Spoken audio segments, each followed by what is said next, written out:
After living with my mom's best friend, I not only have to endure the assault on my eyes from her yoga pants every day, but I also have to be on guard against her teasing words and unexpected provocations. Even the beautiful ladies around her have bad intentions towards me. The reason is that my mom was afraid I'd get into trouble at university, making her a grandmother too soon, so she entrusted me to her best friend, Shing Yishan, who is both beautiful and kind, with a perfect figure. Her only flaw is that she always treats me like a child, with no reservations. The first thing she does every morning is yoga. Although her age is like an old Bentley, her body is still a top-of-the-line Maybach. Her personality is as mischievous as a lovely young girl's. This might be because after achieving financial freedom, she's always been a full-time housewife. I heard she made a lot of money over 10 years ago. Her husband is also an elite businessman. After getting a sum of money, he sniffed out a business opportunity, leaving his beautiful young wife behind. He went to Africa alone to invest. He could earn a few small fortunes a year. So Auntie Shing got lazy and stopped managing her own finances. All the financial power in the house was handed over to her husband to manage. Who would have thought that today she would receive a phone call and her world would come crashing down? I don't know what was said on the other end of the line. Auntie Shing's face instantly turned pale. Tears streamed down her face uncontrollably. She cursed her husband, Zhu Rongguo, calling him an animal, then angrily threw her phone. She collapsed onto the table, crying in agony, truly like a pear blossom drenched in rain. I was stunned for a few seconds before I could react. I rushed over to hug and comfort Auntie Shing. What's wrong? The usually charming, mischievous, and lovely auntie was now like a juicy peach, covered in water. It took a long time for her to calm down. She sat up and told me the whole story. Oh my god, it turns out Zhu Rongguo's factory in Africa was caught in a war. It was bought for nothing, leaving him deep in debt. Not only did this guy not try to save it, he even used this month to frantically swindle money back home. He borrowed over 50 million in my aunt's name. He even secretly mortgaged all the houses and cars in the family. Finally, he fled with several of his local mistresses. The creditors couldn't contact him, so they came looking for him at home. The phone also showed an ultimatum from the bank. If this 10 million overdue debt isn't paid, they will come to seize the villa at 8 a.m. tomorrow. At this moment, Auntie Shing seemed to think of something. She reached out to grab the phone to curse him. You bastard, don't let me find you, or I'll kill you. As a result, she used too much force and fell into my arms. I quickly caught her and advised, Auntie, calm down. The bills are from half a year ago. This proves he's been planning this for a long time. Reporting it to the police is useless. The house will be seized tomorrow.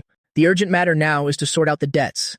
After hearing these words, her expression became even more desperate. It was as if her soul had been drained from her body.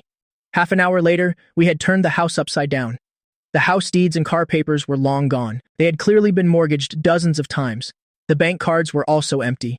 As for Auntie Shing, she had to bear the personal debt, amounting to over 57 million, of which 20 million is due within a week. She collapsed onto the sofa. That feeling of being broken was truly heartbreaking. I couldn't bear it. I took out the more than 200,000 I had saved for years. Auntie, this is the money I saved from playing ball. Please take it for now. We'll figure out the rest later. Suddenly, a clear voice echoed in my head. Host detected emptying pockets to help. Do a good deed every day system is now binding. Every time the host does a good deed, they will receive a surprise reward. Please do good deeds diligently. I was stunned for a moment, then I immediately understood. The golden touch has arrived, but this name sounds a bit strange. I glanced at Auntie Good Deed. The corner of my mouth turned up involuntarily. Xiaofeng. Auntie Shing looked at the card and my handsome face. She was so moved she started to cry. She rushed forward and hugged me tightly. It's all my fault for getting our Xiaofeng involved. I was still surprised about the system. My shoulder was filled with her fragrance. I took a deep breath, trying to act calm. I patted her back to comfort her. Don't say that, Auntie. You're my mom's best friend, which makes you my family. It's just a few tens of millions. We'll pay it back slowly. If not in a day, then a month. If not in a month, then 10 years. In 20 years, we'll definitely have it paid off. She stopped crying and smiled, lifting her head. You're only 18. By then you'll be old, infected by my emotions. A spark returned to her eyes. All right, I'll listen to Xiaofeng. We'll pay it back slowly. She stood on her tiptoes. Her warm lips brushed past my ear. I'll go sell my bags and jewelry first. After saying that, she ran upstairs. Just then, a golden light flashed before my eyes. System announcement. Ding. Host's kind gift detected. Reward. X-ray vision. I was stunned. The scene before me instantly changed. It seemed as if all obstacles had disappeared. Through the floor, I could clearly see the wine cellar underground. As if possessed, I raised my head to look for my aunt. The result was that the first thing I saw were blood vessels, muscles, and terrifying white bones, which startled me. I cursed inwardly, giving me an opportunity I don't know how to use. I hurriedly adjusted. After gradually adapting through her yoga suit, I saw my aunt's fair skin. I even noticed that in the small of her back, there was a lifelike butterfly. A birthmark? Still looking? Hurry up! I quickly averted my gaze, afraid I couldn't control myself. After fumbling around for a bit, I discovered I could control the switch by blinking. I could see however I wanted. Excited, I scanned the entire villa. I also checked for hidden cameras. Suddenly, I discovered something suspicious. Behind a famous painting on the wall, I took down the painting and smashed it with one punch. Inside the seemingly normal wall layer was a small hidden wooden box. I opened it to see 12 neatly arranged gold bars, gleaming with a golden light, hidden so well. If it weren't for my X-ray vision, these gold bars probably would never see the light of day. I did a quick estimate. Based on the current price of gold, it should be around 8 million. This must be the private stash that scumbag hid. He couldn't take it abroad, so he left it behind. I was wondering whether to tell my aunt. I looked up through the ceiling. My aunt was on her tiptoes, reaching for a jewelry box on top of the wardrobe. This angle was a complete bonus view. I took a deep breath, grabbed the box of gold, and rushed upstairs. In the dressing room, Auntie was sitting on the floor, sadly looking at a pile of designer bags and jewelry. I squatted down and handed her the box. "Auntie, look what I found." She opened it and her eyes widened like saucers. Her voice trembled. "This? Where did this come from?" "Xiaofeng, did you rob a bank?" I quickly shook my head. "No, I found it in a secret compartment in the study's wall. It was hidden pretty well." She frowned and grabbed my ear. "A secret compartment in the study? How come I didn't know?" "Don't tell me you and that bastard were hiding something from me," I cried out in pain. "You've wronged me, my dear auntie. I swear it has nothing to do with him. I just happened to find it by chance. If I said I have X-ray vision, would you believe me?" She squinted with a mischievous smile. "Xiaofeng is all grown up, knows how to tease his auntie now. You can see through things? Does that mean you've been peeking at me every day? Come on, tell me, what color underwear am I wearing today?" After saying that, she even knelt provocatively in front of me. I spread my hands helplessly. I thought to myself, of course no one believes the truth. While blatantly checking her out, I made up an excuse. "What are you talking about, auntie? You're so charming. Of course I think about you every day. I just thought that the study must have something left behind, so I took a look." I didn't expect to actually find something. Her face turned slightly red. She coughed lightly to hide her embarrassment.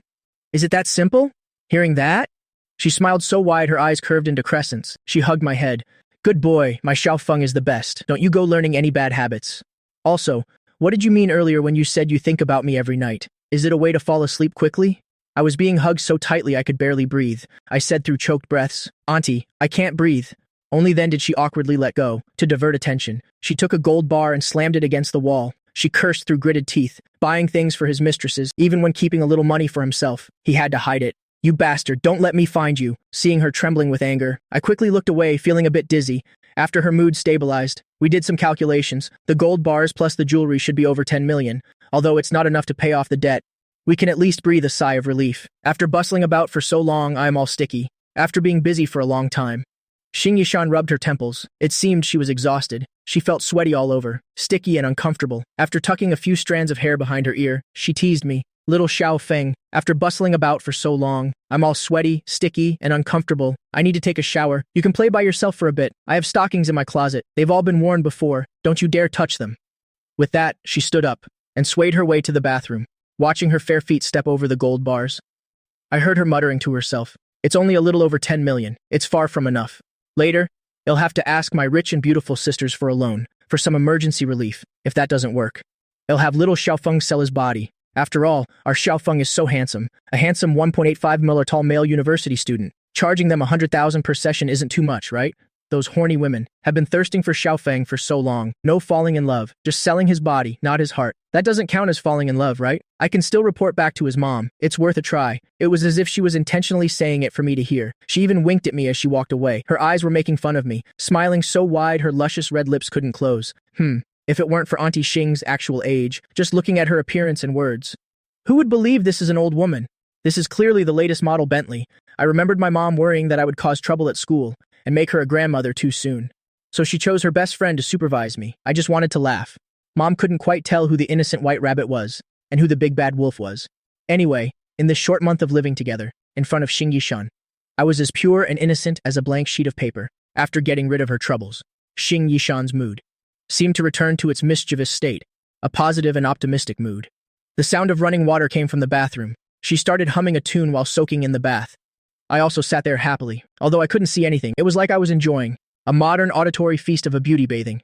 But just then, the system's clear voice echoed in my head. "Ding, host's kind gift of gold bars detected. Reward, physical enhancement. This works too?" Along with the system's voice, I could clearly feel my body becoming stronger. The muscle lines all over my body seemed to be regenerating, becoming more solid. What made me happiest was, that place down there seemed to have been upgraded too. I went to the dressing room. My muscles seemed to have gotten a size bigger. I immediately took off all my clothes and stood in front of the mirror to admire myself. Tisk tisk, I'm about to be captivated by myself. Under the dim light, I looked like an ancient Greek sculpture. My whole body exuded a sculptural beauty and endless charm. My previous physique was already perfect, enough for a score of 90, but now it's directly over 100, truly a walking god of hormones. Just then, the bathroom door suddenly creaked open. Xing Yishan, wrapped in a bath towel, her wet hair casually draped over her shoulder. Her fair skin was flushed with a faint pink, exuding a light fragrance after her bath. It seems she forgot to grab a change of clothes. She was carefully peeking her small head out, wanting to see if I had left. Suddenly her eyes fell upon the sight. In the dressing room, I had my back to her at that moment. The muscle lines on my back were smooth and powerful. As I kept posing, my muscles tensed as if sculpted by the gods. Full of the beauty of strength, I could feel a distinct change in my aura. There was a strong fatherly vibe, a total daddy type. Through the reflection in the mirror, I saw Xing Yishan's gaze freeze. Her eyes instantly widened, filled with shock and disbelief. Her cherry lips parted, unable to close in her astonishment. A clear thread of saliva dripped from the corner of her mouth. She was staring blankly, completely entranced. Immediately after, a hint of panic flashed in her eyes. A blush quickly spread across her face, spreading from her earlobes to her cheeks. Almost instinctively, she unconsciously opened her mouth. Daddy, Xiaofeng, you're... But her voice was as if blocked by something, becoming both soft and trembling. I heard the sound and turned around. Pretending like nothing happened, I asked, "Oh? Are you done with your shower, Auntie?" Xing Yishan's pupils contracted instantly. The meaning in her eyes was clear. "Oh my god, is this even human? And not yet." After hastily saying that, Xing Yishan slammed the bathroom door shut. Thump, thump, thump. Even through the door, I could seemingly hear. Her whole body pressed against the glass door, her heavy panting. Her heart started beating wildly out of control. I think if she just closed her eyes, her mind would surely be filled with images of my body. Faintly, I heard the sound of soft muttering from inside. "Little Xiaofeng has really grown up. You'll have to call him Big Fang from now on." No. Xing Yishan, what are you thinking?" From the bathroom came the sound of her frustrated cries and the splashing of water. I could also guess her psychological state right now, how rich it must be. I am her best friend's son. She's my elder. Although we're not related by blood, if something really happened, my mom would definitely kill her. How would she face my mom then? With different statuses? You call me your good sister, and I call you my son's mother-in-law? Yeah. Looking at the tightly closed bathroom door and the commotion inside, I unconsciously glanced at myself. I have an urge to go in and bathe with her. But after a moment of hesitation, I gave up on the idea. After all, the time isn't right yet. Although the time, place, and people are all aligned. But Xing Yishan right now is in an irrational state. If I wait for her to calm down, the relationship between us will surely freeze over. Then the losses would outweigh the gains. What I want is Xing Yishan's heart, not just her body. After all, as long as I have her heart. Want everything else follow? No need to rush right now. After all, this is like a spring. The more you compress it, the stronger it bounces back. Xing Yishan usually only needs half an hour to shower, but she took an hour and a half. I estimate that for the last hour. She was mentally calming herself down, but it doesn't seem to have had much effect. Hearing the occasional frustrated, coming from inside, it's clear that the more she wanted to forget that scene, the more she couldn't. She might have even convinced herself. Finally, the bathroom door opened. Xing Yishan took a deep breath and sat up from the bathtub. Her expression clearly showed she'd been soaking for too long, a little tired. Her whole body was limp. Perhaps she had thought it through. What's meant to happen will happen. Running away forever isn't the solution. Just let nature take its course. She wiped the water droplets off her body, wrapped a bathrobe around herself, and stepped out. A moment later, she changed into a knitted wool dress that was tailored to fit perfectly. The hip-hugging skirt accentuated her figure, perfectly highlighting her curves, full of intellectual beauty and charm. After putting on a pair of black stockings, she put on a pair of high heels and came downstairs in sexy red-soled heels. I was bored, scrolling on my phone in the living room, seeing Xing Yishan coming down with a flushed face. I knew why, but still asked, "Auntie Shing, why is your face so red? Do you have a fever?" Xing Yishan lowered her head slightly. Her eyes were flustered. She didn't dare to look me in the eye. The bathroom's ventilation system is broken. Yes, it's broken. It was so hot. I didn't expose Xing Yishan's little thoughts. After all, every one of her actions was within my sight. This was also the first time I'd seen such a feminine Xing Yishan, such a shy and adorable Auntie Shing. It felt so satisfying. The me of now. In Auntie Shing's eyes, I am finally no longer little Xiaofeng, am I? Oh right, little Xiaofeng. Do you have class today? There's something I need you to come with me for. Xing Yishan's voice was a bit soft and a little shaky. I don't have class. Auntie Shing, you've already rewarded me. I'll definitely follow all your arrangements. What's the reward, Auntie? Xing Yishan was stunned. Then she saw my gaze stop. On her high heels, she suddenly remembered what she'd told me earlier not to. Rummaged through her closet. She couldn't help but let out a chuckle. Her face was as red as a sunset cloud. Pfft, you little devil. You've gotten naughty. You really don't mind the smell? What smell? They have Auntie Shing's scent, a light fragrance. It smells wonderful. Ha, Xiaofeng, you've really grown up. She cleared her throat twice, her eyes flustered, her beautiful face flushed red, looking even more heart-stirringly beautiful. Sigh, of course, I know that too. I'm not a child anymore. It's normal to be curious about some things. But that's dirty. I was just kidding just now. How could you take it seriously? Besides, at your age, I understand. I've been through it too. You just need to find a girlfriend. She suddenly thought of something. Her expression stiffened. No, your mother doesn't allow you to find a girlfriend, but if you don't find one, then your mother is really getting senile in her old age. Doing this is a huge problem. I must have a proper talk with her another day. How can she not let you find a girlfriend? Wouldn't that drive a person crazy? No, absolutely not. Your mother must have hit menopause early to be so muddled, as if caught in an internal struggle. Xing Yishan kept muttering to herself, asking and answering her own questions, sometimes shaking her head, sometimes frowning deeply. I stared dumbfounded. Is this the logic of a woman with a fever? It feels like her CPU has short-circuited. Her brain is about to burn out. But after a few playful teases, Xing Yishan gradually opened up more, regaining her usual dominant position. Phew, anyway, in the future, you absolutely must not. It's dirty, very dirty. If you really need it, tell me. They'll figure something out for you. Xing Yishan took a deep breath. After a period of internal struggle, she finally blushed, and shyly offered such a solution. Huh? I was stunned. She can figure something out for this too? It seems Auntie Shing's mindset has undergone a subtle change. Sigh. Whatever, let's just leave it at that. No more nonsense, we have to go meet someone now. A beautiful lady who is also a young rich woman. How about we find her and borrow some money? Can I bring our Xiaofeng along to show off? Just to show off? I raised an eyebrow. Auntie Shing, didn't you say something about telling me to sell my body for 100,000 a night or something? You dare! Xing Yishan's eyes immediately widened. A slender, jade-like finger was pointed right at my nose. If you dare to do it behind my back. Behind my back, I will definitely tell your mother and let her deal with you. Yes, I nodded with a wicked smile. I understand. As long as I don't hide it from Auntie Shing, it's fine. It's okay, Auntie Shing can join in too. I'm young, I can handle it. Ha ha. Xing Yishan tilted her head. Her small fists were already clenched. She slowly stood up and came in front of me, looking down at me. Then she kicked off her high heels. Her jade-like foot rested on my body. Chulu Feng, you've gotten bold, haven't you? You dare to tease your aunt now. Do you believe I'll tell your mother right now that her own son is being a little disrespectful to his mother's best friend? I looked at the jade-like foot on my chest, took a deep breath, and slowly raised my hands. Raising my hands wasn't to surrender, but to say, Auntie Shing, you need more practice. This kick doesn't hurt or itch. Who would be scared? Half an hour later, a pink Bentley left the villa, heading straight for a high-end restaurant. With a beautiful environment and a quiet atmosphere, a rich auntie was already waiting there. When we arrived at a private room, that was quiet and extremely private, I met that rich woman herself. She wasn't an obese woman, with heavy makeup, old and ugly, as I had imagined. Instead, she was a beautiful young rich woman, with a rather slender figure. Her face was flushed, looking incredibly beautiful and charming, although she was only about 162 centimeters tall. And her figure wasn't as heavenly as Xing Yishan's. She was full of mature charisma. Most importantly, she truly had a slender figure, but her bust was incredibly impressive, truly shocking. A standard, beautiful, and charming mature woman's face. Although her style was different from Auntie Shing's, the beauty of a mature woman made my heart flutter all the same, but she seemed to be a bit drunk. There were several empty wine bottles in front of her. Her cheeks were slightly flushed from the alcohol.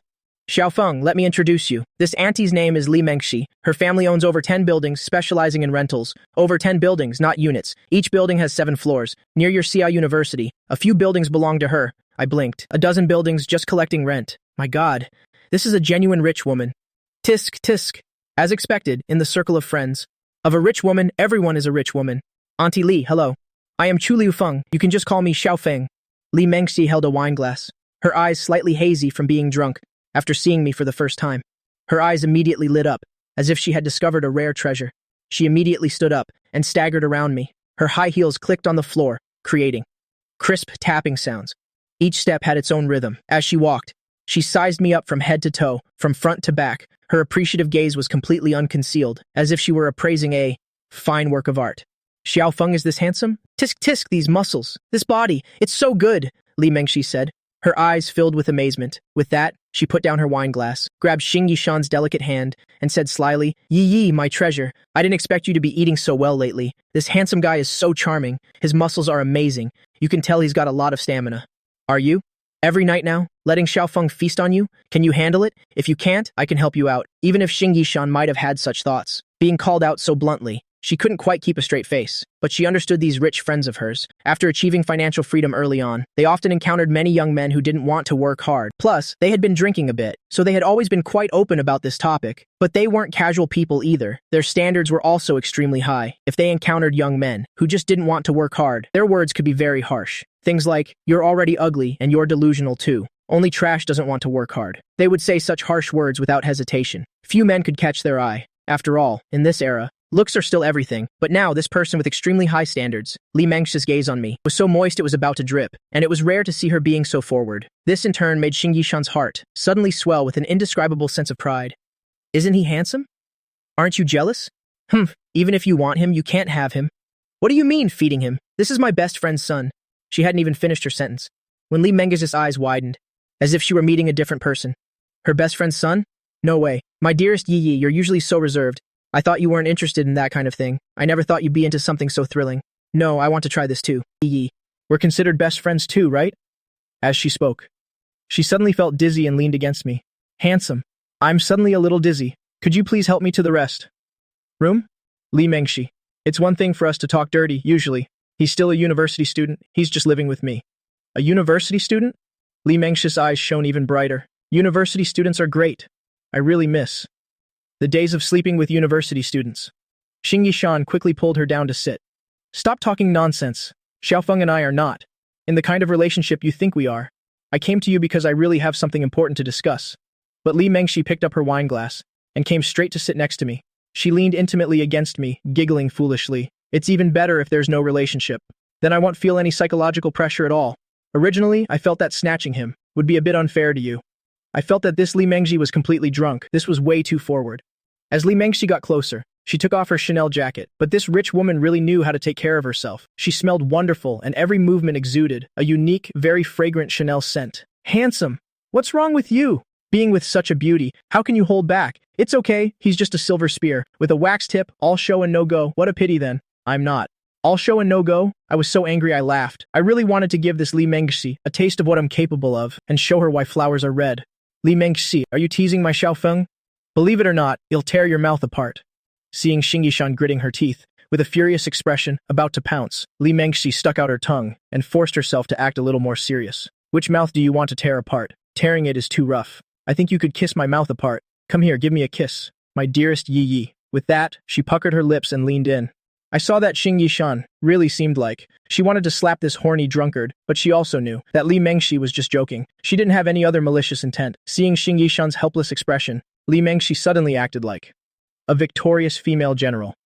She picked up the wine bottle and made a V sign. Nothing left to say, right? I just teased your Xiaofeng a little, and you still say you're not together. There's no way you can fool me. But I don't blame you.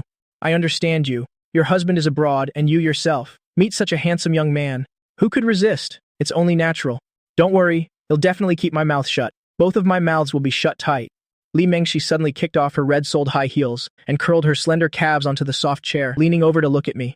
Only then did I notice that this woman's body proportions were unbelievably beautiful. Although she was only about 162 centimeters tall, her beautiful legs were slender and long, her skin was very fair, every frown and every smile exuded a captivating charm. She moved closer to me, her slender finger lifted my chin and said drunkenly, right? Handsome, tell me, is my dear Yi Yi wild? I've known her for years. This is the first time I've seen her bring a man. Let me tell you, I used to think Yi Yi was frigid. Ah, Li Mengxi. Xing Yishan couldn't take it anymore.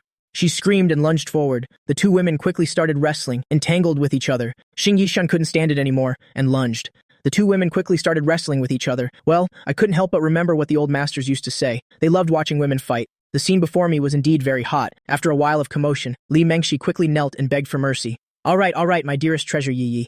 I was wrong. Spare me, spare me. She wiped the sweat from her forehead, then suddenly looked seriously at me, and turned to ask Xing Yishan, Are you two really not together? Xing Yishan was panting from the scuffle. Her face was covered in a thin layer of sweat. No. Ha! Li Mengxi's eyes immediately lit up. If you're not keeping this handsome guy for yourself, then don't blame me for making a move. She turned around, her fiery gaze fixed on me. Handsome, want to take a shortcut? Want to skip 20 years of struggle? Want to reach the pinnacle of life? Do you think my legs are beautiful? What happened to these black stockings of mine? It's all dearest Yi's fault. She tore them. But I have a new pair in my bag. Could I trouble Handsome to help me change them? Young people these days all like this. Beautiful legs and black stockings. Come here and touch them. Don't be shy, be bold. I'll let you bully me however you want. Don't you like me? There are also shiny stockings, thick gradient tights, fishnets. Which kind do you like? I can wear them all for you. I backed against the wall, unable to escape, and raised my hands in a gesture of surrender. My eyes looked towards Xing Yishan, trying to maintain an innocent expression, like a little white rabbit, although deep down I did feel a surge of uncontrollable excitement. This rich woman was truly too bold with her words, but I was also very clear that if I showed even a slight bit of an unusual expression right now, Auntie would probably be very disappointed in me. The rich woman is beautiful indeed, but Auntie Shing is even sweeter. For a better tomorrow, I'll endure it. Seeing Li Mengxi constantly pressing in like an octopus, Xing Yishan finally put on a stern face and shouted, "Put your smelly leg down! You're going to make people faint from the smell." Humph, smelly? Who said it's smelly? I take such good care of them, they're so white and tender, countless people would die for a taste. Li Mengji laughed freely and took off her thigh-high stockings, revealing her fair, smooth legs. This alone is enough to make. Some people eat 3 bowls of rice. Xing Yishan could only hold her forehead. I could see that she definitely felt now that bringing me here was a completely wrong decision. It was simply throwing a sheep into a tiger's den. This circle of rich women is truly terrifying. That's still not okay. Put it down for me now. Xing Yishan helplessly helped Li Mengxi sit up straight, smoothing down her short skirt that had been flipped up. Then she sat down with a helpless expression, muttering to herself, "This drunkard is acting up again." Li Mengxi suddenly gave a sly, foolish smile. "Look at your eyes and you still say there's no relationship. Only a ghost would believe you." All right, I won't tease your little boyfriend anymore. Handsome, pour your aunt a glass of wine." I said nothing and picked up the wine bottle. I poured a full glass for Li Mengxi. She took it, took a sip, and then gently bit her red lip and winked at me. Wine poured by a handsome man really does taste better. I couldn't help but sigh internally. She really is a mature beauty. Every gesture and smile was so alluring. Li Mengxi slumped on the table, her head down, a bit dizzy. Her speech started to become slurred. "Go on, my dearest treasure Yi Yi. Why did you suddenly come looking for me today? To borrow money?" "Ha!" Li Mengxi's eyes immediately widened. "My dearest Yi Yi, you're short on money? All right. How much do you want to borrow, dearest Yi Yi? Just name your price." Li Mengxi was very confident, already getting ready to pull out her phone to transfer the money. Xing Yishan hesitated for a moment. 100 million? How much? 100 million? Li Mengxi immediately recoiled and intentionally nudged my arm. "Then you should just borrow from your little boyfriend. He has several 100 million. Xing Yishan immediately rolled her eyes. But I noticed that she no longer rejected the title of little boyfriend. She couldn't be bothered to correct it. After all, a misunderstanding was good. Otherwise, this thirsty woman in front of me would probably want to eat me alive right now. "So how much can you lend now? I'm a little short on money and need it urgently." Auntie Shing's voice was a bit anxious and helpless. Li Mengxi shook her head, her eyes drowsy with drink. 100 million? If you had said so earlier, I might have had it. But right now, I definitely don't have that much. However, if you only need a few million, I can transfer it to you right now. Human nature always likes to compromise and meet in the middle. Xing Yishan clearly understood this too, although she didn't want to. She was really too short on money. 10 million? Do you have 10 million? It'll pay you back in 3 years. You can decide the interest rate. Xing Yishan gritted her teeth. Li Mengxi looked suspicious. "What are you planning to do? Are you getting sick from being a bored rich housewife at home? Do you want to go out and find something to do?" Xing Yishan sighed and shook her head. She didn't say anything. After all, her family matters. If she revealed them, she might not be able to borrow a single cent. Besides, she had nothing to use as collateral now. Seeing this, Li Mengxi didn't press the matter. She was about to drunkenly fall into my arms. "My dearest treasure Yi Yi, I'm not making excuses. It's just that I've been really tight on cash lately. I'm negotiating a big project." Hearing these words, Xing Yishan's heart immediately sank. "So you still have money, right? It's just 10 million. I definitely still have it. But Yi Yi, this masculine little boyfriend of yours, can you lend him to me for 2 days? I really like him. Sleeping in his arms feels as warm as being held by daddy. It's so reassuring. I've never felt this way before." Hearing these words, I felt the person in my arms go as soft as a puddle of mud. Meanwhile, Xing Yishan's expression on the other side immediately turned cold. "If you say that, Mengxi, then we can't even be sisters anymore. It's true that I'm short on money, but it hasn't reached the point where I have to let my nephew sell his body to pay off debts." Li Mengxi was still leaning against my chest, looking at Xing Yishan's cold expression. She was stunned for a moment. Then she burst out laughing. All right, I was just kidding. Look how tense you are. I was just joking a little. How could I really borrow? Your little boyfriend?" Li Mengxi sat up straight. Her gaze was a few degrees clearer. "My dear, with our years of friendship, if you're in trouble, I definitely can't just stand by. 10 million it is then. You'll go home and get it ready. I'll transfer the money to you in a few days. I don't want to say I wouldn't have asked to borrow money from you. Anyway, just take your time. If you really have no other options, come find me. I don't have much, just a lot of houses. You can stay wherever you want." Xing Yishan was clearly moved. She nodded. But this touching moment didn't even last 3 seconds. Her expression immediately stiffened, because Li Mengxi suddenly reverted to the infatuated expression of a drunkard. With a silly smile, she rubbed back and forth in my arms. "But I have to collect some interest first. You can't say anything to me now. Handsome? Do you think I'm pretty? Are my legs slender? Want to touch them? Your body is so amazing." I innocently held out my hands, looking towards Xing Yishan. "Auntie Shing, I signaled with my eyes. I really didn't do anything. I'm the passive one here." Xing Yishan looked at me. A hint of apology flashed in her eyes. I could roughly read her thoughts. Xiaofeng, Auntie Shing is sorry. I'll make it up to you later. Just put up with it for a little while. After all, Li Mengji has helped so much. She couldn't really say anything. I just saw Auntie Shing turn her head away, pouting sullenly. It seemed like there was a bit of jealousy and discomfort in her heart. Just a little rubbing is fine, this lovesick girl. Hee, not enough. Not enough. It's never enough. You smell so good, handsome. Li Mengxi was like a child, excitedly rubbing against me. I couldn't help but feel a little helpless. Not long after, a soft snore was heard. She had actually fallen asleep on my neck. A faint smile lingered on the corner of her lips. Suddenly, she mumbled a few words in her sleep. Dad, I miss you so much. I wanted to put her down, but she just wrapped her arms around my neck. Her whole body was like a koala bear, clinging tightly to me. Her two fair calves were clamped tightly around my waist. Don't, Dad, don't leave me. I just felt my scalp go numb. Auntie Shing, this is just too weird. Besides, this position, this feeling, if Xing Yishan weren't here. I really sigh. This foolish woman. Xing Yishan frowned slightly. She explained to me about Li Mengxi's lack of affection and her family situation, saying that she easily loses control when drunk. Calling out for daddy or master or whatever is all just an act. She told me not to take it seriously. Just carry her. We'll take her home. It's improper for her to sleep here. Xing Yishan shook her head helplessly. She picked up the red-soled high heels and the torn black stocking from the floor and walked out of the private room. I carried the petite Li Mengxi and followed closely behind. After my physique was enhanced, I could wrap one arm completely around her small waist. A scent emanated from her body, a faint fragrance that seeped into my soul. Even though she drank a lot, she didn't smell bad. On the contrary, it made me a little entranced. Auntie Shing, is Auntie Li always this wild? I suddenly asked. Xing Yishan, while driving the Bentley, absent-mindedly explained that. Li Mengxi isn't usually like this. She only goes wild in special situations or when she's drunk. She also reminded me, if she wants to vomit, absolutely don't let her vomit on me. I looked down at her, her head buried in my chest. Li Mengxi didn't move at all, treating me like a little boy. Are you sure she doesn't see me as something else? Also, is she really asleep? My fingers twitched slightly. I nodded with a slightly strange expression. Yes, I know. Auntie Shing, just focus on driving. On the way, Li Mengxi didn't sleep very peacefully. Her whole body was pressed tightly against me, swaying with the car, rubbing back and forth. Her perfect, petite figure was nestled in my arms. Her skin was smooth, feeling incredible to the touch. It was a real treat for my hands. Half an hour later, the Bentley stopped, in front of a detached villa. Another villa, I couldn't help but exclaim. Is this the standard equipment in Auntie Shing's circle of rich ladies? Are they all large villas? Did you forget what Mengxi does for a living? A landlady. Xing Yishan led the way, while complaining to me about Li Mengxi owning countless properties, but only using them to collect rent. Such an inhumane life. Entering the villa, I noticed that although the decoration was luxurious, it felt very cold, like a model home. It completely lacked the warm, lived-in feeling of Xing Yishan's place. Xing Yishan told me that Li Mengxi is afraid of repeating the same mistakes, so she refuses to get married. We placed Li Mengxi gently onto the large, soft bed. You drunkard, we're leaving now. Call me if anything happens. Xing Yishan gently patted her friend's alcohol-flushed cheek. I took one last look at Li Mengxi lying on the bed. Then, I left the villa with Xing Yishan.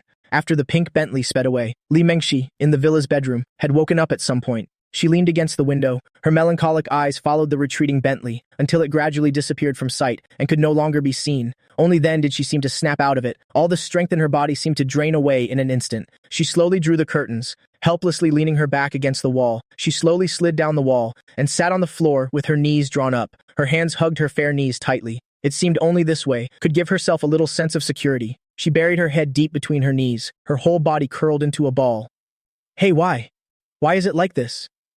Li Mengxi's cheeks burned as if on fire. Her heart was filled with both shame and disbelief, because just now, under this man's comforting embrace, she had felt an unprecedented sense of peace. She even fell sound asleep and had a short, wonderful dream. In the dream, her father's once blurry face slowly transformed into this strange man's, the man she had just met for the first time. In the quiet and dark bedroom, a rustling sound was heard. Chu Liufeng. Li Mengxi whispered this name. Her eyes slowly closed. Her long, curved eyelashes trembled slightly. Her red lips parted slightly, emitting a whisper as faint as a mosquito's buzz. Feng, what a nice name. In the Bentley. Auntie Shing was originally focused on. Suddenly, I felt her gaze glance towards me. Then she looked at the side of my face. Her eyebrows immediately furrowed. Auntie Shing, what's wrong? I was very sharp and noticed this small movement. But Auntie Shing just frowned slightly. She didn't say anything. The car drove straight to the lakeside. The two of us got out of the car. A cool breeze gently blew against our faces. I noticed again that Auntie Shing's gaze was fixed on my neck. I reacted too. It was the lipstick marks all over my neck, kissing my neck red. Even my chin wasn't spared. This wasn't kissing. This was full-on hugging and gnawing. Needless to say, this was definitely the master piece left behind by the drunkard Li Mengxi. I've been completely taken advantage of by this lecherous woman. After looking for a moment, I was surprised to find that Auntie Shing's eyes were slowly turning red. Two streams of clear tears like pearls from a broken string rolled down her cheeks. Her voice also carried a sob, full of helplessness and vulnerability. Xiaofeng, it's my fault. I'm sorry. I've made you suffer. I've never begged anyone in my life. Just thinking about having to face these things. My heart is filled with so much fear. But I don't know why. Just thinking of you by my side, I feel like I have support. I feel so confident. She trembled, carelessly raising a hand to wipe her tears. Her expression was full of self-blame. It's all my fault. It's because I'm useless, dragging you into this mess, making you suffer these grievances with me. You shouldn't have had to endure any of this. It's all my fault. If I didn't owe so much money, I wouldn't have to go beg others. Then I wouldn't let you, Xiaofeng. You must not feel good about this in your heart, being taken advantage of by an old woman, a whole zodiac cycle older than you. Just because of me, you've been toughing it out, without any complaints, right? Wait. I recognize all these words. But why when put together? Do I not quite understand? What do you mean I was bullied and taken advantage of? Weren't I just getting a free meal? How was I at a disadvantage? But Auntie Shing clearly didn't think so. She was still immersed in her own guilt and self-blame. Xiaofeng, I know you've always been a very understanding child. It's all because of me that you're enduring. Being bullied by that drunkard Li Mengji, and you didn't even say a word. Actually, deep down, you must feel uncomfortable, right? No, I don't. No way, I was enjoying it to death, okay? Please, Auntie Shing, can you stop making assumptions? But Auntie Shing continued on her own. If you're not comfortable, just say it. I'm afraid keeping it inside will be bad for your health. I scratched my head. I really didn't know what to say. After all, Li Mengxi isn't ugly. You could even say she's gorgeous, and she's completely my type. I didn't lose out at all in this situation. But looking at Auntie Shing's expression, it seemed that if I didn't complain a little today, she would definitely feel restless with guilt. But I really had nothing to say. Auntie Shing, don't overthink it. I'm really fine. I held Auntie Shing's fragrant shoulders, looking at her intently. Besides, we're family. Why say such things? It's too formal. I'm really fine. Auntie Shing, stop letting your imagination run wild. Auntie Shing stared at me intently, her eyes full of disbelief. She clearly felt that I was just comforting her. After all, in her perception, who would like an old woman in her 30s or 40s? Young 18-year-old girls. Aren't they more attractive? Like beautiful flowers. Their whole bodies exude vitality and the charm of youth. To any man, they are an irresistible temptation, let alone a young man like me. I saw her throat move, as if something was caught in it. Xiaofeng, if it weren't for you today, I really wouldn't know how to face all of this. Who would like a woman in her 30s or 40s? Please, a ripe A8. With this license plate is my favorite type. All right. I shook my head. I tried to make my voice sound extremely gentle. Auntie Shing, don't say that. I said I would always be by your side. It's true now, and it will be in the future too. Auntie Shing was momentarily moved to the verge of tears. Then, she seemed to have gone through an intense internal struggle. Finally, as if she had made up her mind, a flash of determination appeared in her hesitant eyes. She summoned all her courage and looked up. Looking at my face, her voice trembled slightly. Xiaofeng, you absolutely must not. Tell your mother about this. Absolutely don't let anyone know. I nodded. Don't worry, I won't let Mom know. Otherwise, Mom will definitely say it again. I hesitated for a long time. Only then did she cautiously raise her head. She looked at me with a timid gaze. Luckily, I had already adjusted my expression. There was nothing unusual, just an unfocused gaze, pretending to be thinking about something. Seeing this, she breathed a sigh of relief. Xiaofeng, later, I'll just go meet my friends by myself. You don't need to go. Auntie Shing's cheeks were flushed. Her voice trembled slightly, carrying a bit of unnatural panic. Clearly, she wanted to quickly escape from this mortifying scene. You can just hang out by yourself for a while. Be good and wait for me at home tonight, okay? Okay, it's settled then. I'm leaving first. Her face was beet red. She didn't wait for my reply at all. She almost ran as she jumped into the Bentley. With one step on the gas, she disappeared without a trace. As for the reason she didn't take me with her, she was probably afraid of running into another drunkard like Li Mengxi. She didn't want me to be taken advantage of again. Sigh, Auntie Shing. I had just come to my senses when I heard Auntie Shing say a whole bunch of things. Then she ran off and disappeared. This made me not know whether to laugh or cry. Looking in the direction Auntie Shing left, I shook my head helplessly. They are all a bunch of well-maintained, ripe and beautiful rich ladies. They even have license plates. How could anyone not want them? Sigh. Only a naive Auntie Shing would think that I don't want to, but she's already gone. I could only shrug and take a walk on the street. Since I don't need to run errands for Auntie Shing now, I was thinking about how to make some money through my system. After all, I have X-ray vision. Whether it's buying scratch-off lottery tickets, or going to a casino, or gambling on precious stones, I can make a fortune.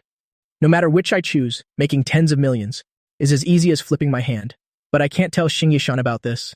Just let her go to her circle of rich ladies to borrow some money first, when she can't hold on any longer. It won't be too late for me to step in and solve it.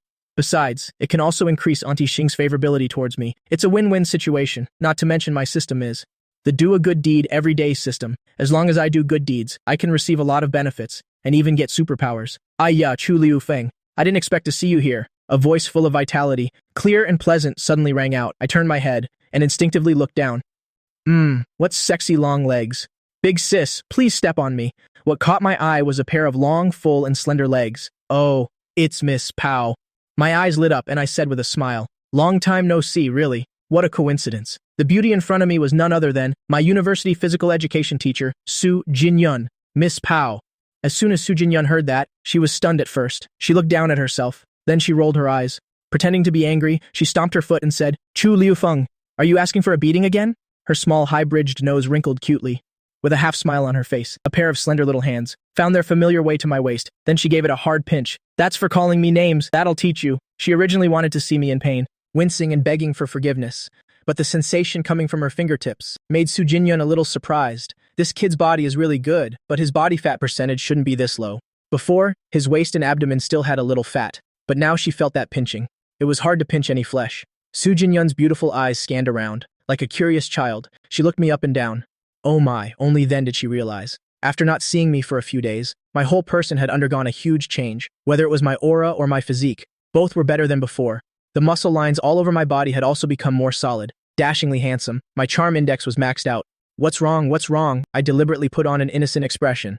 The corner of my mouth lifted slightly. I said with a smile, Miss Pow, I know I'm very handsome, but if you keep staring at me like that, I'll get shy too. Su Jinyun scoffed. Her smiling eyes narrowed into crescent moons. Her laughter was as clear as silver bells. Kid, this body isn't bad. Tell me, where did you get your injections? The effect is too amazing. Su Jinyun had a very tall figure. She was only half a head shorter than me. Her figure was even more impeccable. Most importantly was her personality. Frank, open, and not at all shy. That free-spirited appearance was liked by everyone who saw it. Moreover, she had just retired not long ago. Her age wasn't much different from mine, plus she was my PE teacher, so our relationship was very close. We usually liked to joke around with each other. At this moment, the two of us standing together looked quite like a well-matched, talented couple. I puffed out my chest. What injections? Teacher Su, I'm all natural. If you don't believe me, you can feel it. Oh ho ho ho. Then I won't be polite anymore.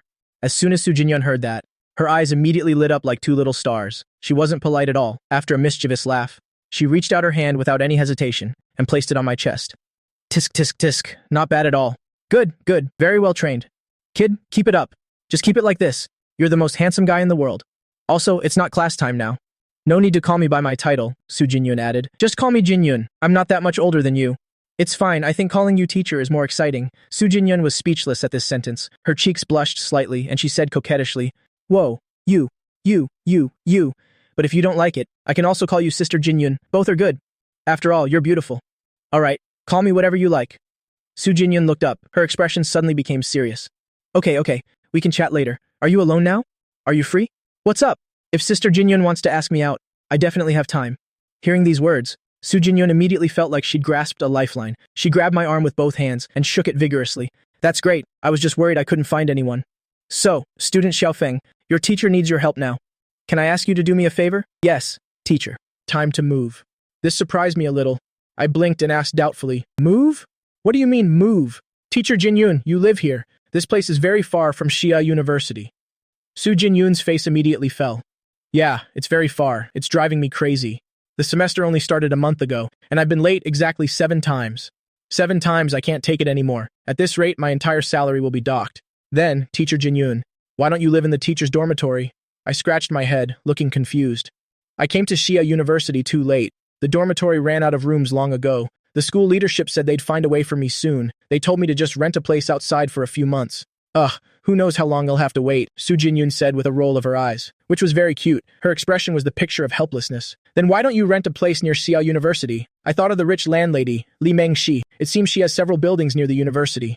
For rent. Several buildings? Su Jinyun glanced at me. She spread her hands in a gesture of surrender. Big brother, I don't have any money. I'm very poor. The rental apartments near Xia University, the cheapest one is 5,000 or 6,000 a month. That's almost my entire monthly salary. I can't afford it. No way. You're a PE teacher at Xia University. Are you that short on money? I'm broke as hell. Kid, do you think a PE teacher's salary is that high? Hearing this, Su Jinyun sighed. Her small face was full of grievance. Not to mention, I'm still an intern teacher. How could I have any money? In a year of work, I can't even afford to buy a toilet here. In this city, I don't. Have any friends to. Otherwise, why do you think I have to? Struggle with moving all by myself like this? It's really too much of a struggle. She held her head like a resentful wife. Suddenly, Su Jinyun's eyes lit up. She looked up and threw her arm around my shoulder. So, your teacher right now really needs your help. Tell me, will you agree? I glanced down and said with a smile. Of course, no problem. Very good. Student Xiaofeng is very sensible. I approve. You can skip P class this semester. Su Jinyun winked playfully. That won't be necessary. If I don't go to P class, I won't be able to see Teacher Su, who is so beautiful. I'd miss you so much I'd lose my appetite. Ha ha ha. Okay. As expected of my favorite good student. Not only are you handsome, but you're also a sweet talker. Su Jinyun laughed with great satisfaction. Come, I'll take you to my humble abode. This is the first time I've invited someone to my place. Don't let your eyes wander later. I'm not responsible if you get a sty. Su Jinyun casually slung her arm around my shoulder and walked towards her place, without any hesitation. About our respective statuses. It was like we were childhood best friends. The two of us walked, talked, and laughed, and soon arrived at Su Jinyun's place. I knew Su Jinyun's place wouldn't be great, but I really didn't expect it to be an old apartment building with no elevator. The entire apartment complex was quite clean, but the architectural style was like something from the last century. Some of the walls were cracked and had turned black and yellow. They were even covered in ivy. In some corners there were cobwebs everywhere. Many of the residents in the complex were elderly, sunbathing outside. The whole place exuded an air of quiet and age. Teacher Jinyun, you live here? What's up? What is the young master looking down on it? Su Jinyun walked ahead, leading the way, her high ponytail swaying in the breeze. She said without turning her head, That's not it. I just didn't expect you to live so far away. This complex must be quite old, right? Can't be helped, it's cheap. After all, my monthly salary is only a little over 7,000 yuan, and I've been late several times this month. Damn it, just thinking about it gives me a headache. Su Jinyun pouted in annoyance, and lightly tapped her head with her small fist. Is that enough to live on? It's enough for just me. I don't like buying expensive things anyway. It's just that my body, from all the training, has accumulated some old injuries. I often have to go to the hospital. I knew about this. Usually, after athletes retire, their bodies, due to high-intensity training, will have some lingering effects, especially people like track and field athletes like Jin Yun. Their knees and ankles are severely damaged. These things aren't easy to heal. The recovery is very slow and relies on time for gradual recovery and nourishment. Su Jin Yun's savings all go into this. That's why her life is still very tight. That's so miserable. For someone like you, Teacher Jin Yun, not driving a Panamera is an insult to your Bai Fu Mei aura. After all, you're a national second-level athlete and a university lecturer. A Panamera should be the standard. Big brother, you've been reading too many novels. Bai Fu Mei, Panamera. Honestly. Su Jin Yun held her forehead, helpless. If that's really the standard, then I beg their forgiveness. I'm the one dragging everyone down. Right now, I just hope I don't get sick. Otherwise, I really can't handle it. Come on, let's go upstairs. We have to climb 5 floors. Su Jinyun grabbed my arm and pulled me into the hallway.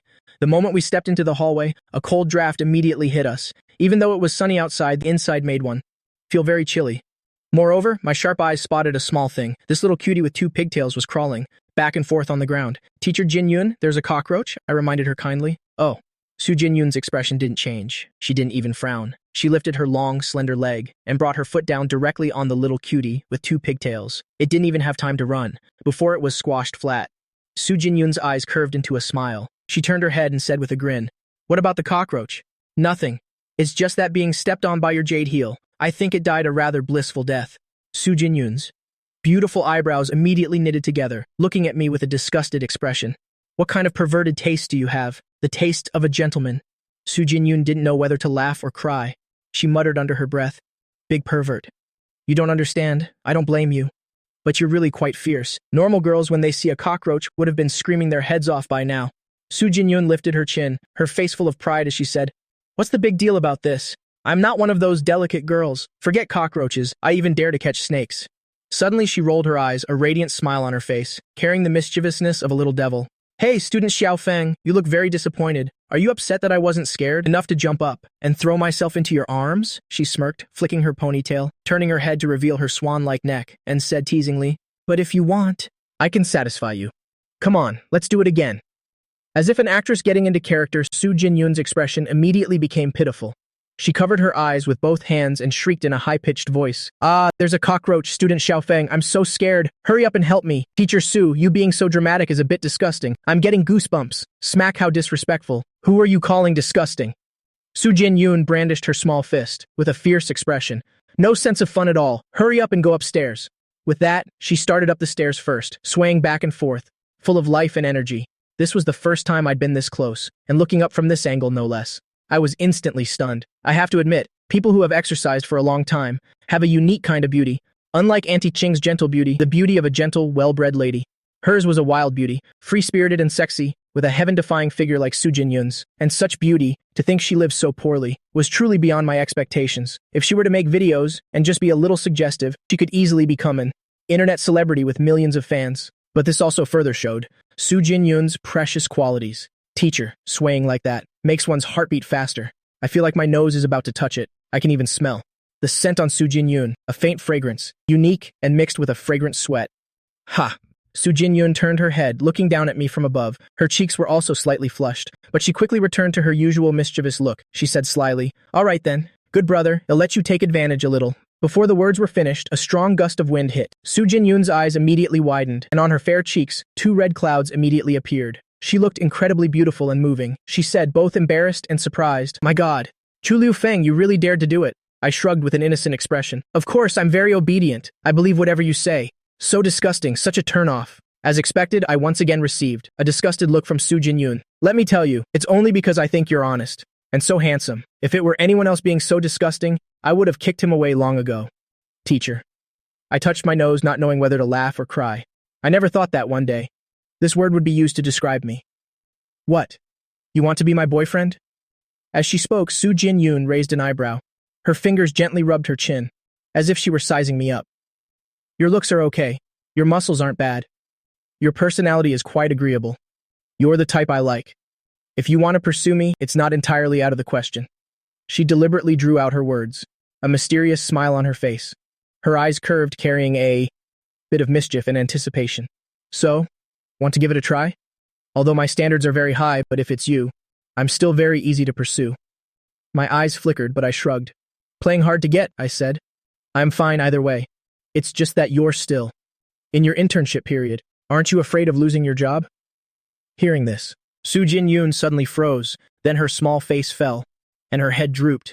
It's true that Shia University has a clear rule prohibiting teacher-student relationships. Actually, losing your job is no big deal. Teacher Su, he'll support you. That's enough. That's enough. So annoying. Su Jin-yoon waved her hand impatiently, but a faint blush that was hard to notice flashed across her face. "Who needs you to support them? You wish." I also happily teased her. After all, as far as I know, Su Jin-yoon has never been in a relationship her whole life. It's not that she's unattractive. On the contrary, the people who like her could form a line from Shia University to Hua University. But her standards are very high, and she basically doesn't fancy anyone. That's why she's been single since birth. I'm considered the one with the deepest relationship, with a member of the opposite sex for her. It's also because we are both very straightforward, not pretentious, so our personalities match well. The thing Su Jin-yoon hates the most are hypocrites, especially some of the male teachers at Shia University. On the surface, they are elegant, polite, and gentle, but underneath, they are incredibly disgusting. They often use the excuse of fostering colleague relationships to ask her out for drinks, but what those bastards are really thinking in their heads, Su Jin-yoon knows very well, so she never gave them a good face. At school, she always comes and goes alone. In the eyes of others, she's the unsociable type. Although there's no proof, she suspects in her heart that the reason she didn't get a spot in the teacher's dormitory is probably because she's not sociable.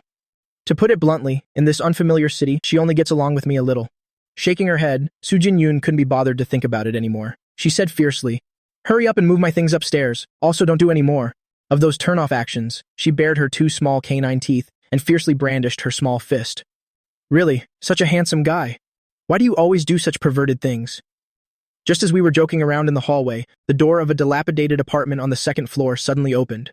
Several scar-faced men with vicious expressions walked out. Seeing this scene, they immediately revealed an unusual look in their eyes. The men whispered something. Very quickly, the 2 of us easily climbed to the 5th floor. My face wasn't red, and I wasn't out of breath. My stamina was abundant. Beside me, besides her chest heaving slightly, Su Jin-yoon wasn't tired either. However, I noticed her brows were slightly furrowed, and her expression was a little pained. Her old injuries must have flared up. Her ankles and knees were aching. "Oh right, Teacher Jin-yoon, where are you planning to move to?" "Luohe Bay." "Luohe Bay?" I couldn't help but frown. That place is also quite remote. It's still very far from Xia University. Is it necessary to move? The distance from Luohe Bay, and from here to Xia University, is about the same. Just as far. Moreover, that place is also an area on the border of the city and the countryside. It's not dilapidated. The environment is certainly a bit better than here, but the living conditions aren't much different. There's absolutely no need to go through the trouble of moving. Su Jin-yoon took out her key and opened the old-fashioned lock. Hearing my question, a trace of disgust appeared on her face. Not the fake disgust from when she joked with me, but a revulsion from the bottom of her heart. It rained the day before yesterday, right? I came home a bit late because I was taking shelter from the rain. Some creep was following me and wanted to take advantage of me. He didn't even consider who I am. I kicked his balls to bits with one kick. He'll never have children. Didn't he know that I've practiced martial arts? As she spoke, she brandished her fists and threw a few powerful kicks into the air. Looking at those round, full legs, strong and powerful, brimming with the beauty of strength, that's really fierce. If an ordinary person took that kick, they would definitely be on their knees. However, no matter what you say, my teacher is still a delicate girl. Although Luohe Bay is a bit far, at least it doesn't have these kinds of problems. It's still better to move. I don't want to come back after teaching you all and find on my hung-out clothes something disgusting. Hearing this, my eyes immediately narrowed, revealing a sharp glint. That happened? Teacher Su, don't go to some Luohe Bay. I have a friend. Let me arrange a rental apartment for you near Xia University. My tone was firm, carrying an air that brooked no argument. Although Auntie Shing is in some debt, renting an apartment for a few tens of thousands of yuan is still something I can handle. If that doesn't work, I'll go find that alcoholic Li Mengxi. With her and Auntie Shing's relationship, finding a decent place to live is just a matter of a single sentence. Hearing these words, Su Jinyun felt a warm current flow through her heart. During this time, she had been looking for a place, until her head was spinning. Good locations had expensive rent, and places with cheap rent were no good. She looked at many places before finally choosing Luohe Bay. That place was actually very inconvenient. If she could, she also wanted to find a place near Xia University, but she and I don't have any special relationship. Besides, I'm a student. She couldn't possibly feel at ease, accepting my kindness. So Su Jinyun shook her head and said with a smile, "What's this? Do you want to be my boyfriend that badly? You want to support me? I'm very touched. But the places near Xia University are all rented out, so don't think about it anymore. Luohe Bay is fine. I'll just wake up earlier to catch the subway from now on." As she spoke, she pushed the door open and walked in. Looking at her perfect, exquisite back, I had already made up my mind. After entering the house, Su Jin-yoon, feeling hot, kicked off the white shoes on her feet and bent down to take off her white cotton socks. Suddenly, as if thinking of something, a mischievous smile appeared on her face. "Xiao Feng, these white socks of mine are pretty good quality. I quite like them. If you're interested, I'll send you a link later. You can buy a pair." She shamelessly waved the white cotton socks, her fair, translucent feet on the floor. The soles of her feet were tender and white, absolutely perfect, except for a faint bruise on her ankle. My face wasn't red and I wasn't out of breath. "Teacher Su, what kind of person do you take me for? Not a pervert anymore?" Then it seems I misunderstood. "You mean one pair isn't enough?" As expected, still a big pervert.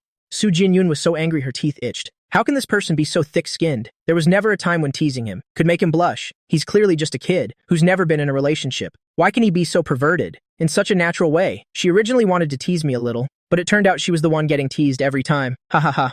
I chuckled, turned my head, and began to observe the room. The room wasn't large. It was an old-style residence. A room that had been specially partitioned off, but it was cleaned very neatly. Compared to the somewhat cold and dirty hallway outside, it was a completely different world. The small room was arranged with a very lively atmosphere. There were a few flower stems and a vase on the table. Posters were also stuck on the slightly yellowed walls, but they weren't of other people. They were photos of Su Jinyun's past competitions. She looked truly heroic and majestic, full of vitality. On the wall opposite the bed, there was a shelf. On it were placed a few trophies and medals, an entire wall filled with the glory that she had once achieved. To the left of the entrance was the bathroom. Although it had a wooden door, the inside was not at all simple. The space was very large. The tiled floor was also wiped sparkling clean. There was also a clean bathtub. Next to it were a few pots of green plants. The whole room was arranged very cozily. There was also a faint fragrance in the air. It was Su Jinyun's unique scent. Su Jinyun didn't have many clothes. Most of them were sportswear, but they were all folded very neatly, clean and tidy. You could tell she was a person who loved life. "So, little young master, my place isn't too bad, is it?" Su Jinyun asked proudly. She was very satisfied with her arrangement. If it weren't for this place being too far from Xia University and running into some disgusting people, she actually would be a little reluctant to move. I looked around and then nodded. I praised her sincerely. "It's great, but it's missing something." "What is it missing?" "It's missing a very charming man." Su Jinyun was stunned. Then her beautiful eyes glared. "You're trying to say it's missing you, aren't you?" "I didn't say that, but it seems my impression in. The teacher's heart isn't too bad, huh? You thought of me as soon as I mentioned charming." "Pfft, you're shameless," Su Jinyun said, pretending to be angry. But the corners of her mouth couldn't help but curve up slightly. "All you do all day is sweet talk. Help me pack up the trophies." Okay. I moved very quickly. I started packing the trophies on the shelf from largest to smallest. Su Jinyun went to pack some personal hygiene items. Right in the middle of packing, the system's voice suddenly rang in my head. Ding detected that the host is helping Su Jinyun move. Reward for good deed, masterful skills, fusing the essence of all martial arts in the world, to forge various ruthless, masterful skills. As the voice faded, a massive stream of knowledge about masterful skills instantly flooded my mind. The amount of information was too large. It made me unable to help but close my eyes. I felt a bit dizzy. I leaned on a basket of packed clothes, slowly taking it all in. In just this moment, I felt like my body had been enlightened. I instantly mastered dozens of ruthless methods to eliminate hypothetical targets. Seeing me suddenly stop moving, Su Jin-yun, who had just come out of the bathroom, immediately asked with curiosity, "What's wrong, kiddo? Are you not feeling well? Then you should rest first." Su Jin-yun's voice suddenly stopped. Her lively eyes immediately widened. They were wide, her expression stunned. She saw me sitting cross-legged on the ground, hugging a basket tightly. My head was also buried inside it. It looked like I was playing a game of taking a deep breath of the peak. Su Lufeng, you pervert! A streak of embarrassed red immediately appeared on Su Jin-yun's cheeks. Taking the chance while I wasn't looking to sneak a sniff, huh? You bastard. Her face was furious. Her small, fair fists were clenched. I have to teach this pervert a lesson. She hurried over on her fair, bare feet, although she didn't mind too much, and usually joked around lewdly with me. There had to be a limit. Both embarrassed and angry, Su Jin-yun stomped her foot. Her small, delicate face flushed red. The red spread from her cheeks to her earlobes. She reached out, intending to pinch my ear to teach me a lesson I'd never forget. But as she got closer, she saw that my tightly closed eyes were trembling slightly. My expression was also a bit unnatural. My forehead was covered in cold sweat. Su Jin-yun was startled. The hand raised in midair also froze. He doesn't seem to be doing it on purpose. He looks like he's about to faint to death. In an instant, the anger in Su Jin-yun's heart seemed to be doused by a bucket of cold water in an instant. Her face, which had been red with anger, quickly paled. It turned ashen. Her eyes showed even more worry. Su Lufeng, what's wrong? Don't you scare me? She shook my body. I still didn't move. Instead, a layer of cold sweat broke out on my forehead. Su Lufeng. Su Jin-yun immediately panicked.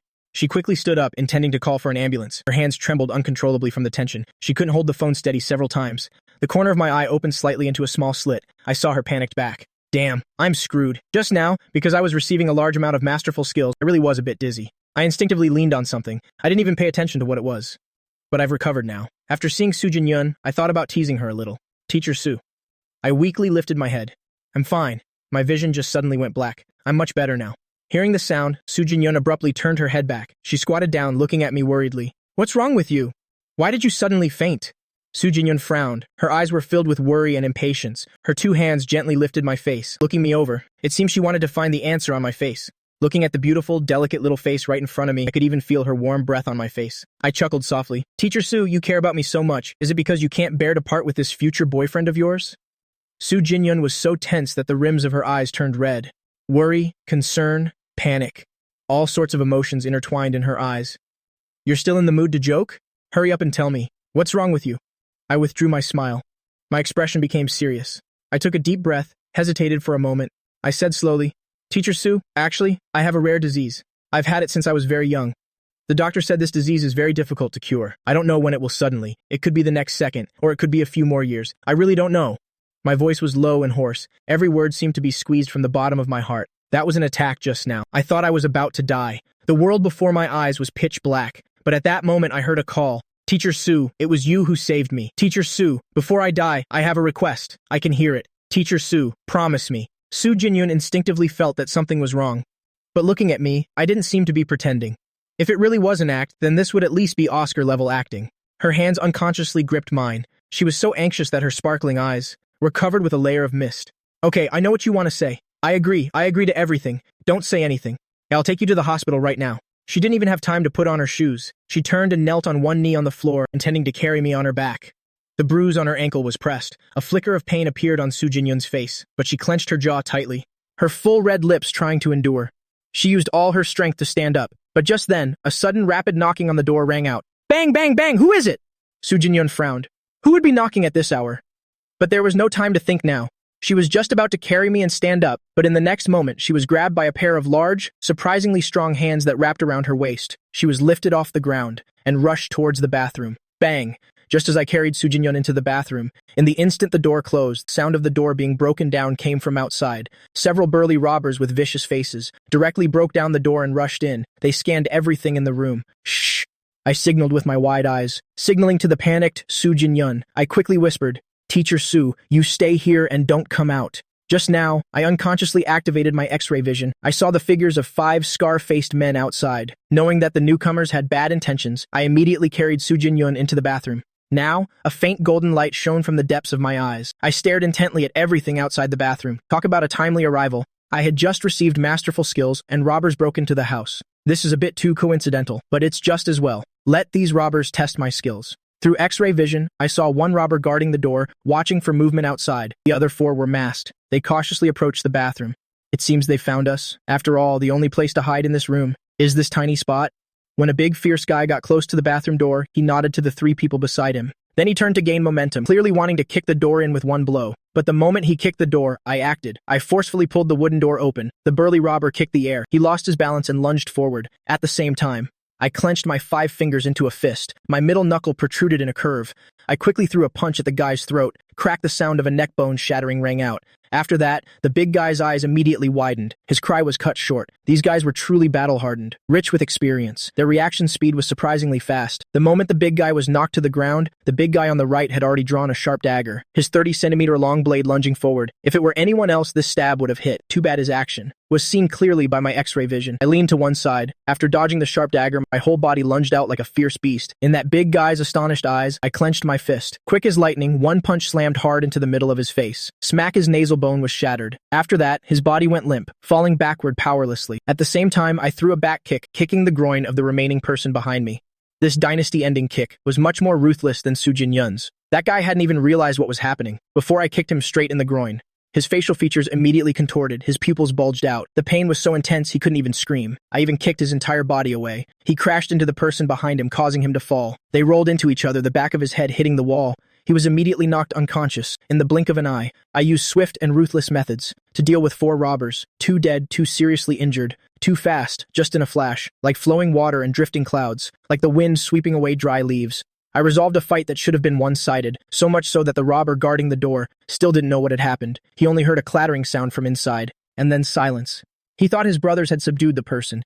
He growled with excitement. Damn it, you guys keep it down. Break their teeth first, then gag them so they can't scream. If they dare to resist, then cut their leg and arm tendons first. Be careful, don't kill them right away. You bitch, you kicked me that day. It still hurts me now.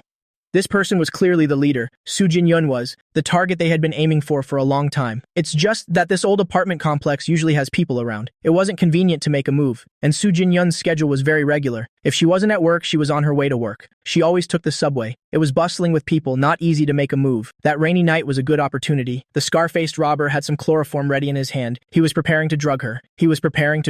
She kicked him before he had a chance to act. And when the other brothers rushed to help because the commotion was too big, several households had opened their doors to look. To avoid being discovered, they had to give up.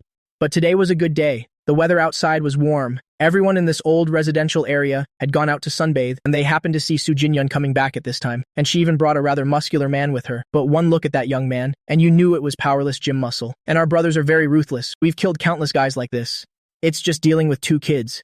5 against 2, the advantage is ours. How could we lose? They had just planned this action. Now it seems it was truly perfect. They made almost no noise, and they had subdued the person. Hehehe, let me go first. You guys look for the money first. The man excitedly closed the door. As he turned his head with an excited expression, he was immediately scared out of his wits, his scalp tingling. He only saw a 30-centimeter-long sharp dagger already pressed against his head. And I was staring at him, with a faint golden light in my eyes, as if targeting a prey. There was even excitement on my face, an uncontrollable agitation. In this moment, the man understood what had happened. He glanced to the right, and was even more scared, his whole body trembling violently and uncontrollably. His good brothers had all fallen to the ground, especially the brother at the bathroom door. His eyes were wide open, dying with grievances. So that noise was the sound of my brothers. Going to hell. Damn it, it's only been a few seconds. All my brothers are dead. What kind of person is this? How can his eyes even glow? At this moment, the scar-faced robber's scalp tingled. He felt extreme terror and fear. You go first. A strange smile formed on the corner of my lips. Brother, spare. Before the words were finished, I withdrew the knife and grabbed the opponent's throat with my backhand. I leaned back, my arm suddenly exerting force. This scar-faced robber was immediately like a little chick, lifted up and thrown over my shoulder. I slammed him hard onto the ground. Splat, the force was too great. The scar-faced robber felt his internal organs, as if they had been displaced. His vision darkened even more. Am I dead? I don't want to die.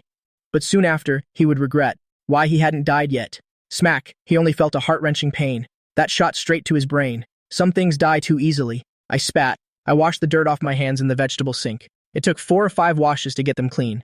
After finishing everything, I slowly walked to the bathroom. Soo Jin-yun's face was pale. She was hiding behind the wooden door. Hearing someone enter, her expression became even more tense. But behind her back, she was holding a pair of scissors, though I don't know since when.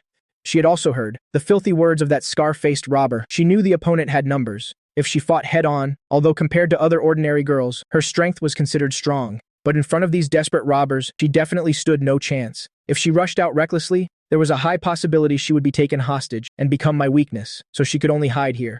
If it really came to that, she would see if this surprise attack could trade for a life. If it couldn't, she would end her own life. In any case, she absolutely could not suffer humiliation. She had decided this. She was also preparing to make some noise, to distract the robbers, creating an opportunity for me. But unexpectedly, I was so fast. I easily took care of these 5 robbers.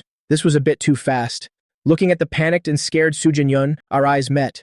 The bathroom was momentarily quiet. Only the sound of our ragged breathing remained. The rims of Su Jin-yun's eyes were slightly red. She looked at me, Xiaofeng. As she spoke, she threw away the scissors. She rushed into my arms and hugged me tightly. I was a bit stunned, then slowly reached out my hands. I gently hugged Su Jin-yun. I could feel Su Jin-yun's body, trembling violently. She was terrified. My heart immediately ached. I also felt a wave of luck. Luckily, I met Su Jin-yun today. Luckily, I came to help her move, and luckily, I awakened my masterful skills. Every link was perfectly timed and extremely important. Missing any single link, I don't know what the outcome would have been. But the beautiful teacher Su would surely have suffered great humiliation. This is a scene that I absolutely do not want to see. Fortunately, all of this, because of me. Xiaofeng. I was so scared. It's okay. It's all over. I gently comforted her. My hand gently patted Su Jin-yun's back. Su Jin-yun's cheeks were flushed. Even her translucent earlobes were bright red. Her eyes were filled with emotions that were not hidden at all. Fear, terror, luck, emotion, admiration, worship. All sorts of complex emotions converged in her mind.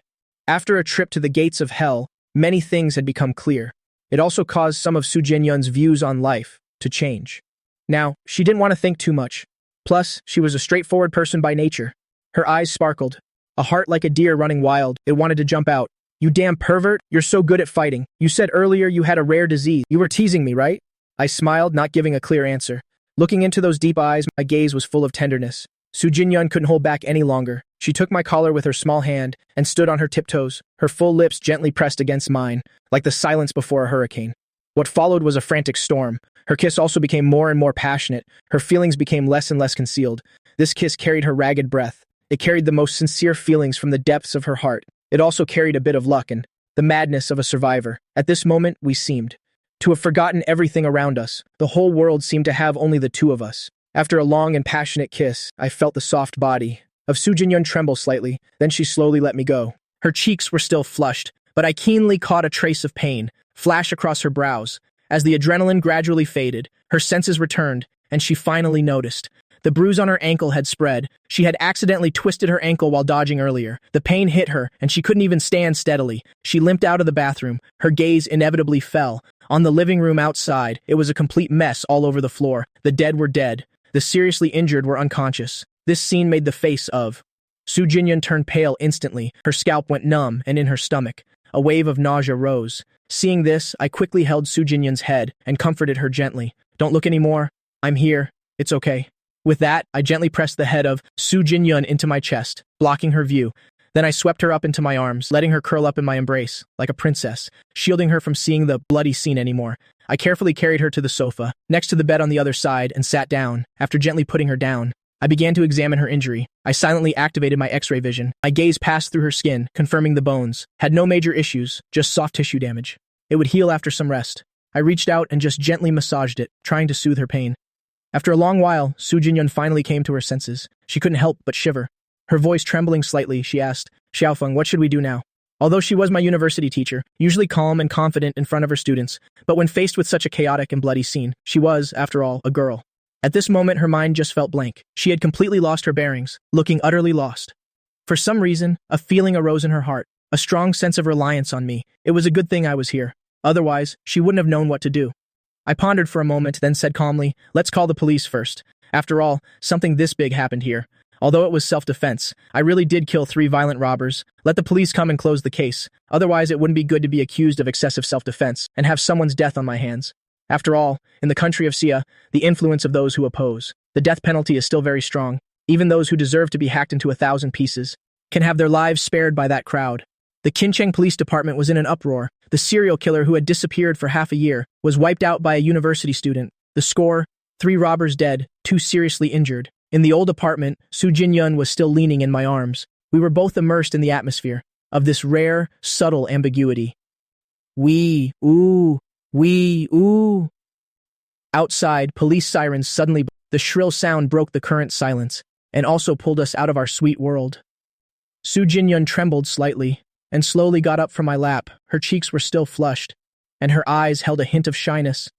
Very quickly, more than 10 police officers entered, looking at the tragic scene at the site. Everyone gasped, although they knew the outcome was 3 dead and 2 seriously injured, but being at the scene still sent a chill down their spines. In an instant, the way the police officers looked at me and Su Jinyun changed. The leader was a beautiful policewoman named Qin Yan. Her sharp gaze swept across the room. Fresh blood was still on the ground. The signs of a struggle were clear. She didn't miss a single detail.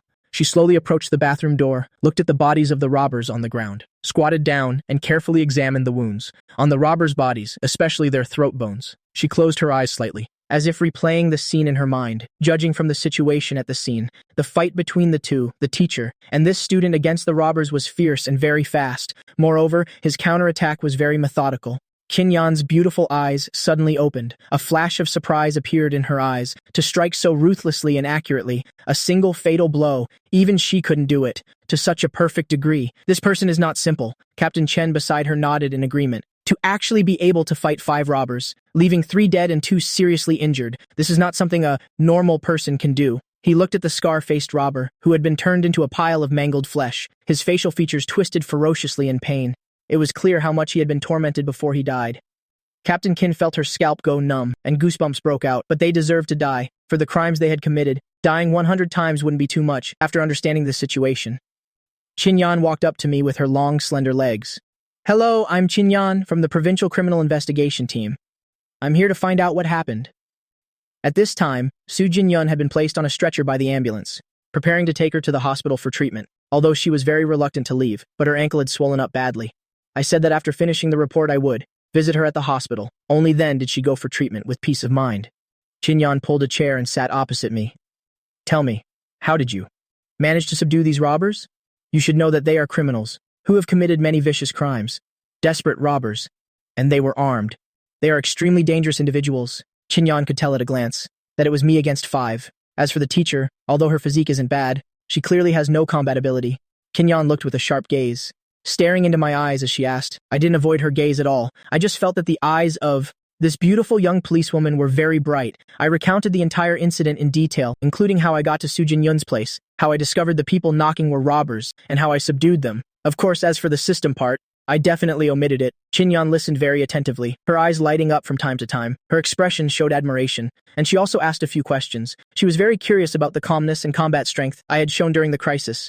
Have you ever learned martial arts? Your skills don't seem like something a normal student would have. I learned military boxing during military training at university. Military boxing. Qin Yan laughed.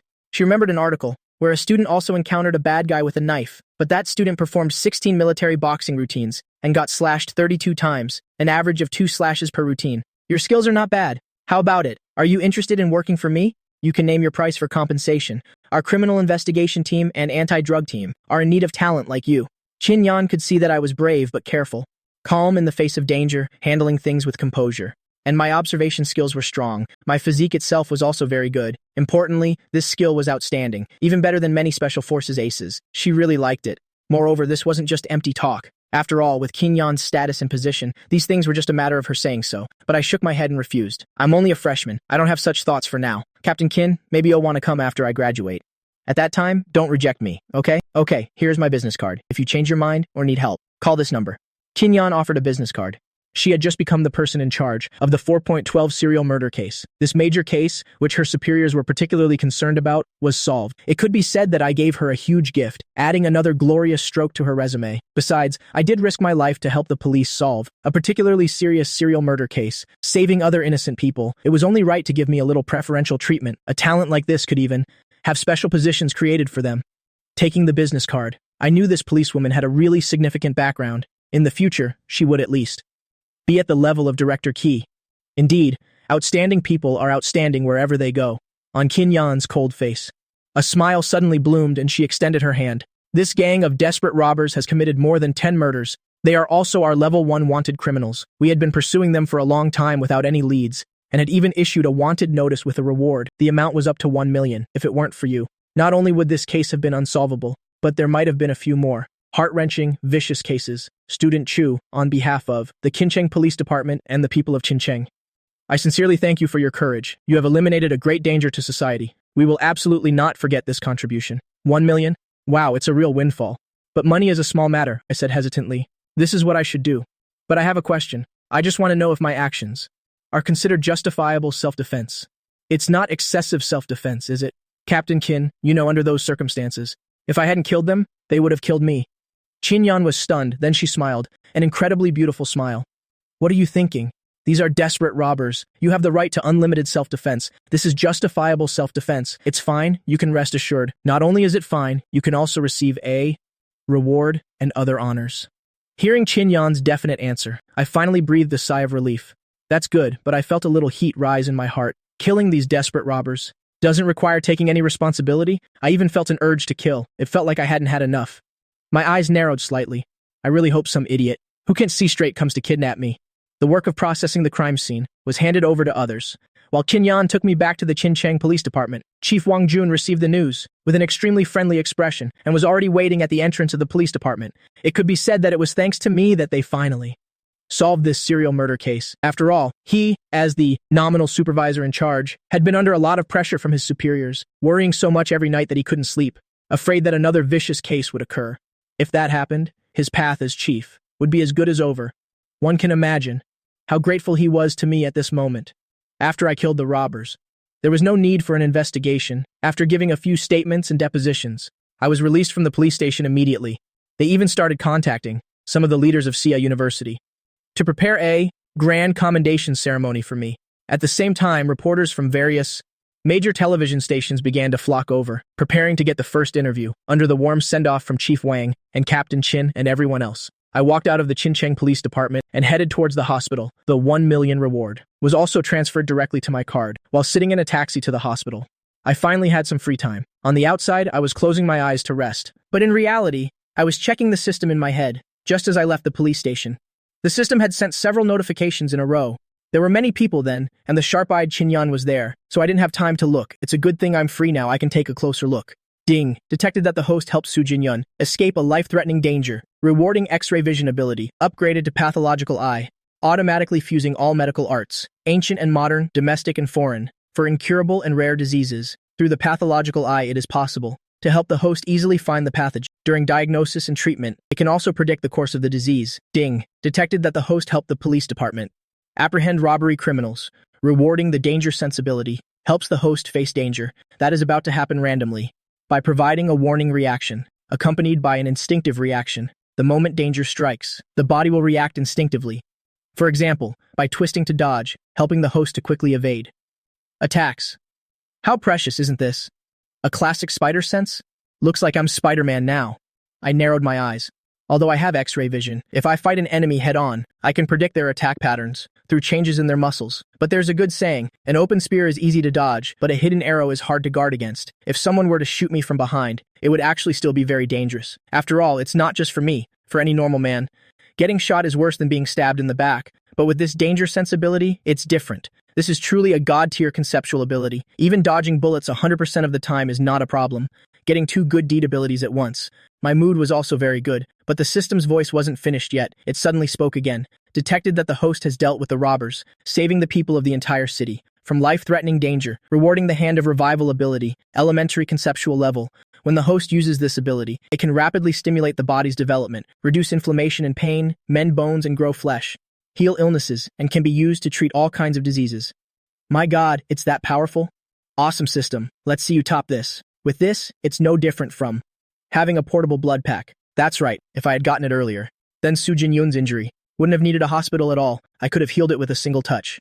Meanwhile, somewhere else, Xing Yishan had just stepped out of a high-end restaurant.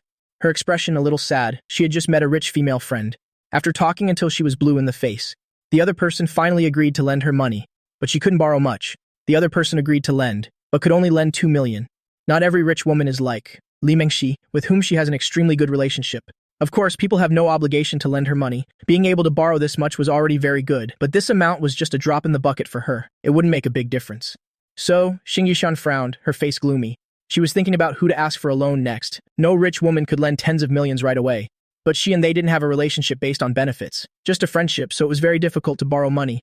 While thinking, the slender white fingers of Shing Yishan scrolled through her phone. When she suddenly saw a familiar phone number, she hesitated for a moment before dialing.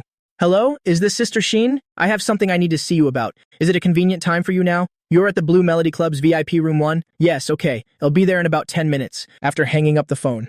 Shing Yishan's expression was a bit complicated. She heard the noise from the other end of the line. There were many people at Sister Shin's place. She actually didn't want to go, in front of so many people. But to borrow money, she had no other choice. Shing Yishan took a deep breath and turned towards the Blue Melody Club. This Blue Melody Club is a members-only venue, high-end and luxurious in Qincheng, with strict screening based on status. At the same time, you can only join through a member's recommendation. And to become a member, not only do you need a member's recommendation, the minimum asset requirement is that one's assets must be at least 50 million. She used to be a member here as well, but she hadn't been here in several years. Sister Shin's real name is Yang Kai-shin. She isn't a member of the Blue Melody Club, but one of its shareholders. Yang Kai-shin is very powerful. Her assets alone exceed 1 billion. Her husband is also not to be underestimated. He works in the investment banking industry. I heard her whole family works in the financial system. It seems her father is some big shot, with a very important position in Qincheng. In short, extremely wealthy with a super high status. The relationship between Shing Yishan and her couldn't be called great, just normal. After all, when she still had money, Yang Kai-chin would always look for her, time and again, to discuss investment projects. But at that time, Shing Yishan had no interest in these things, so she politely refused every time. One time, Yang Kai-chin enthusiastically introduced an investment project with unlimited prospects, and was even a bit forceful, persuading Shing Yishan to join. But after consideration, Shing Yishan still refused. After that, the relationship between the two underwent a subtle change. In addition, there were a few small, unpleasant incidents, which made her even less willing to associate with these people. If she really had no other choice this time, she actually wouldn't want to find this Yang Kai-shin. I wonder if going this time will allow me to borrow money smoothly.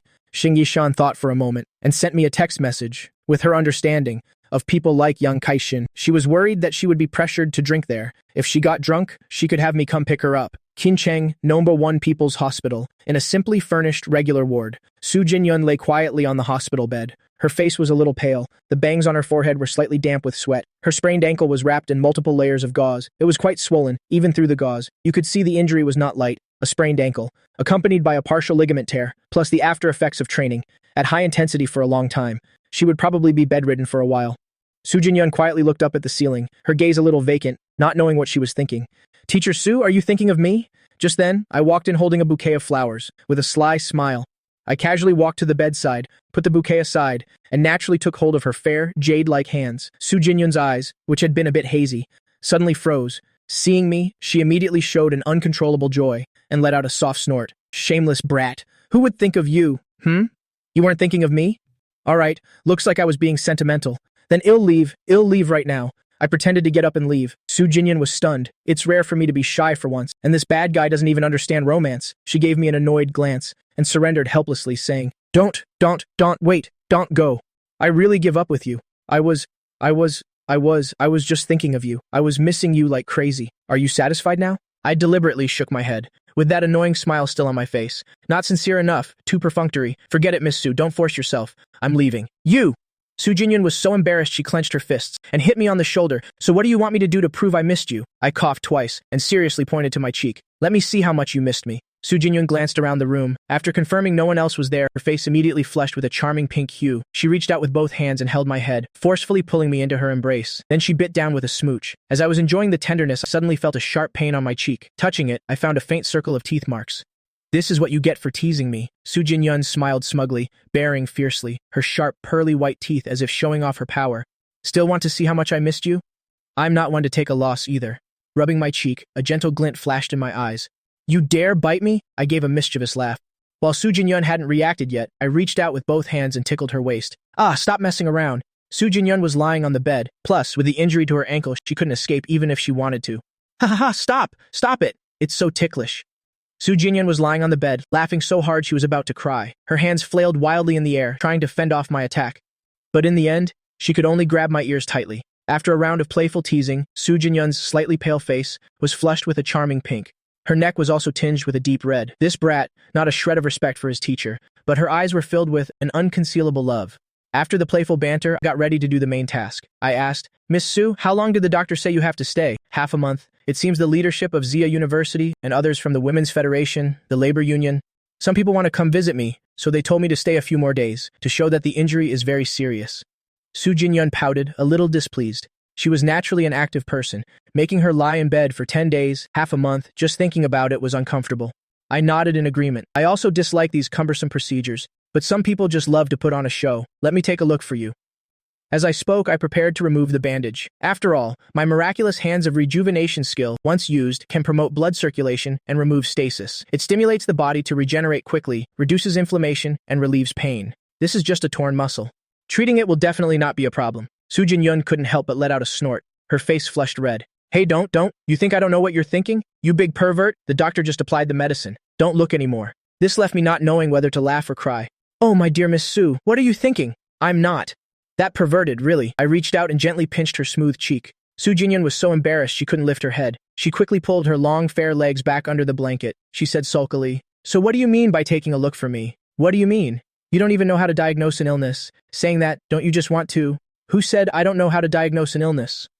"I read a few medical books on the way here just now. It's just a minor sprain, no problem." My expression turned a bit more serious. "No more joking. Miss Sue, if you want to get out of bed sooner, then trust me." With that, I held Su Jinyun's plump thigh and removed the freshly wrapped bandage from her ankle. I gently held Su Jinyun's small, injured foot. The ankle was swollen. The swelling even spread to the top of her foot. The initial bruise had deepened, turning into a purplish black. Her small foot had never been held by anyone like this. Su Jinyun immediately had an unconscious reflex. She jerked it and immediately felt a sharp pain. Su Jinyun's beautiful willow-like eyebrows furrowed slightly. Then she felt a scorching hot hand press against the top of her bruised foot, gently massaging it. A warm current flowed from the palm, entering her body. That unbearable, intense pain actually subsided under such a massage. "Huh?" Su Jinyun's beautiful eyes widened immediately. "Pervert Xiao Feng, you really know medicine?" She was astonished.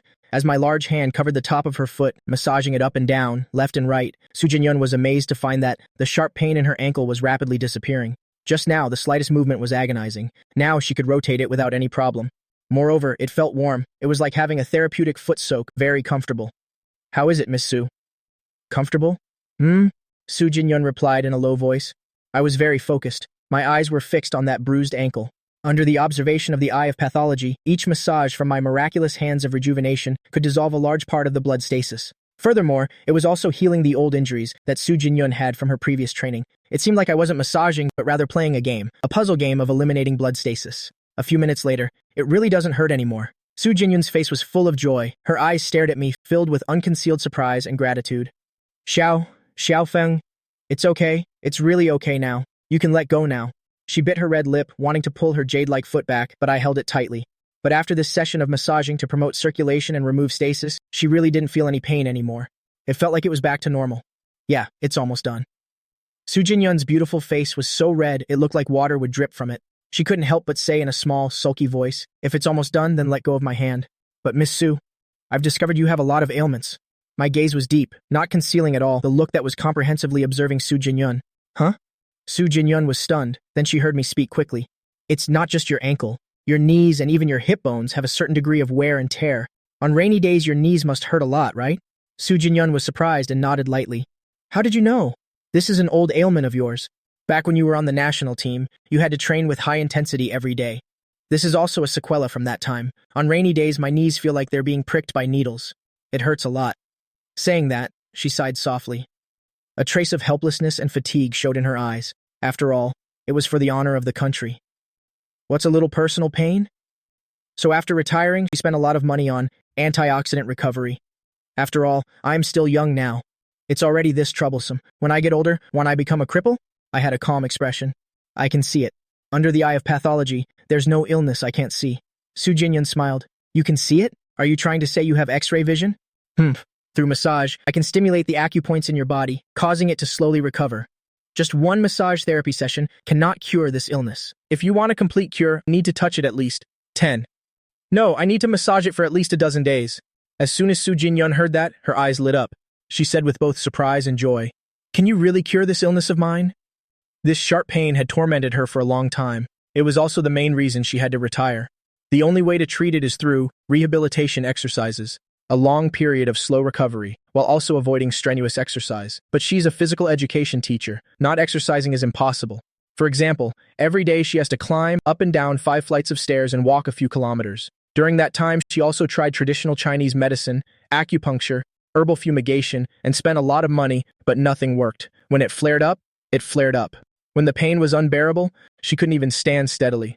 But thinking about the effect of my massage just now, perhaps I really did have a way. We'll know once we try. You're not just saying that on purpose. Before she could finish, my big, warm hand had already started massaging her knee. Under the effect of miraculous hands of rejuvenation, the long-worn meridians and joints of Su Jinyun were being healed. I massaged Su Jinyun for a full 6 or 7 minutes. Su Jinyun felt her tense thigh muscles had never been so relaxed, never so comfortable. Before, it was always a dull ache. But now not only was there not a hint of discomfort, but on the contrary, she felt more energetic. I must say, my massage technique is pretty good, warm, very comfortable. But Su Jinyun bit her pink lips tightly, her eyes extremely shy. Having gone through a life-and-death situation together, she no longer resisted me now. I slowly withdrew my hand and said seriously, "Miss Su, I'm treating you. What is there to be embarrassed about?" I know. Su Jinyun burrowed into the blanket, revealing only half of her small head. She looked at me with shy, moist eyes. Her heart was pounding non-stop. Why does it feel like this little man has become even more handsome? Just then, the phone in my pocket suddenly vibrated. I took out my phone and saw a message from Auntie Shing. My expression changed slightly. "Miss Su, I have something urgent to attend to. I have to leave first. Your ankle is fine now, but you should still stay in the hospital for a few days. After I find a house for you near Xia University, well, move there. What's wrong, Xiao Feng? Did something happen?" Seeing my serious expression, Su Jinyun was very worried. She tried to sit up, but I gently held her by the shoulders. "It's nothing, it's just that my aunt drank too much. She asked me to come pick her up." "Don't worry, Sister Jinyun." As I spoke, I reached out my hand and brushed back the stray hair on Su Jinyun's forehead. My eyes were filled with tenderness and care. Under her worried gaze, I leaned down, my forehead touching hers, and then kissed her pink lips. Su Jinyun was stunned at first, then she slowly closed her eyes, responding to this passionate kiss. Click. Just then, I took a selfie. Then I sent this photo to Su Jinyun. "Miss Su, get some good rest. If you miss me, look at the photo." Looking at that sweet kissing photo, Su Jinyun blushed and nodded lightly. Her eyes sparkled with a heart-stirring light. "Be careful on your way. Don't worry. Watching my retreating back until I was out of sight, Su Jinyun finally looked away. She held her phone, staring at the kissing photo. A sweet smile unknowingly appeared at the corners of her mouth. After thinking for a moment, she set it as her phone's wallpaper. Although a formal confession was still missing, she felt she had already fallen into the net of love. VIP room number 1, Blue Wing Club. After leaving the hospital, I hailed a taxi and went straight there. Auntie Shing's message was nothing special. It just had instructions. "Kiddo.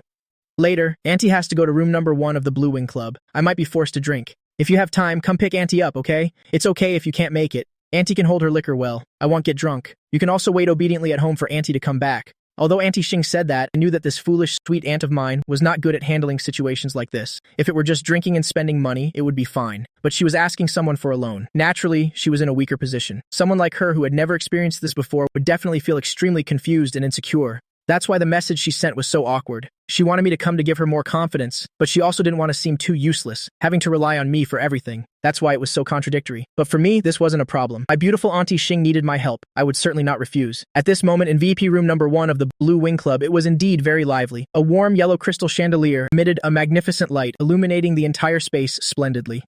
A large table was filled with all sorts of expensive delicacies. Several bottles of decades-old Maotai liquor had also been finished. There were about a dozen people present. Everyone was in high spirits, drinking until their faces were red and ears flushed. However, among them were 2 men with aquiline noses and sharp gazes who were particularly eye-catching. Their extraordinary aura, despite being seated in a crowd, naturally exuded a presence that made people feel guilty and fearful. Each of the 2 men held a dragon-headed cane. One was entirely golden, gleaming with a dazzling metallic sheen under the lights. The other was carved from bright silver, with 2 gemstones inlaid on the dragon's head. It was extremely valuable. From everyone's attitude, one could see that the entire party revolved around them. When they occasionally spoke, it made those around them continuously nod in agreement.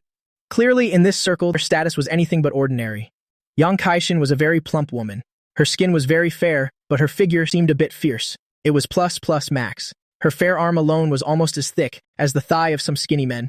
Anyway, it fit the impression I had of a fat auntie with a large head and big ears. She was laughing and talking with the person next to her, while occasionally glancing at the two men, holding the dragon-headed canes with a fawning look. "Big sister, who called you just now?" Next to her, a man as skinny as a monkey drunkenly asked. His name was Yang Wei, the second younger brother of Yang Kaixin. "It's that Xing Yishan, the woman you like the most." Yang Kaixin took a sip of wine. "She said she needed to see me about something, probably to borrow money." Yang Wei's eyes lit up, and he licked his lips. "That bitch finally couldn't take it anymore, huh?" That bitch. This time, you'll finally fall into my hands. Let's see if you can still pretend to be so noble."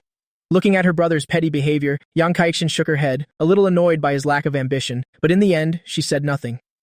"Big sister, this time you really have to help me," Yang Wei said excitedly. "I've been waiting for this opportunity for a long time. I promise you, big sister, I only want this last woman. You know it. I've liked that Hog Xing Yishan for years. Once I get her, I'll immediately reform myself. I'll never fool around outside again." Yang Kaixin frowned and said impatiently. Yeah, all right, I know. Stop talking, aren't you annoying?" Heh, I knew big sister was the best." Very quickly, Xing Yishan arrived. She sent a message saying she was waiting for her in the next room. "Let's go." Yang Kaixin stood up, gave a forced smile to the two men, and then went to the next room with Yang Wei. "Oh my, you haven't contacted me in so long. Why are you suddenly looking for me?" As soon as she pushed open the private room door, Yang Kaixin spoke in an enthusiastic voice. Xing Yishan stood in the room, a little flustered. "Sister Xin." As soon as Xing Yishan opened her mouth, she suddenly saw the person following closely behind Yang Kaixin. It was a man as skinny as a monkey, Yang Wei. Her eyebrows immediately knitted together. She had no good feelings for this person. Yang Wei had always liked her, even when she was married, but he always acted attentive in front of her and often said strange things. As far as she knew, this person was a genuine old lecher. Therefore, Xing Yishan despised him and refused to have any contact with him. Some of the minor, unpleasant friction with Yang Kaixin was because during a gathering of friends, this person suddenly showed up and kept trying to grope a drunk Li Mengshi. Unable to contain her anger, she slapped him. From then on, she never saw Yang Wei again, and her relationship with Yang Kaixin also gradually faded. After all, this person was her biological brother. When you beat a dog, you have to consider its owner. "What's wrong? Are you surprised to see me?" Yang Wei calmly walked into the room, propped his leg up on the sofa, and continuously sized up Xing Yishan while rubbing his chin. Hey, Yishan, my family is having dinner in the room next door today. I know you don't like my brother, but he's missed you for a long time. So he came to see you for a bit. It's okay, it won't disturb our talk." Yang Kaixin narrowed her eyes and chuckled, her expression enthusiastic. Hearing that, Xing Yishan couldn't say anything and forced a smile. She tried to make her voice sound calm. "Sister Xin, I've run into some trouble recently. Can you lend me some money?" "I knew it. Your husband is really unreliable. He doesn't even want his wife and kids for the sake of money. He's truly scum." Yang Kaixin's expression changed. She became angry as if sympathizing with Xing Yishan. He doesn't want a beautiful wife, and instead lives with those low-class people. His dog eyes must be blind. Now look at him. He scrounged up a large sum of money in the country and ran off to enjoy it all by himself, leaving my poor Yishan behind to endure all this suffering alone. Saying that, she even feigned righteousness, taking Xing Yishan's small hand, as if she felt very sorry for her. But these words made Xing Yishan's eyes reveal a hint of suspicion. I haven't even said anything yet, and Yang Kaixin already knows my situation, like the back of her hand. It seems she's been paying quite a bit of attention to me. But her husband also has many relatives in the investment banking industry, big figures in the financial system. If she really cared, it's not strange that she knows about the situation I'm facing. But this made Xing Yishan wary. Could it be because she knows about my problem that she also called Yang Wei over? "Sister Xin, since you already know my situation, I won't beat around the bush. Can you lend me some money for an emergency? Any interest rate is fine. I'll pay you back in 3 years." Yang Kaixin showed a hesitant expression. She signaled to Yang Wei with her eyes. The latter immediately understood. He walked up behind Xing Yishan, intending to wrap his arms around her fragrant shoulders. Xing Yishan frowned and dodged him, shouted at Yang Wei, "What are you doing?" Seeing the disgusted look in Xing Yishan's eyes, Yang Wei wasn't angry at all. On the contrary, he even felt a sense of excitement. "Hate me. Go on and hate me." He loved it most when women looked at him with that kind of gaze. The more she hated him, the more blissful it would be later. It gave him a sense of conquest. Yang Wei looked confident. He raised his head and said disdainfully, "Yishan, the debt you owe is not a small number. It's tens of millions. Why don't you come be with me? I guarantee that you'll still be able to live a carefree life." Xing Yishan, her face as cold as ice, cut him off. "Please call me Xing Yishan." Yang Wei's expression stiffened. Then, a trace of anger appeared on his face. "This damn woman doesn't know what's good for her. Even at a time like this, she's still putting on airs with me." Yang Wei sneered coldly without hiding it. "Very good, Xing Yishan. You've got guts, even at a time like this. You're still pretending to be noble, aren't you? Look at your situation now. Tens of millions in debt, right? The bank is about to repossess your house and car, right? Do you have anything on you to use as collateral? Do you have the ability to pay it back? If we lend you money, wouldn't that be like throwing money out the window? How do you have the nerve to ask for a loan? Or are you planning to borrow it with no intention of paying it back? His words were like knives, every word piercing her heart. You. Xing Yishan's gaze turned cold, but she also understood that what Yang Wei said was the truth. I really don't have any money. If I hadn't discovered that chest of gold and Li Mengxi hadn't agreed to lend her 10 million, she would really have to sleep under a bridge tomorrow. But these words from Yang Wei woke her up. It seems that Zhu Rongguo could borrow so much money in the country, even without her knowledge, and mortgaged both the car and the house, and even made her bear a huge debt. In this matter, if there wasn't manipulation from insiders like Yang Wei, she wouldn't believe it. The greatest possibility is even that Zhu Rongguo had sold her out to these people. Although she hadn't been in business for decades, she understood these dark sides clearly in her heart. If she were given some time, perhaps she could sue to have some of the debts written off. But what she needed most right now was time. Seeing Xing Yishan speechless, Yang Wei revealed a mocking smile. It's only because our relationship is so good that I'm speaking frankly with you. Yishan, the only person who can save you now is me, Yang Wei.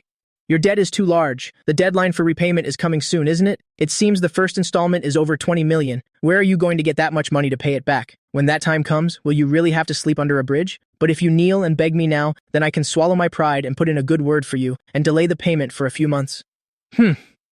Xing Yishan's face was as cold as ice. She spoke coldly. Beg you? I would rather die on the spot than beg a disgusting, rotten person like you. With that, Xing Yishan prepared to leave. To make her sell herself out, she would rather not borrow this money. Yang Kai-shin saw the atmosphere was a bit tense. She hurriedly stopped Xing Yishan and turned to scold. You bastard, what nonsense are you spouting all day? Get out of here now! I need to talk to Yishan alone for a moment. Yang Wei looked indignant, but seeing his older sister give him a look, he still snorted coldly. His face flushed red as he walked out. Seeing Yang Wei leave, Yang Kai-shin quickly forced a warm, fawning smile. She took both of Xing Yishan's hands and pulled her to sit down. Oh, Yishan, look at what a mess this has become. He's just a good-for-nothing, don't mind him. I'm a woman, too. I know the difficulties you're facing. Yishan, I really want to help you, but… Yang Kai-shin changed her tone and sighed. But Yishan, you know that no matter how useless Yang Wei is, he is still my younger brother. He keeps telling me how much he likes you. If you could… Xing Yishan looked at her without expression.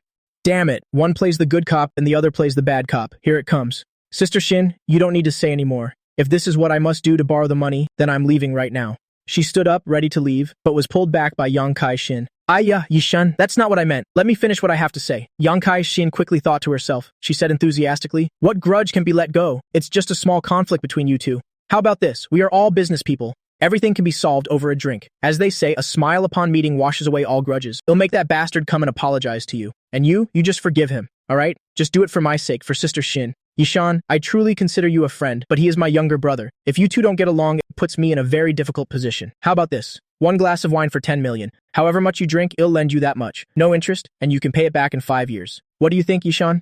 Sister Shin isn't treating you badly, right? I know you're in a tough spot right now. But who doesn't fall on hard times, right? Besides, you're so young and beautiful. These things are not a problem. You just need time.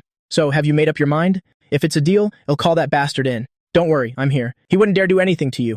I just want you two to bury the hatchet. After all, I'm caught between a rock and a hard place. I'm stuck in the middle. It's very awkward. Xing Yishan frowned deeply. People often say don't make friends when you're poor and don't seek out relatives in times of trouble. Many people love to kick you when you're down at times like this and fish in troubled waters. Although she hadn't been in business for over a decade, based on her experience, she knew that there was no such thing as a free lunch in this world.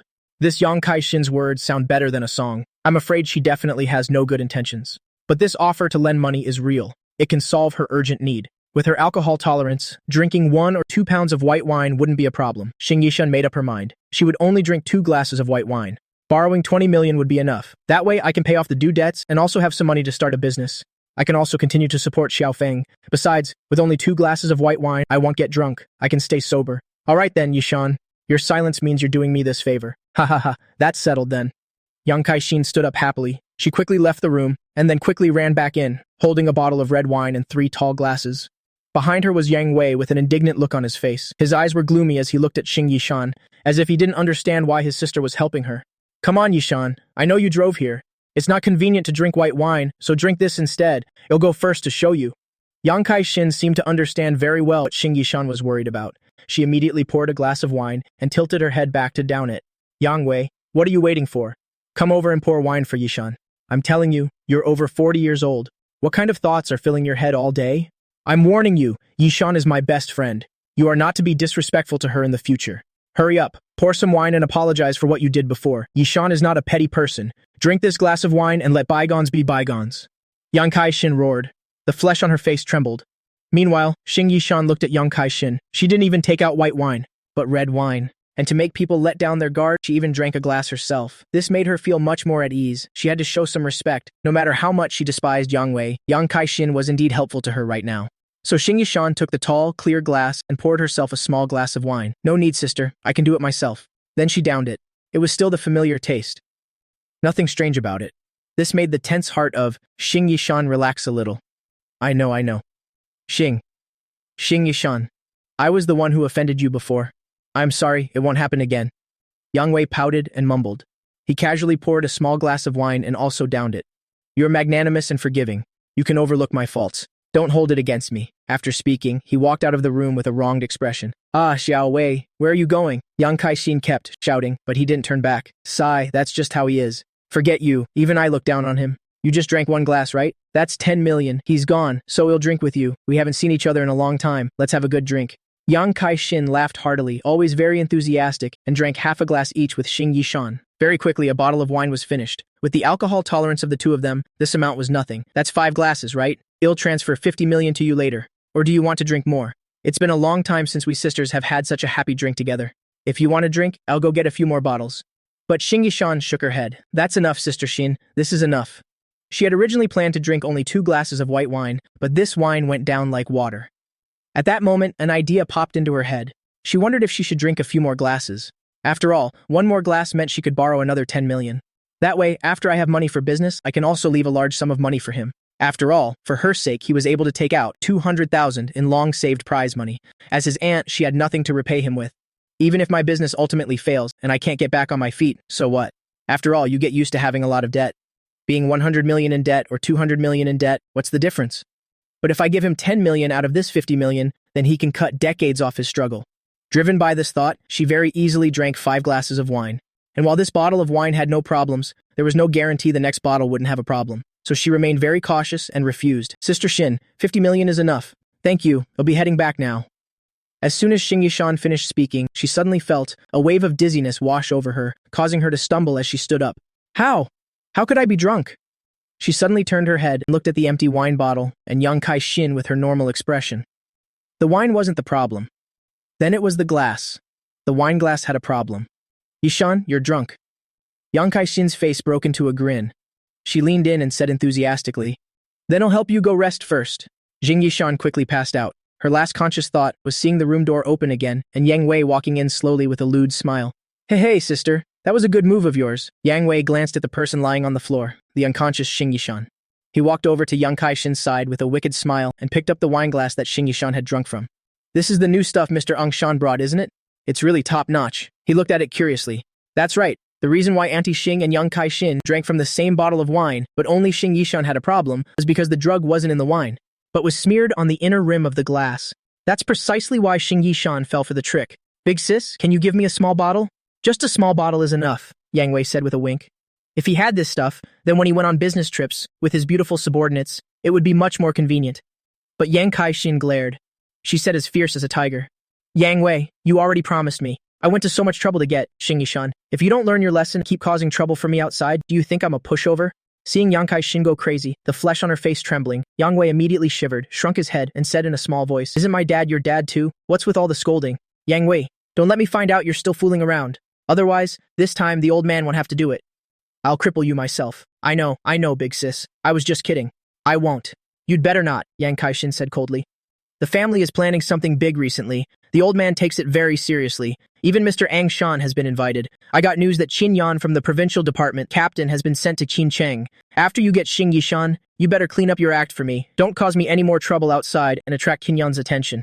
Otherwise, even if you are my biological brother, if you cause trouble, I won't be able to save you. Mr. Angshan will kill you with his own hands. Do you understand? Hearing these words, Yang Wei immediately jumped in fright and hurriedly promised. Big sis, don't worry, I know my limits. Seeing Yang Wei's obedient appearance, Yang Kai-shin nodded in satisfaction. She looked at the unconscious Xing Yishan on the floor and sneered. Boom! A loud bang suddenly rang out, causing Yang Wei to jump in fright. He was just about to turn and see who was so blind as to dare to ruin his good time. Just as his body turned and his head had just turned as well, suddenly a black shadow roared past his eyes, grazing the skin of his face, and slammed into the padded wall behind him. The force was so strong that it made the whole room shake slightly. Even the crystal chandelier swayed. This sudden turn of events scared Yang Wei so much his face turned pale. That black shadow just now was only 0.001 mm from his head. If he had turned just a little more, I'm afraid he would have lost his life. When he came to his senses, he realized it was a metal handle ripped from who knows where. Damn it!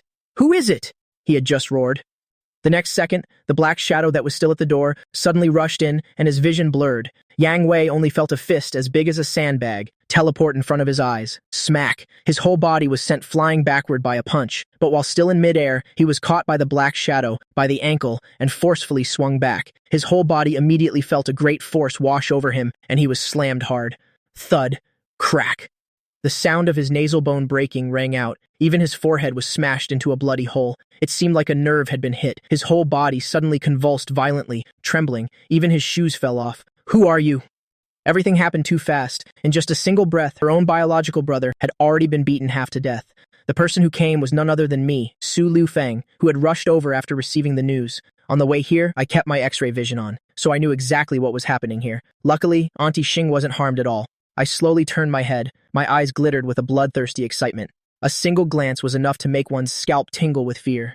Yang Kai-shin only felt a stream of cold air rush straight to the top of her head. Between her greasy thighs, a warm stream of acrid liquid flowed out. Security! Security! Where are you? Yang Kai-shin had just opened her mouth to scream when I punched her in the face. Dragging the layers of flesh on her face with it, they were smashed together. With a thud, her whole body rolled straight to the ground. But being fat has its advantages. She could take a punch. This one punch didn't knock her out. It just knocked out a few of her teeth. If she were to enter a slapping contest, I don't know if she could win, but she would definitely be the one who could take the most hits. Yang Kai-shin looked at me in fear. Her mouth produced an unclear sound. Help! But I said nothing. I directly lifted her up and threw her onto the padded sofa. I slapped Yang Kai-shin hard across the face. Smack, smack, smack, smack, smack, smack. I unleashed a continuous barrage of slaps, slapping her more than 10 times in a row, until my hands started to feel a bit numb before I stopped. Yang Kai-shin's eyes were swollen shut into a thin line. It felt like her brain had been slapped dizzy. Her cheeks were also swollen. This wasn't a pig's head anymore. It was a pig's head Pro Plus Max Ultra version. This scene was not for the faint of heart. I couldn't help but sigh in admiration at the rooms of this blue clothes club. They were truly high class. Even though the commotion here was earth-shattering, still no one came to take a look. I glanced at the surrounding rooms. They were all drinking and making noise no one noticed. Suddenly my eyes narrowed. I looked into the next room. The gold and silver dragon-headed canes in the hands of two people. Through my X-ray vision, I discovered something unusual inside them. Looking at their faces, after memorizing the details, I then picked up Auntie Shing and prepared to leave. Passing by the convulsing Yang Wei, I also kicked him hard in the groin and then stomped on it a few more times, leaving him completely impotent. But even in such a miserable state, Yang Wei was still unyielding, truly worthy of being a tough guy. He didn't even groan once. He just convulsed blindly, issuing a silent protest. Holding Xing Yishan, seeing her in this state, I didn't even need to use the eye of pathology to know what the situation was. This sweet, silly, beautiful aunt of mine. I had only been away for a short while. How could she have run into such a terrible thing? Very quickly, I walked straight out of the Blue Clothes Club without any obstruction and returned to the Bentley. As soon as I sat in the car, Auntie Shing let out a faint sound, attracting my gaze. I saw that Auntie Shing's brows were tightly furrowed. Her eyes were shut tight. Only her mouth was constantly making sounds. Seeing this scene, I unconsciously reached out my hand, but just as it was about to reach her, I suddenly raised my hand again and touched Xing Yishan's hot cheek, caressing it gently. My eyes were filled with heartache. This silly aunt. Besides her age and body being that of my aunt, there was nothing else aunt-like about her. Her psychological behavior was more like that of a girl in her early 20s, naive, pure, and inexperienced with the world. Thinking about how just a few days ago, as my elder, she was teaching me how to make friends after starting university and how to develop relationships. Turns out, she herself is a fool.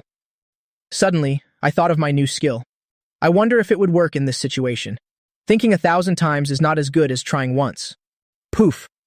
Ripples appeared in Xing Yishan's beautiful eyes, wave after wave of ripples. Her expression was a little shy and tender. A faint fragrance floated in the air. It was the pure scent from Auntie Shing's body, blended with the faint fragrance. At this moment, what do you call your dad's dad? You call your dad's dad da-da-da. A piercing ringtone suddenly went off. It was my phone ringing. Xing Yishan and I were both stunned. Auntie Shing's charming eyes had recovered. A bit of clarity. She looked at me with a hazy gaze. The cold moonlight shone upon. My chiseled body, my tall figure, exuded a powerful beauty, like a holy knight bathed in a surge of sacred light. Auntie Shing's gaze seemed to be captivated. Don't answer it. I didn't care either. The ringing quickly stopped, but then the phone rang again. It was clear that the person was calling back. What do you call your dad's dad? You call your dad's dad Grandpa. I was furious. I leaned over and grabbed the phone. I was about to yell a few curses, but when I looked at the caller ID, I immediately shuddered. Lin Wanshu. Oh my god, it's Mom calling. My reaction made Xing Yishan curious. She widened her misty, wet eyes and looked at me with confusion. I raised my index finger and made a shushing gesture to Xing Yishan. I answered the phone. Hello, Mom. Why did you suddenly remember today? That you have a son? Hearing how I addressed her, Xing Yishan's face turned pale, but I was already prepared. I reached out and gently held Xing Yishan back. Facing Auntie Shing's angry and panicked gaze, I shook my head and gently pressed a button with my finger, turning on the speakerphone. You little brat. What kind of heartless thing is that to say? If you dare talk nonsense again, do you believe it'll fly over there right now? Heh, I believe you. I believe you. What's wrong, Mom? Mom, you sound a little angry. Who's been bullying my mom? Hurry and tell your darling son. You'll go teach them a lesson. As I spoke, I gently placed the phone to the side. Xing Yishan's face was tense. She frowned tightly, staring at me. But I just had a gentle look on my face. My expression was a little surprised because I keenly noticed that within Xing Yishan's panicked, charming eyes, there was a streak of the exact same color deep inside. I never expected the elegant and liberal Auntie Shing to have such an easily flustered side. Get lost. It's enough if you just stop making me angry. I'm not in the mood to listen to your nonsense right now. Where is your Auntie Shing? What is she doing? I've called her over a dozen times and she hasn't answered. Only then did Xing Yishan remember that her phone had been out of battery for a long time. She had forgotten to charge it. After hearing this sentence, Xing Yishan immediately waved her hands at me frantically, signaling me not to mention her. I smirked again. Auntie Shing is right here next to me. We're watching TV. Her phone must be out of battery. What's wrong, Mom? You need Auntie Shing for something? Of course there's something. Hurry and give her the phone. Mom's voice was very urgent. It seemed like something major had happened. I have it on speakerphone. You and Auntie Shing are best friends. What do you want to talk about in private? Just pretend I'm not here, that I'm invisible. Let me listen in. I promise not to interrupt. I joked, my eyes glancing at Xing Yishan. Her face was both panicked and shy. This stirred an indescribable feeling in my heart. Su Liu Feng, don't push me. Hurry and give the phone to your Auntie Shing. Seeing that Mom really seemed to have something important to discuss, Xing Yishan saw that she couldn't avoid it. She quickly rubbed her neck and cleared her throat. Her voice was a little hoarse as she spoke. What's wrong, Wanshu? Why did you think to call me today? How dare you hide this from me? Lin Wanshu almost roared, but her voice was naturally very soft, very elegant. So even when she spoke loudly, it still sounded very gentle and affectionate. It didn't sound scary at all, but that was under normal circumstances. Now, hearing these words, Xing Yishan was almost scared to death. Her small face instantly turned incredibly pale, without a single trace of color left. Even I was startled. Oh my god, did Mom really put a tracking camera on me? Xing Yishan bit her lip, not daring to speak. Lin Wanshu continued speaking. Are we still best friends? How could you do this to me? Although Lin Wanshu's voice was very soft and gentle, at this moment it carried a tone of reproach. As if in the next moment something terrible would happen. It made one's scalp tingle instantly. A cold chill ran up my spine. Xing Yishan's face was panicked. She stammered, unable to get a single word out for a long time. How could she explain this? I didn't dare to breathe loudly. I'm screwed. Mom really did put a tracking camera on me. Mom, it's all my fault. I snatched the phone, planning to take all the responsibility myself, but before I could finish my sentence, coming from the phone was Lin Wanshu's cold laugh. You'd rather borrow money from someone else than come to me. Do you even consider me your best friend? The sudden turn of events left both me and Xing Yishan, who were in a state of panic, stunned. Borrow money? How much longer were you planning to hide it from me, huh? If it weren't for a few friends who suddenly told me this news today, I wouldn't even have known you were in so much debt. What on earth are you trying to do? Xing Yishan, the bank is about to foreclose on the house. Do you have the money to pay them? At a time like this, you still go to others instead of me. I'm asking you, what on earth do you want to do? Do you want to end up on the streets? I quickly chimed in. Mom, it's like this. Today I found a secret compartment in the villa. There was over 8 million in gold. Then Auntie Shing and I went today to find an auntie named Li Mengxi. She agreed to lend us 10 million. As soon as the words left my mouth, my eyes widened. Oh no, I said the wrong thing. I felt that I had also lost my composure. My mind wasn't clear. Saying this now, wasn't I just deliberately trying to provoke Mom? As expected, the other end of the line fell into a strange silence, but it was more like the calm before a storm. Only two very soft, very gentle words came through. Hey, is that so? You went to Li Mengxi? Boom. The sky is falling. I knew my mother like the back of my hand. I knew very well that beneath my mother's calm words right now was a huge volcano about to erupt. Her gentle voice was just her good upbringing, cultivated over many years. But now, the anger in my mother's heart was probably about to break free from the cage of reason. Xing Yishan was so anxious she was about to cry. She hurriedly took the phone and quickly explained, "No, Wanshu. It's not that I didn't want to come to you. I thought of you from the very beginning, but, my situation now, I owe too much money. If I borrow money, I'm not sure I can pay it back. Borrowing so much money, it's one thing if others can't pay it back, but you can't. You still have to take care of Xiaofeng. This is a bottomless pit." The other end of the line was still silent. Xing Yishan felt that every second was agonizing. On her fair forehead, tiny beads of sweat kept appearing. "I'm sorry, Wanshu. I didn't mean to hide it from you. My head is about to explode." "What kind of situation is this?" Finally, Lin Wanshu spoke. Her voice was still just as gentle. "You couldn't discern any joy, sadness, or anger.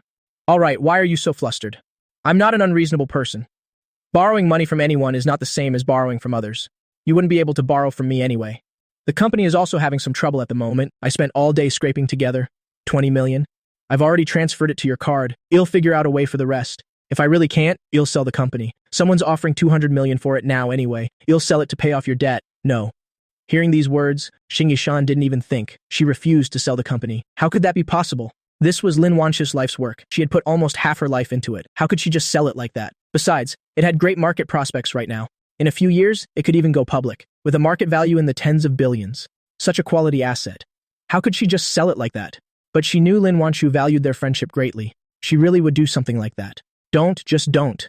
Absolutely don't, Wanshu. I'm begging you. Please think about Xiaofeng. He's still young. He'll need money for many things in the future. My problem. I'll solve it myself. Don't worry about it anymore. At worst, you'll give up on yourself, right? Lin Wanshu said calmly and gently. Xing Yishan bit her lip without a word. You? Just stop it. Don't think about such extreme things. You're not alone. Keika doesn't know about this yet, right? Xing Ke is Auntie Shing's daughter. She perfectly inherited all of Xing Yishan's best qualities. She's stunningly beautiful, half a year younger than me, and is currently studying abroad. Wanshu. Xing Yishan was moved to tears. Her tears wet the bedsheet. I haven't told Keika yet. Just let her study abroad in peace. You'd better not tell her. Let's not let the children know about our adult matters. Otherwise, she'll be under a lot of pressure. Tomorrow, I'll transfer 1 million to Kiki. So don't overthink things. Just pay it back slowly. It's just money. You can't bring it with you when you're born, and you can't take it with you when you die. If it's gone, we'll slowly earn it back. Okay? Lin Wanshu said gently, making one feel very relieved. As if all the anxiety in one's heart was soothed. It was like strolling through a quiet forest. Even through the phone, one could imagine that Lin Wanshu's face was wearing a faint smile right now, her gaze gentle and warm. Anyway, you have nearly 40 million in hand now. That can hold you over for a while. We'll slowly pay back the rest of the debt. It's no big deal. I know. Xing Yishan's tears flowed uncontrollably. The desire to live well, the desire to work hard and earn money, had reached its peak at this moment. She wiped her tears with a trembling hand, her voice choked with sobs. Wanshu. Thank goodness you and Xiaofeng are always by my side. Without you two, I really don't know what I would do. You, after all these years, you still haven't fixed that habit of crying easily. You're this old already. Lin Wanshu seemed to rub her forehead helplessly. Xiaofeng, that mischievous little brat, he hasn't been causing you any trouble, has he? Seeing Mom talking affectionately with her best friend but still not forgetting to mention me, a glint flashed in my eyes. A gentle smile formed at the corner of my mouth. Xiaofeng. Xing Yishan took a deep breath. Her pupils immediately widened. She looked at me standing in the cold moonlight. She was momentarily both embarrassed and angry. How is he? Has he been making you worry? You tell me. I'll definitely teach him a good lesson. I quickly interjected. Hello, Mom. Don't use such leading questions. If you want to lecture your son, just say the word.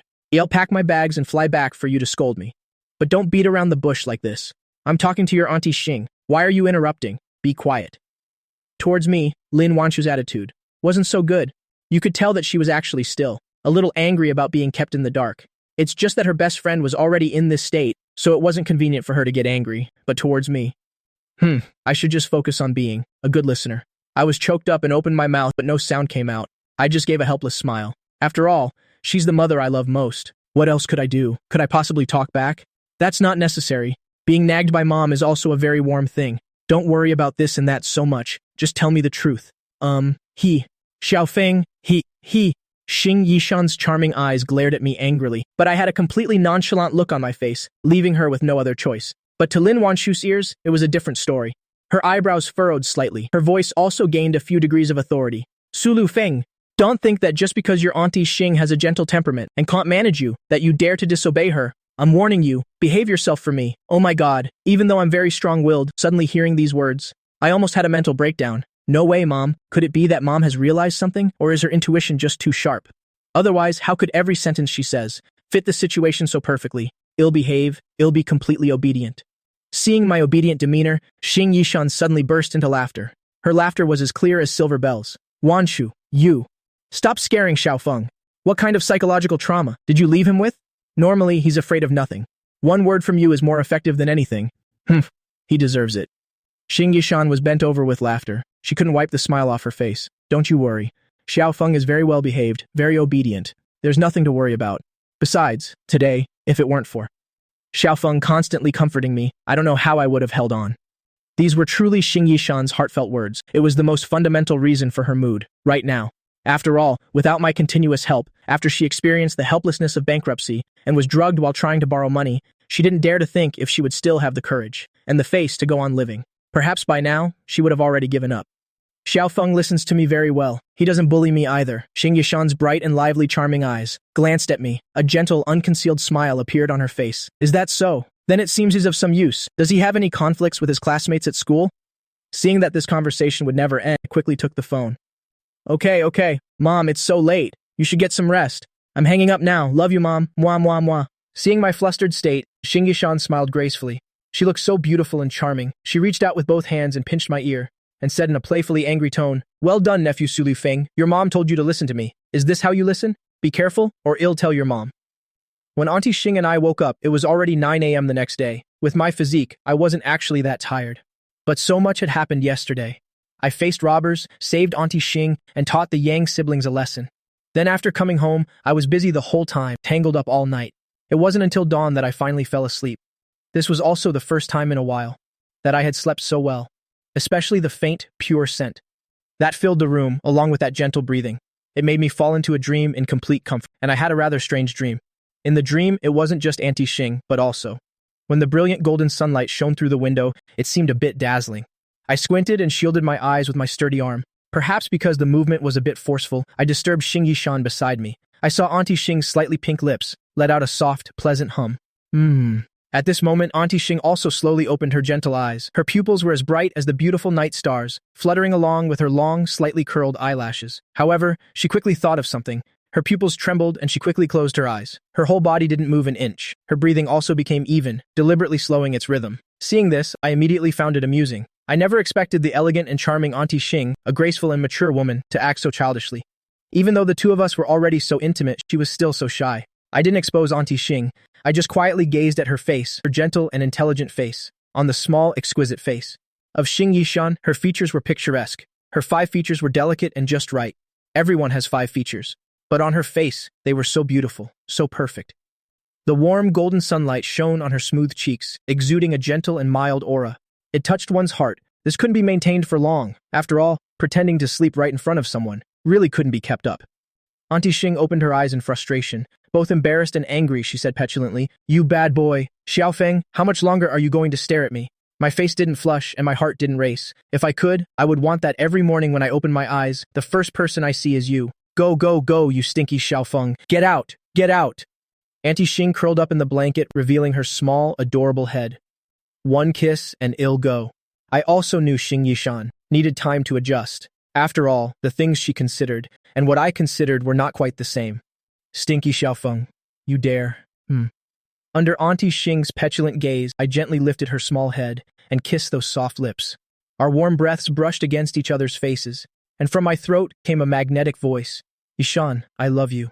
Xing Yishan was stunned at first, then she slowly closed her eyes. Her 2 small hands came out from under the blanket and also held my chiseled face. After a long time, our lips parted. She watched me walk out, my broad back thoughtfully closing the bedroom door. Xing Yishan's gaze was gentle. She tilted her head and quietly looked at the sky, blue outside the window. From her ruby lips, 4 words slowly escaped. I love you too. Just as I stepped out of the room, the system's voice suddenly rang in my head. Ding. Host detected. Helped Xing Yishan escape danger. Received Eye of value. When the host observes an item, through the X-ray vision, it will generate a value assessment. I was stunned. This is truly a god-tier tool for bargain hunting. Suppressing the excitement in my heart, I subconsciously looked at the watch on my wrist. In the blink of an eye, in an instant, a strange power surged before my eyes. A screen of light immediately appeared in my eyes. This was from when I first moved into Xing Yishan's house. The gift that Auntie Shing gave me. Item assessed, Rolex watch. Brand history, not recorded. Material, 18K. Year of manufacture, modern. Condition, 90% new. Market value, 48,000 yuan. Rate of return, 8%. The assessment is quite accurate. A smile bloomed on my face. This watch was only a little over 50,000 yuan when it was new. It's very normal for it to depreciate a little now. Xiaofeng, what are you looking at? Just then, a clear, pleasant voice of Xing Yishan suddenly rang out. She had changed into a well-fitted dress, an intellectual beauty. Her hair was also tied up in a bun, exuding a dignified beauty, graceful, noble, and elegant. Between the fair collarbones on her neck was an expensive blue diamond necklace. The slender chain draped down naturally. The diamond perfectly settled into the hollow of her neck, making the lines of her neck even more graceful. The form-fitting dress hugged her figure. Under the lace hem, a pair of long, slender, fair legs was revealed. There wasn't an ounce of excess fat on her legs. She wore a pair of white high heels, accentuating Xing Yishan's figure, making her even more charming and graceful. Under the bright sunlight, she gave off the feeling of a goddess descending to the mortal world with a refined, otherworldly, and elegant aura. A faint blush appeared on Xing Yishan's cheeks, but she was more radiant than usual.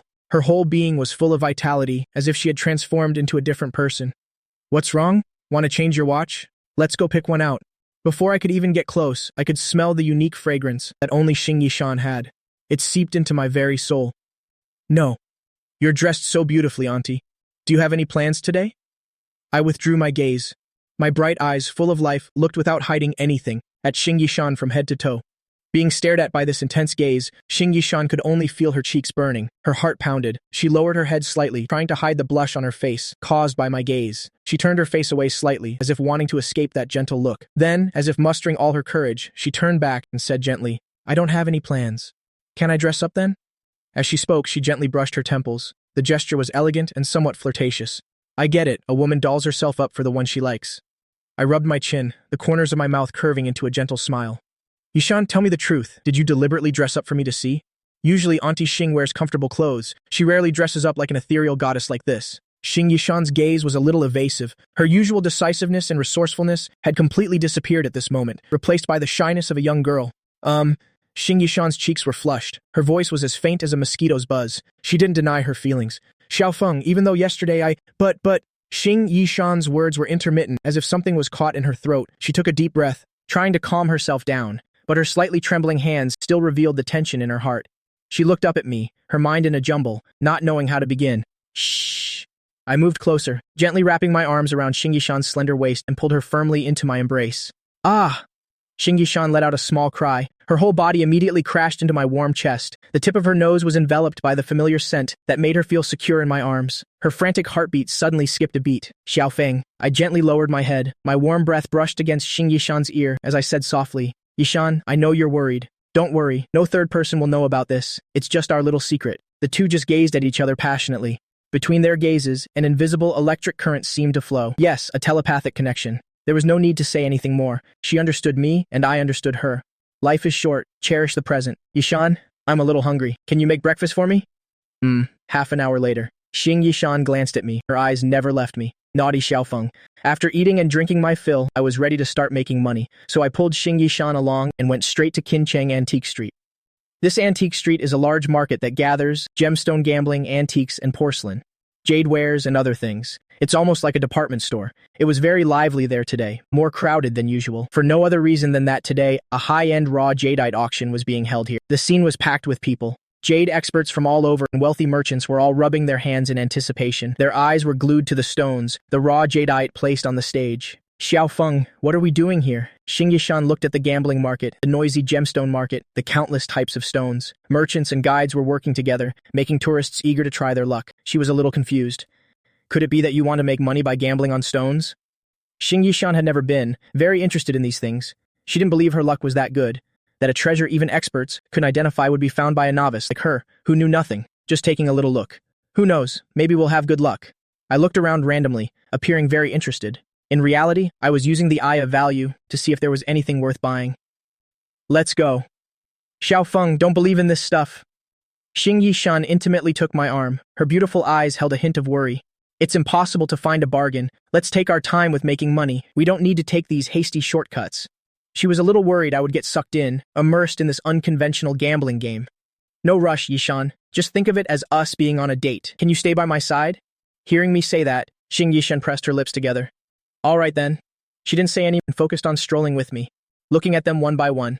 They were all ordinary items with double-digit prices, hundreds of items, yet I couldn't find a single one worth over 100 yuan. It was all worthless stuff. But thinking about it, that makes sense. Street stalls like this wouldn't have real antiques. They're all handicrafts, mass-produced in modern times. Their value is already low to begin with. If you bought them wholesale in Yiwu, it would be even cheaper. The cost is probably just 1 or 2 yuan. Wanting to find a bargain is impossible. But following my gaze, the stall owner happily quoted prices. That one is 30,000, that one is 50,000, that one is 70,000, that one is 100,000. If you really want it, he'll sell it to you for 80,000. That's just too ruthless. They can only fool a few newcomers who don't know the trade. Of course, it's a matter of willing buyers and willing sellers. It's also like the newcomers who dream of finding a bargain and getting rich overnight have to pay their tuition fees.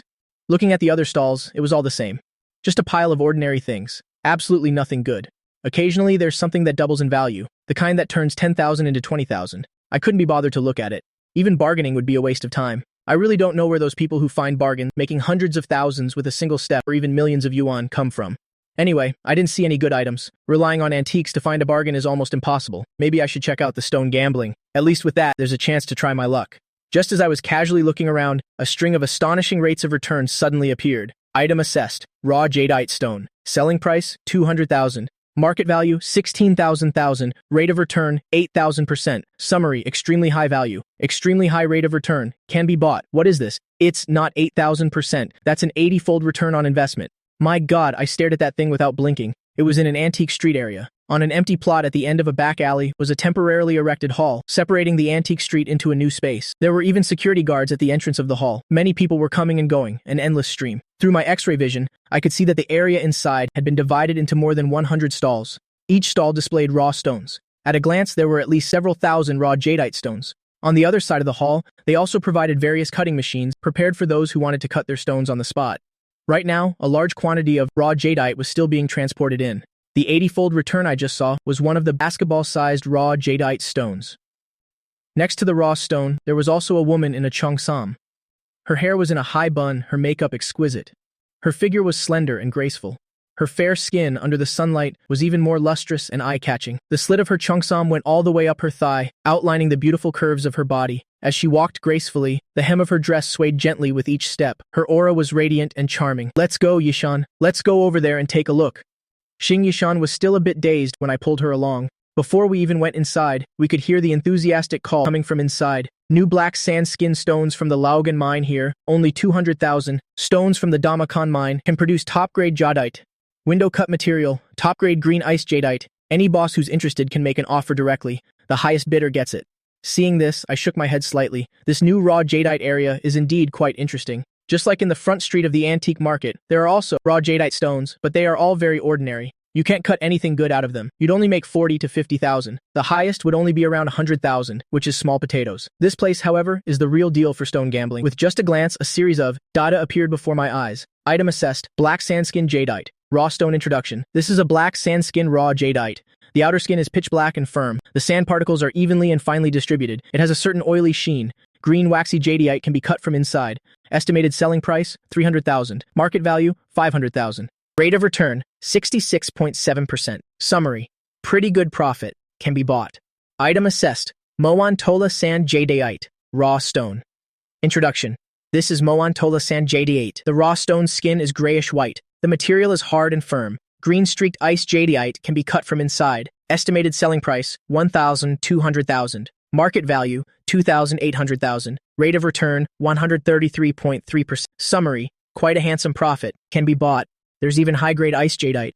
And this piece of ice jadeite, I've seen it through my X-ray vision. Its transparency is very high. It feels smooth, like clear, cold ice. The green part is deep and vibrant, distributed in a silk ribbon pattern. It complements the icy base, enhancing each other's beauty, creating a unique beauty. Whether made into a pendant, earrings, or a bracelet, it would have extremely high value. No wonder it can sell for 2.8 million. This thing really has excellent quality. Item assessed, Huika Mine Frog Skin Jadeite, raw stone. Introduction, not recorded. Estimated selling price, 600,000. Market value, 1,000,000. Rate of return, 66.7%. Summary, quite a considerable profit, can be bought. Watching the value data continuously flash before my eyes lit up. Not bad at all. I've only just looked at about 20 raw jadeite stones. The other stones were all ordinary. Some even resulted in a significant loss. But the value of these 3 raw stones is very good. The rate of return is also very high. Of course, this probability is actually very low. If you buy based on luck, it's very likely you'll lose all your capital. One cut to poverty, one cut to riches is no joke. Moreover, among these 20-plus raw jadeite stones, these 3 have also caught the attention of many people. More than 10 people have gathered around them, whispering about something. After all, the people who come here are all stone experts. You wouldn't dare enter without some skill. so finding a bargain like this has become very difficult. But there are still connoisseurs in this hall. It hasn't been long since it started, and some people have already chosen their stones. Some have even started cutting. The lively stone cutting area would occasionally ring out with a few loud, excited shouts. Clearly, they've struck it rich. It must be said that this industry's money-making is truly immense. But the losses are also truly heartbreaking. Some are happy, some are sad. You can tell from the envious, confused, and disappointed eyes of others that they definitely, and I also found out. The stone with the extremely high rate of return I just saw is not for sale yet. It will be used for the auction later. This disappointed me a little. I was originally planning to buy it directly, but I can take this opportunity to play around here a bit. So, Xiao Feng, which stone have you set your eyes on? Tell Auntie. I'll buy it for you to cut for fun. Auntie Shing's attention was always on me. Her eyes intently watched my expression, not missing any change, any small expression of mine. To her, whether it was stone gambling or not, making money or not, it didn't matter. Only the young man, full of vitality before her, was the center of her world. Her small, fair hands held tightly onto my arm. Her body also unconsciously leaned in gently, intimate, like a couple deeply in love. Really? I felt the warmth from my arm. A trace of warmth rose in my heart. Auntie Shing pouted her lips, both confident and playfully huffed. Stinky Xiao Feng, have I ever lied to you? Hurry up and tell me which stone you like. Today, I'll pay for all your expenses. I couldn't help but laugh at her adorable appearance. It's great then, let's buy that one. As I spoke, I pointing to the stone that could produce the ice-type jade. In front of the raw jadeite stone that was half a person tall, Auntie Shing looked in the direction I pointed. That huge stone was grayish-white. Its surface was also uneven. There were many small, evenly distributed sand particles. Under the sun, it sparkled with a faint light. Moreover, there was a very clear streak of moss on the outer ring. It looked like an unattractive streak. But those in the trade all know that there is often a close connection between moss and the color green. In the eyes of an expert, this combination of pine flower patterns and moss is very likely a sign that there is high-quality jadeite inside. It's most likely to produce the largest green. Around the stone, there were also about 10 people examining this stone. Some had their arms crossed, some were frowning, some were eager to try, but it was all because the price was too high. Although some wanted to try, they didn't dare to make such a big bet. Although Xing Yishan didn't understand raw stones, she also felt this thing looked very special. There must be something inside. Turning to see my serious face, she still said without hesitation, "Let's go, Xiaofeng. If you like it, we'll buy it." Saying that, she intimately took my arm and walked forward. The madam-like aura on her was extremely strong. Every step exuded an overwhelming presence. The surrounding crowd subconsciously made way for us. They all looked at me with envious eyes. This young man must have been noticed by this female director, with such an outstanding aura. So enviable. "Boss, how much is this stone?" Xing Yishan asked directly. The stall owner was a thin, middle-aged man. His dark eyes darted around constantly. Seeing the madam-like aura on Xing Yishan and her extraordinary appearance and dress, he immediately knew this was a wealthy customer. So he enthusiastically introduced it. "Beautiful lady, you have great taste. This is a stone from an old mine. It's very good. It's most likely to produce top-grade jade. I won't just quote a random price. 1.8 million. If you like it, you can take it right now. 1.8 million, so expensive." Xing Yishan originally thought it could be bought for under 1 million, but this was almost 2 million. You could buy a luxury car with that. But if she gritted her teeth, it wasn't unacceptable. She turned her head to ask for my opinion, but I just shook my head. In front of this professional, Auntie Shing couldn't hide her thoughts. It was easy to be seen as a fool with a lot of money. The estimated selling price given by the system was 1.2 million. Although buying it for 1.8 million would still be profitable, earning less is still a loss. I couldn't accept that. "Give me a sincere price." "We can't buy at this price of yours," I spoke up, saying calmly. "Handsome friend, this really is a sincere price. Look at this net-like pattern. Only top-grade gemstones have this kind. If you buy it, you'll definitely cut open a big prize," the thin boss said enthusiastically, his face full of smiles. My expression was calm. My sharp eyes stared at the thin boss. "Boss, don't beat around the bush with me anymore. Today, I sincerely want this stone. If you are truly sincere, then give me a realistic price. How about 800,000? We'll pay right now and take it." Hearing the price I offered, the thin boss's eyes widened, as if he had heard something unbelievable. "Handsome friend, you bargained too hard. 800,000 doesn't even cover my cost. My purchase price was higher than that. Add a little more. 1.5 million? I can't go any lower." Xing Yishan was also a bit surprised. He had cut 1 million right off the bat. Moreover, judging by the boss's reaction, this price was still negotiable. She really wasn't suited for this line of work. If I weren't here, he'll probably be seen as a rich fool. But since when did Xiaofeng know so much about stone gambling? For 1.5 million, you can only keep it in your warehouse. Who would dare to offer that price? "I'll add a little, 1 million. The skinny boss's face twisted. "That's really not possible. Handsome friend, my bottom line is 1.3 million. I really can't go any lower. Any lower and I'll be losing money. 1.3 million, you see who here dares to offer this price?" I smiled, my face full of composure. "Then you should just keep it in your warehouse. I wish you an early success in finding a suitable buyer." I pulled Xing Yishan, preparing to leave. This immediately made the skinny boss anxious. Hey, what I said is also the truth. Someone here did indeed make an offer, but the highest price was only 900,000. The skinny boss's final psychological price was 1.2 million. This 300,000 difference could buy a pretty good car. Helplessly, he couldn't negotiate it down no matter what. It was so difficult to finally meet a lady who looked very rich. He originally thought he could sell it for a good price, but he didn't expect the person with her to be a shrewd one. This made the skinny boss very hesitant. After all, this stone has been in his hands for several years, and he still hasn't found a suitable person to sell it to. He wanted to come to this raw jade auction just for fun, but he didn't expect the offered prices to get lower and lower. A few years ago, someone even offered 1.15 million. It's also because the general situation has not been good these past 2 years. He was a little flustered. If he kept it in his hands, he didn't know if next time anyone would be able to offer this price. Hey, handsome friend, come back, add a little more. At this price, I'm really not making a profit. Seeing that I had already turned to leave, my back showing great resolve, the skinny boss immediately got anxious. How about adding 200,000 more? The skinny boss said tentatively, but I didn't say anything, just calmly looked at him. Gritting his teeth, he shouted again, 100,000, 50,000. I decisively held up 5 fingers. I said calmly, 1.05 million, not a penny more, take it or leave it. Seeing my resolute face, hesitation appeared on the skinny boss's face. After a moment of thought, he finally waved his hand. All right. Seeing as you handsome friend have an affinity with this stone, it's a deal. Seeing this scene, the people around all looked on with strange expressions. Some shook their heads and sighed, while others showed expressions of regret and doubt. This stone, in their eyes, had a market price of just over 800,000. It was completely not worth that much. After all, this stone could only be said to have a high probability of yielding green, but in the end, it was just a probability. Seeing that the deal was closed, Xing Yishan immediately paid happily. She didn't understand these tricks. She just felt that I valued this stone very much. All she had to do was pay. Seeing Xing Yishan's doting appearance, the people around were both envious and sighing with emotion. Hey, why are there always people who are experts and have someone willing to pay for them? Handsome friend, what do you say? Shall we transport it over there to be cut? I nodded. Cut it. All right. May you find green as soon as you open the window, handsome friend, and get a full-colored piece. The skinny boss's face immediately broke into a wide smile. He hurriedly called a few people to transport this large stone to the stone-cutting workshop on the other side. On the ground, he found an empty cutting table and prepared to cut. As soon as they saw someone was cutting a stone, and such a large one at that, quite a few people immediately started to gather and watch. It's just that when everyone saw the familiar shape of this stone. Isn't this Lao Wang stone? Someone actually bought it. Didn't he want to sell it for over 1.5 million? What happened? How much was the deal closed for? 105 million, my god. This buyer really dared to make an offer. This price is all right, as long as the inside isn't cracked. Breaking even shouldn't be a problem. Hard to say. Look at this web-like pattern. I've also shined a light on this stone before.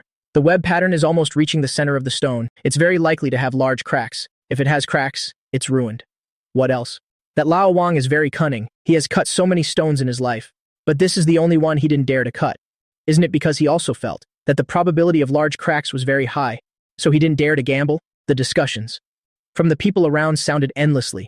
These sounds, Xing Yishan naturally heard them, her beautiful eyes furrowed, a little unhappy. Originally buying this stone was just for fun. If we make money, we make money. If not, it could also make me give up on high-risk things like stone gambling. No matter how you look at it, it's not a loss. But with the people around talking like this, it's easy to make Xiaofeng feel pressured. Taking a step forward, her small, fair hand gently took my large hand, which was drawing lines on the stone. What's wrong, Auntie Shing? I turned my head and asked with a smile. It's okay. It's fine whether it's a success or not. Don't take it too seriously. The result, we're just cutting it for fun. Auntie Shing comforted me softly, wanting to help me relieve my pressure. I just wanted to laugh. I also heard those sounds, but naturally, I was unmoved. I have the system. How can I be compared to ordinary people? Not to mention, I have X-ray vision plus the eye of value. Under this double guarantee, I could see every detail of this stone. There are indeed cracks, but those cracks just skimmed past the ice-type jade. They didn't crack into the interior. It's okay, Auntie Shing, trust me. I hooked my pinky into Xing Yishan's palm. This intimate gesture in public made her cheeks blush slightly. Cut it, master. I finally finished drawing the cutting lines. These lines can avoid damaging the jade, and can also maximally display the perfect beauty of the high-grade ice-type jadeite inside. All right, boss. May you strike green with one cut and achieve great victories continuously. The old master operating the stone cutter was not slow. After checking it was stable, he started the machine. When the stone cutter started, accompanied by the sound of stone breaking, the surrounding crowd grew larger. There were already 30 or 40 people. It's just that when they saw below the window of this stone, were two halves of ordinary white stone. A chorus of boos immediately erupted. My God, is this another work of an immortal opening a window? It's a bust. This is too ordinary. There's no jade at all, and there's a bunch of miscellaneous big and small cracks. Even if there was jade, it's ruined. You could probably still make a few beads, but it's at least a 90% loss. I told you this stone was no good, a money-losing item, that Lao Wang held onto it for several years, but didn't dare to cut it, and couldn't sell it. Today he actually managed to make a sale, facing the boos from the surroundings. Xing Yishan squeezed my hand again. It's okay, Xiaofeng. I smiled, unfazed, and said calmly, it will be a success. Auntie Shing, trust me. Keep cutting. Cut along the lines I drew. The people nearby heard this, and couldn't help but shake their heads and sneer. This young man is really stubborn. In a situation like this, he still hasn't given up. Some people were already shaking their heads and leaving, but right after that, after several consecutive cuts, the stone-cutting master's eyes suddenly widened, his eyes filled with shock and disbelief. There it is. There it is. Boss, it's green. It's green, his excited, trembling voice rang out, immediately attracting everyone's attention. One by one, they eagerly craned their necks to look. They only saw the stream of water on the stone cutter. After washing away the dust on the stone, a streak of vibrant green suddenly appeared before everyone's eyes. That streak of green light was an exceptionally bright green. My God, this green is at least glutinous type. No, that's not right. What glutinous type? This is at least ice type. My God, it's even high-grade ice type. So green. Moreover, the 7 or 8 large cracks around it have perfectly avoided the jade part. Oh my God, this luck is just too good. Beside that beautiful green color were several large, obvious cracks. That made people's hearts leap into their throats, but they were so skillfully placed that they just happened to not penetrate the jade part. In an instant, the whole scene was in an uproar. The commotion here immediately attracted the attention of others. Dozens of people immediately gathered around. Even those who were looking at stones came over out of curiosity. Each person was amazed, admiring not just the green ice type. This ice type base is also not bad. Such high transparency. That texture is like it was just taken out of an ice cellar. Like pure frost. Amazing. And this floating green color is so green it looks like it's about to drip water. Combined with this high-grade ice type base, it's truly a match made in heaven. This thing actually doesn't have mirror cracks. The luck is just too good. This high-grade ice-type texture is too beautiful, too exquisite. I feel it's worth at least 2 million or more. Not just that, I think it could even reach 2.5 million. If this is carved out, it will definitely be profitable. My drawn lines were very clever, not cutting the whole thing, just a rough cut. This way, it can both maximally show the value of this piece of jade, and also give people infinite imagination. What is underneath the uncut floating green jade part? What will it be like? Is it the top-tier imperial green? So the onlookers' hearts were burning with excitement. Immediately, someone in the crowd shouted a price. Handsome friend, don't cut anymore, just as it is. 1.5 million to me, okay? 1.5 million, ill offer. 2 million, handsome friend, sell it to me. 2.2 million for me, ill buy it. The shouts of prices grew louder and louder. Some people even came closer to get acquainted. Anyone with a sharp eye could see. This piece of jade was no longer a matter of whether it was profitable, but a matter of how much could be earned. Hearing the shouts of prices around, Xing Yishan's eyes also lit up immediately. She doesn't understand jade, but she knew this was a huge win. No wonder Xiaofeng was so confident. Her peach blossom eyes blinked. In the gaze she directed at me, a look of adoration was revealed. How is this bad boy so amazing? Suddenly, it gave her the feeling that I was omnipotent, that I understood everything. Looking at my calm and composed expression now, it was as if I had already known this outcome. They say a confident man is the most charming. Xing Yishan also stared in a daze. I wonder if she was thinking of some intimate scene. Her fair cheeks suddenly showed a streak of shyness. Could it be that he really has X-ray vision? But how is that possible? Her mind was in a mess. Xing Yishan decided not to think about it anymore. Whatever, the more capable Xiaofeng is, the happier I am. Very quickly, this piece of high-grade floating green ice-type jadeite was bought by a Hong Kong merchant for 3 million, bought for 1.05 million, sold for 3 million. An investment return rate as high as 185%. It was truly a huge win, made a fortune. The estimated value given by the system was just for my reference. After all, this is business. It's all about negotiation. Negotiating a loss or profit all depends on one's own ability. After receiving the 3 million transfer, I immediately gave the stone-cutting master a big red envelope of 50,000 yuan, sharing some good luck. I smiled and placed the red envelope into the master's hand, saying calmly, "Master, your skill is really good. You perfectly avoided the large cracks. Very good, very good. A win with one cut. Please accept this red envelope. Let's all enjoy some good luck together." Actually, there was no need to give so much. Normally giving 10 or 20,000 is already very generous, but I wanted to divert everyone's attention, so I added another 20 or 30,000. To make ordinary people really think. It was due to the master's good skills. This made the stone-cutting master grin from ear to ear, continuously saying a string of wishes for the boss to get rich, and other pleasantries. Of course, this money wasn't given for free. I told him to wait. I would go buy a few more stones for him to cut.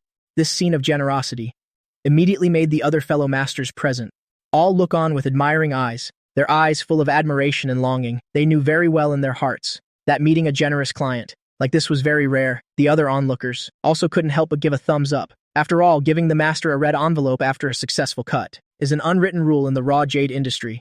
Moreover, my generosity also made people sigh with admiration. Just this way of handling people in situations alone. No wonder he gets rich. Next, I pulled Xing Yishan to stroll around a few more times. In a round of bargaining, I bought some raw jades with an investment return rate, over 100% buying all of them, spent nearly 15 million. I don't have that much money right now, so it was all Auntie Shing who splurged and bought everything. Based on our intimate relationship, you are in me and I am in you. Knowing each other so well, her and I. There's really no need to be so clearly divided. Of course, I also bought some stones that were sure to be a loss. In the end, I bought 10, won 7, and lost 3. This, among jade experts, is considered a rather high level of skill. Many old masters who have been in this business their whole lives don't have such a high success rate. And the stones that just had huge wins were immediately fought over and bid on by several jewelry merchants. Plus, the ones I bought were all high-value types. All raw jades from 700,000 or 800,000 to millions. So when I made money, people couldn't even feel jealous beyond their admiration. After all, 1, they don't have that much money. And 2, even if they did have that much money, they wouldn't dare to risk nearly 1 million to try. After being busy for a few hours, Xing Yishan and I also felt tired, so we went together to a quiet tea room in a high-end tea house in the raw jade market to rest and at the same time tally up the results of this time. The harvest was very good, a net profit of over 17 million, as expected. With the system, making money is really easy. This is just one raw jade market, and I've already made so much money. If one day I go through several large raw jade markets, I could pay off all of Xing Yishan's debt immediately. And even so, I still haven't used my full strength. After all, there were still dozens of stones, raw jades that could earn 400,000 or 500,000 that I didn't buy. 1, I didn't think much of them. 2, it would be truly a bit earth-shattering. If I bought them all, it would attract too much attention. So after careful consideration, I still gave up. This large sum of money also astonished Xing Yishan. She had never felt that making money was so easy, in just a few hours, without any effort. There was a net income of over 17 million. If the balance in her bank card wasn't real, she would have felt like she was dreaming. Xing Yishan rested her chin on her hands, tilting her head to look at my side profile. Her heart fluttered, her face full of adoration. She said admiringly, "Stinky Xiaofeng, how on earth did you do it? You're so good at choosing raw stones." Her voice trembled slightly, her cheeks flushed, hiding a bit of adoration and a reliance that even she didn't realize. My face was full of gentleness. I looked at the quiet private room with no one inside and closed the door. Then I directly pulled Xing Yishan over and said softly, "Auntie Shing, you want to know that much?" Xing Yishan's gaze also gradually became gentle. She stood up directly and sat close beside me, placing both hands on my shoulders. Auntie Shing looked at me with sparkling eyes, her eyes full of the light of adoration. She suddenly leaned against my neck. "Xiaofeng, teach me how to choose raw stones."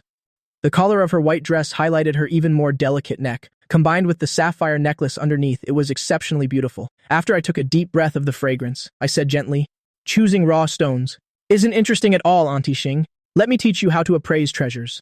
Appraise treasures? Xing Yishan was stunned. Then, her cheeks immediately softened. A few minutes later, Auntie Shing suddenly trembled and hurriedly struggled to get up. I drank too much tea. "Xiaofeng, I need to go to the restroom." Before she could finish her words, she had already stood up in a hurry and quickly ran out of the room.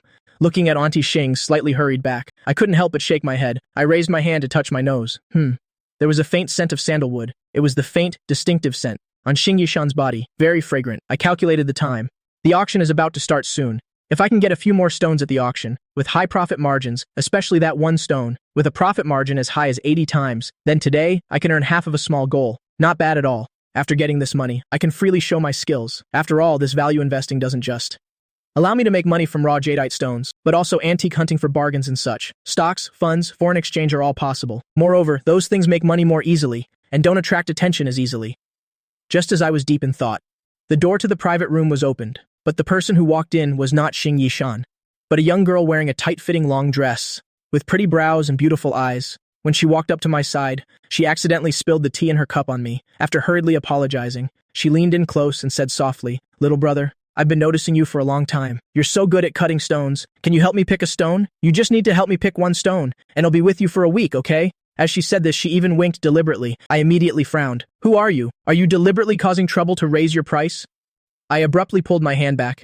"A single stone I can at least earn 700,000 or 800,000, and you want to trade it for a week with you. You're not just gold-plated, you're plated with imperial green." Of course, more importantly, Xing Yishan had returned and was leaning against the door of the private room. watching this scene with a faint smile. Although Xing Yishan's gaze seemed gentle, for some reason I felt a chill down my spine. I hurriedly went forward to greet her and intimately linked arms with Auntie Shing, slowly walking out of the private room. Her high heels tapped on the ground, making a clear sound. Each tap felt like it was hitting my heart. Xiaofeng, what were you two talking about? So intimate. I didn't know whether to laugh or cry. I recounted the whole story about that girl and the unreasonable request she just made. After listening, Xing Yishan frowned slightly. A flash of displeasure appeared in her eyes. That's right, my Xiaofeng is so capable. He can make tens of thousands from a single raw stone, or even millions of yuan. It's no joke. She's ugly and a daydreamer. Suddenly she stood in front of me and lowered her head. Xiaofeng, I'm prettier than her, right? I know I'm older. After saying that, she subconsciously bit her lower lip gently, although she was confident in her looks. She knew she had a weakness, and that was her age. I was stunned, and I reached out to pat Xing Yishan's shoulder lightly. I smiled to comfort her.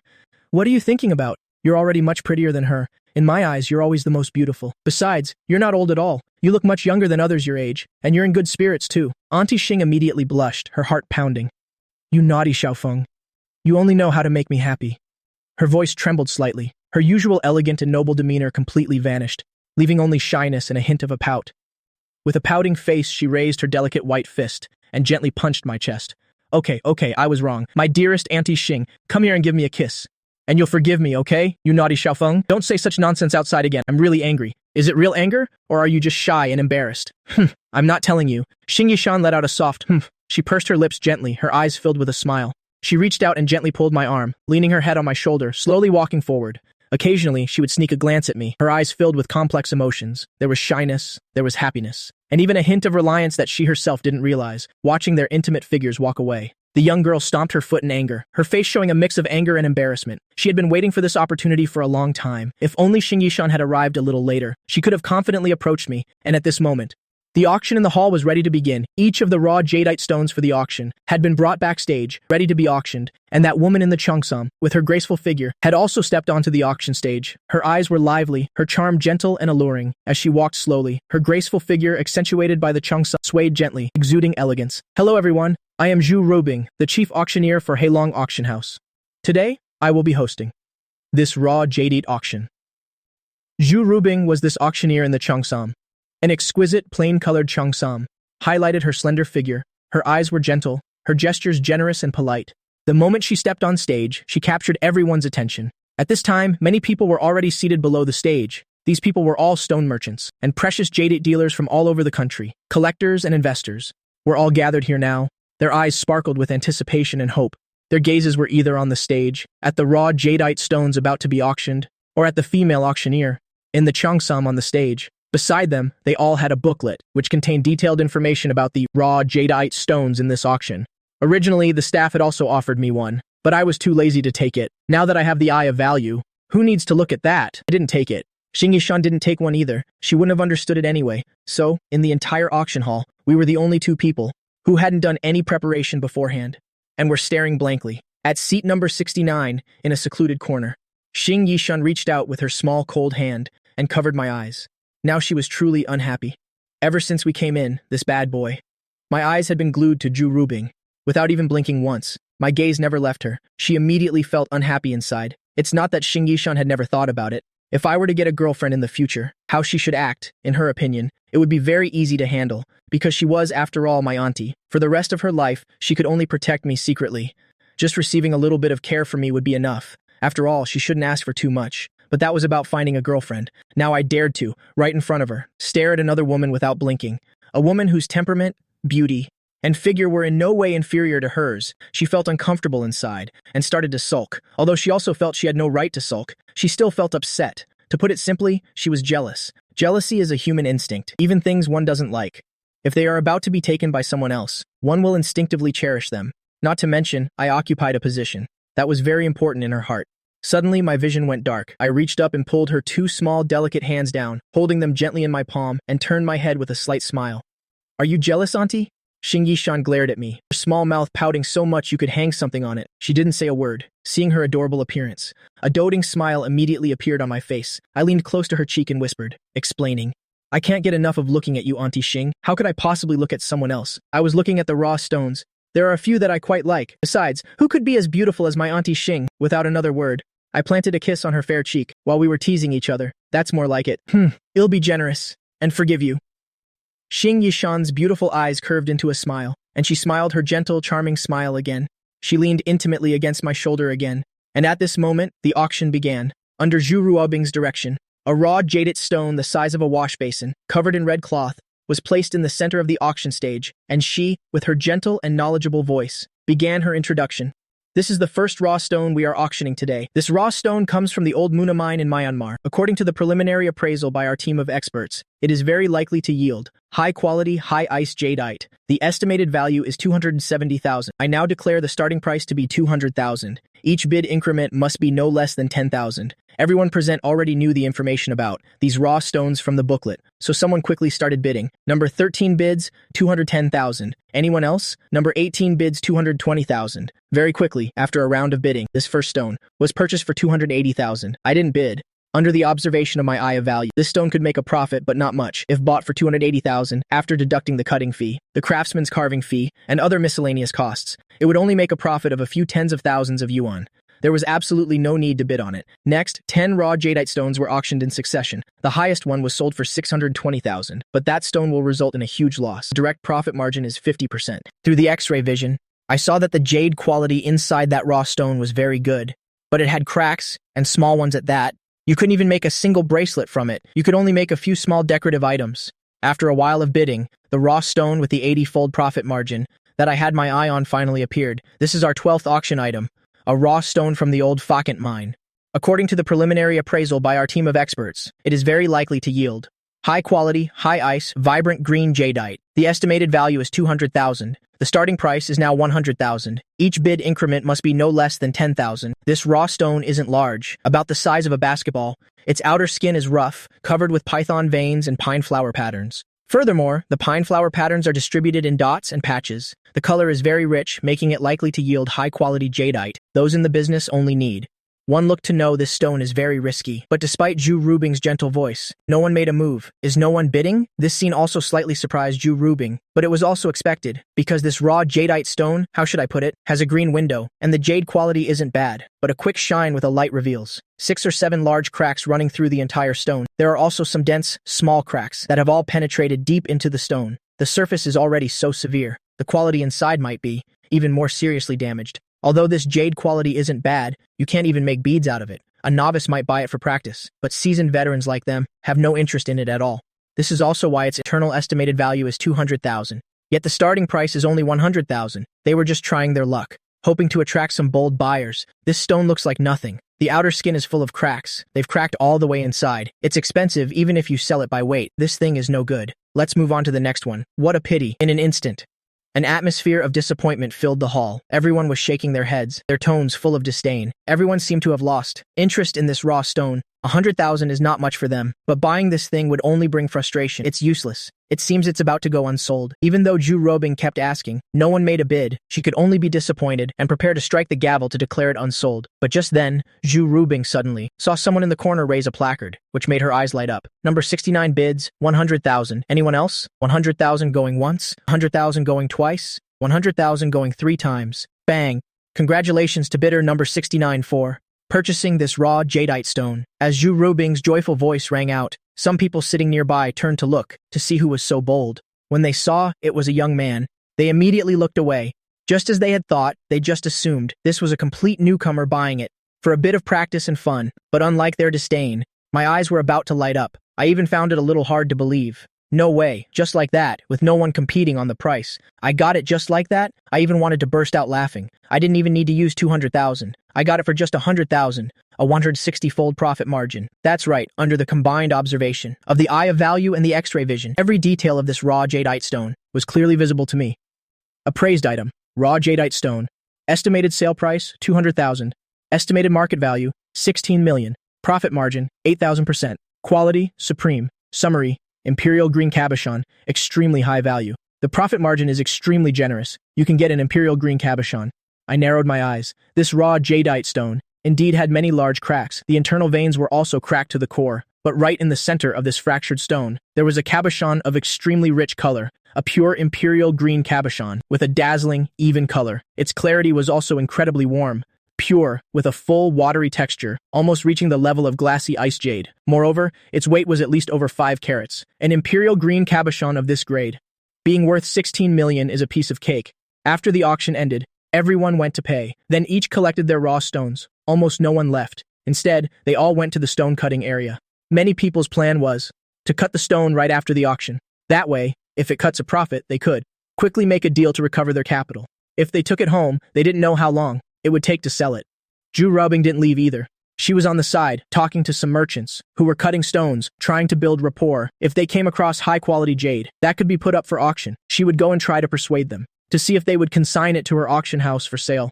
After all, these days, Jade, auctions are not easy. Without good treasures, you can't even attract people. Her salary was pitifully low. She could barely make ends meet. Xiaofeng, this stone has so many cracks. No wonder no one bid on it. Even a layman like Xing Yishan could see how ordinary the stone in my hand was. It looked like it had been crushed or heavily shocked. The entire stone was covered in cracks, but I didn't care at all. I spoke casually and gently. Auntie Shing, why don't you blow on it? Maybe it'll cut a profit. Huh? Blow on it? Xing Yishan was a bit bewildered, her peach blossom eyes widening, not knowing what I was up to. That's right. You mischievous little devil. All you do all day is make me happy. Xing Yishan gave me a look and smoothed her hair. Just try it. Auntie Shing is so beautiful. Maybe one blow will blow away these cracks from the jade. Su Liufeng, stop talking. There are so many people here. Originally, some curious people had already looked over, wanting to see who was so interesting. But when they saw Xing Yishan, their eyes all lit up. I have to admit, she was truly stunning. Immediately, every single one of them turned towards me with envious expressions. Xing Yishan just wanted to find a hole to crawl into. She certainly didn't believe that blowing on it could make it cut a profit. But under my expectant gaze, she still bent down slightly and pretended to blow a few times. Is that okay? Xing Yishan had once seen on some romance show that the best state of being in love is when you're being mischievous, and he's being mischievous with you. He won't think you're childish, and you won't find his behavior strange, although she was past the age for mischief. I was still a young man. It's normal to like these playful jokes. She also wanted to be mischievous with me, I said confidently. It's okay now. Auntie Shing, I have a feeling this stone will definitely cut a profit. Do you think I'm a fairy? Really? If it doesn't make a profit, I'll eat this broken stone right here on the spot. Huh. Eat it. Eat it. When the time comes, I'll pour some honey for you to mix with it so it's sweeter and easier to swallow. Hearing these words of ours, the other people around all shook their heads, finding it quite amusing. This is the typical mentality of a newcomer, always thinking they are the luckiest person, the chosen one. They were the same when they first started, thinking that good things would always fall into their lap. But after cutting more than 10 stones at a heavy loss, they accepted their fate. This business is 1 part effort and 9 parts luck. But no one spoke up. After all, offending people, for no benefit, is something these shrewd people wouldn't do. After arriving at the stone cutting area, I found an empty stone cutting machine and started discussing with the master cutter from earlier about the cutting angle. After observing for a long time, even the master cutter shook his head. Boss, this stone of yours doesn't look very good. Too many cracks. You can see it with the naked eye. Sigh, I shouldn't have said this. But you two have already cooperated on cutting more than 10 stones, so we can be considered acquaintances. But when he heard it was bought for 100,000, the master cutter felt it was normal again. This little bit of money to the young man in front of him was practically nothing. Make 3 vertical cuts. I marked 3 cutting lines, dividing the raw stone into 4 pieces, which would just happen to reveal the cabochon, the imperial green in the middle, and it wouldn't seem too intentional. Hold it steady now. If it cuts a profit, you'll be happy to give. You a big red envelope? Yes, boss? Hearing this, the master cutter became even more focused, and some sharp-eyed people saw that I was cutting a stone again. They immediately gathered around curiously. Zzz, the first cut was made. It's green, it's green. The old master's eyes just lit up, and he shouted excitedly, but he quickly frowned again. No, that's not right. This is not good. What a pity. Such good jade quality is full of cracks. The cut piece was indeed green, but as everyone expected, the external cracks went straight through the jade. Inside the jade meat, there were also many small cracks. It would be difficult to even make a string of beads. Tisk, what a pity. Xiaofeng, blow on it. The blowing didn't work. Xing Yishan spread her hands, saying somewhat helplessly. I laughed teasingly. Maybe Auntie Shing didn't blow with all her heart. Let's try again next time. Maybe it will work next time. Xing Yishan glanced at me. You're talking nonsense. Whether this stone is good or not, what does it have to do with blowing on it? Xing Yishan pouted, her small hands expertly pinching my waist. In a voice only the two of us could hear, she whispered, Me, I don't want to joke around with you. Huh? What joking around? I didn't hear clearly, but just at this moment. The second cut was also made, and this cut was able to reveal the imperial green jade surface. Boss, there's still. Wait, the old master said with some dejection, but suddenly his eyes widened, excitedly, in a voice that almost shook the entire hall. He yelled, Oh my god, it's green. It's a deep, rich green. The voice was so loud that the entire hall was immediately in an uproar. Some people from afar were also drawn over. Then immediately after, at the scene, another deafening roar of astonishment erupted, as if it could blow the roof off. Oh my god, who said this stone was ordinary? This is way too good. This is an imperial green jadeite face, isn't it? On the stone cutting machine, a sparkling emerald green color appeared before everyone's eyes. That green was so rich it looked like it was about to drip water, as big as a pigeon's egg.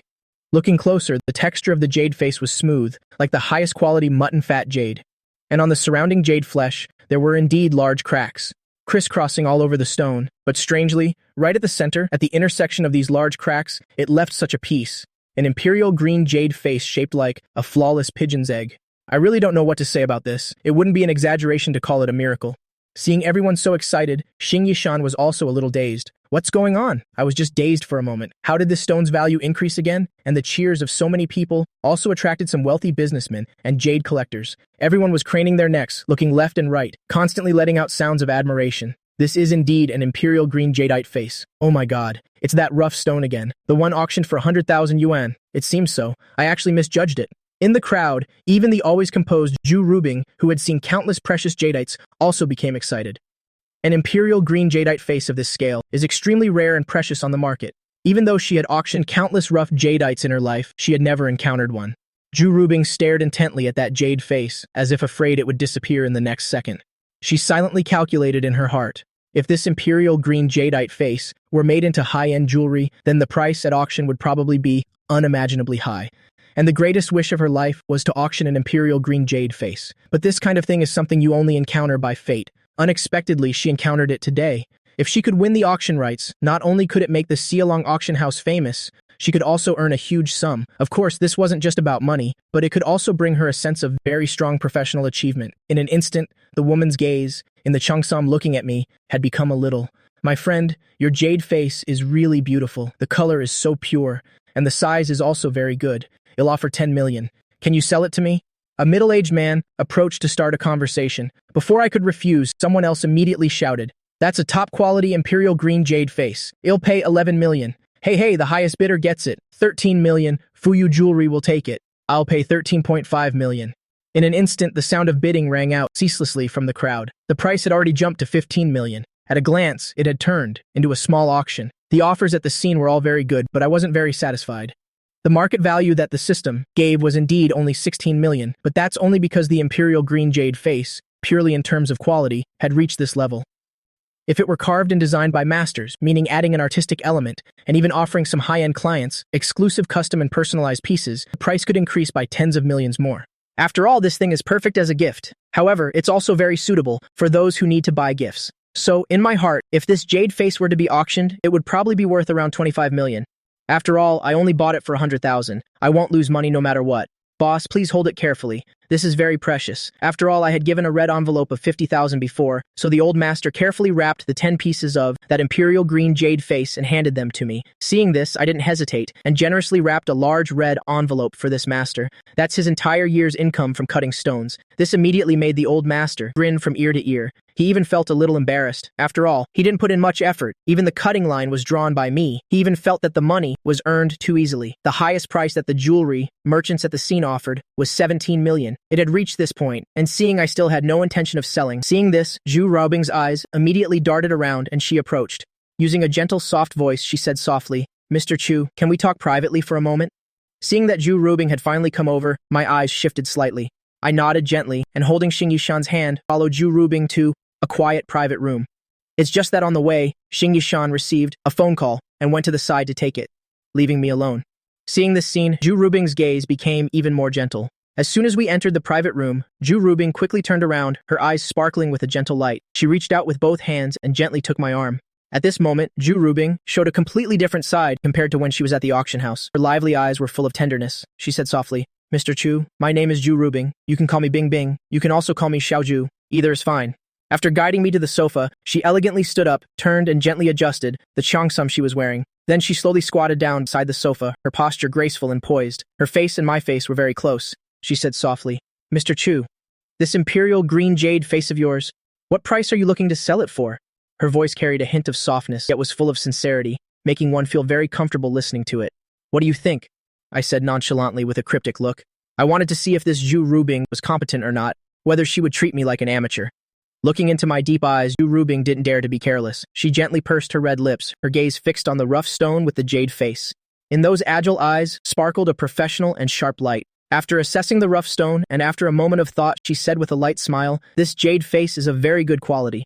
There aren't many like it on the market. If you sell it as is, it could probably fetch around 18 million. However, Mr. Chu, as you know, jade must be polished to be valuable. If it were given to master carvers to create a unique design for it, and then brought to our Shillong auction house for auction, in my experience, it could easily be auctioned for between 25 and 33 million. If we find a buyer with special needs or some buyers who love this kind of item, 30 or 40 million wouldn't be a problem either, but that would depend on luck." She spoke honestly, gently stroking the jade face, seemingly fond of it and reluctant to let go. Her words also made me nod slightly, in agreement. Zhu Rubing leaned forward again, gently swaying her body. Her figure, hugged by the cheongsam, moved gently. "Mr. Chu, if you agree to entrust me, let us help you handle this rough stone. We will definitely sell it for a high price that will satisfy you," and she considerately held my arm tightly. Zhu Rubing said sweetly, "I am also willing, during the auction process, to provide you with the most exclusive and attentive service." Sincerity? I glanced at her, smiling lightly, not hiding my skepticism. "Mr. Chu, I'm not kidding. As long as you sign the contract with our auction house, I will personally follow the entire auction process, be at your beck and call, and ensure everything is handled properly for you. Mr. Chu, what do you think?" She looked up, her eyes full of anticipation, looking straight at me. Having said this much, it was indeed very sincere. Much better than the girl, who didn't know her place, quoted an outrageous price at the tea house earlier. "We can get down to business now."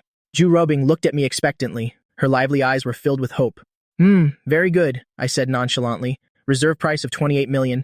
I'll pay the carving fee. You find the person. If the transaction price exceeds 30 million, I'll give you an extra 1 million bonus. 40 million, you get 1.5 million. 50 million, you get 2 million. The so-called reserve price is to ensure the transaction price will not be lower than the expected price. My expected price is 28 million. Therefore, the final price of the auction must be higher than this amount. If it doesn't reach that level, then even if someone wins the bid for this imperial green jadeite, the auction for the jade face will be voided."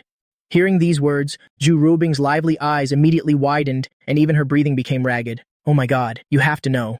Even though she was the auction director and general manager of the Shillong auction house, the auction house wasn't doing very well at the moment, so her commission rate was only 1%, pitifully low. So even if it auctioned for 30 million, she would only get 300,000. But now I was directly giving her an extra 1 million bonus. Furthermore, the higher the auction price, the more she would earn.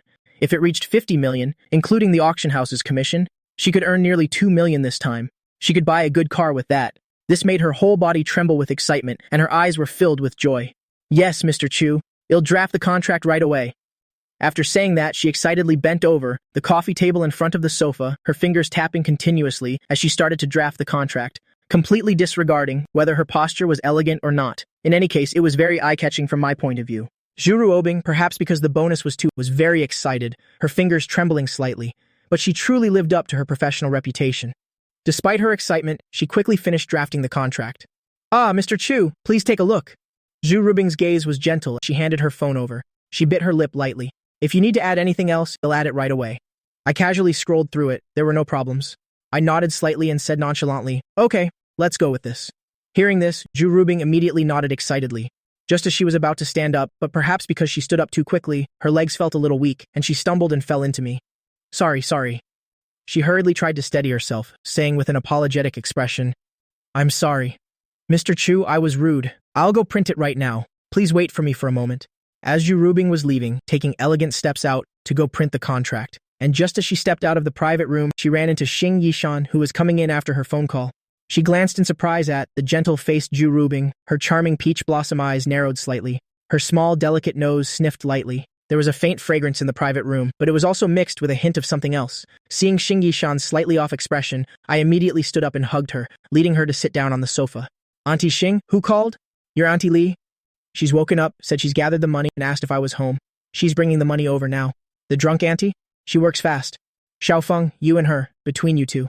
Why was she going out like that?" In Xing Yishan's peach blossom eyes, a trace of suspicion appeared. She looked me up and down, as if wanting to read something on my face. Who knows, she was probably just excited. Xing Yishan crossed her arms, sitting formally. Her peach blossom eyes also narrowed into crescents, a smile that wasn't a smile. She said gently, "Excited? Xiaofeng, tell me. Did you do something to her?" "Auntie Shing, Why are you so much like my mom? No wonder you two are best friends. You make this face whenever you're angry. I was startled, and hurriedly held Xing Yishan's shoulders, quickly recounting everything that had just happened. Of course, just about the profit-sharing part. As for the other details, I'm not an idiot. After I finished speaking, Xing Yishan returned to normal, an appreciative look appearing on her face. What you did was very right. We don't really know about Jade. It's best to let a professional handle this kind of thing. She can find some reliable master carvers, have it exquisitely carved, and it can be sold for a high price. At the same time, using a bonus to bind her will make Zhu Rubing, for the sake of earning a bit more money, be even more dedicated and diligent. It also saves us the effort. Saying that, she tilted her head slightly, looked at me with a doting, comforting gaze and said, My Xiaofeng is all grown up. Not only do you know a lot, but your thinking has also become so sophisticated. Humph. I teased Xing Yishan with a laugh. You're only just realizing that now? I stopped being a kid a long time ago. Xing Yishan's expression stiffened. I was being disrespectful again. All right, you stinky Xiaofeng. Xing Yishan's small fist clenched, and she suddenly pinched my ear, revealing that non-smile smile. I've told you before, don't say such improper things outside. Do you not remember, or are you treating my words as if they go in one ear and out the other? Huh? What? I wasn't scared at all. On the contrary, I laughed and leaned forward. Auntie Shing, it's too noisy, I can't hear you. At this very moment, afraid I would back out, Zhu Rubing, hugging a stack of contracts, hurried over. Because she ran too fast, she was a little out of breath. Even on her fair forehead, there was a thin layer of sweat. Pant, Mr. Chu, I've kept you waiting. Zhu Rubing wiped the sweat with the back of her hand. Just as she caught her breath, she saw this intimate scene. I was leaning close to Xing Yishan, smiling playfully. And not only did she not push me away, she was even gently holding my arm with both hands. This intimate appearance.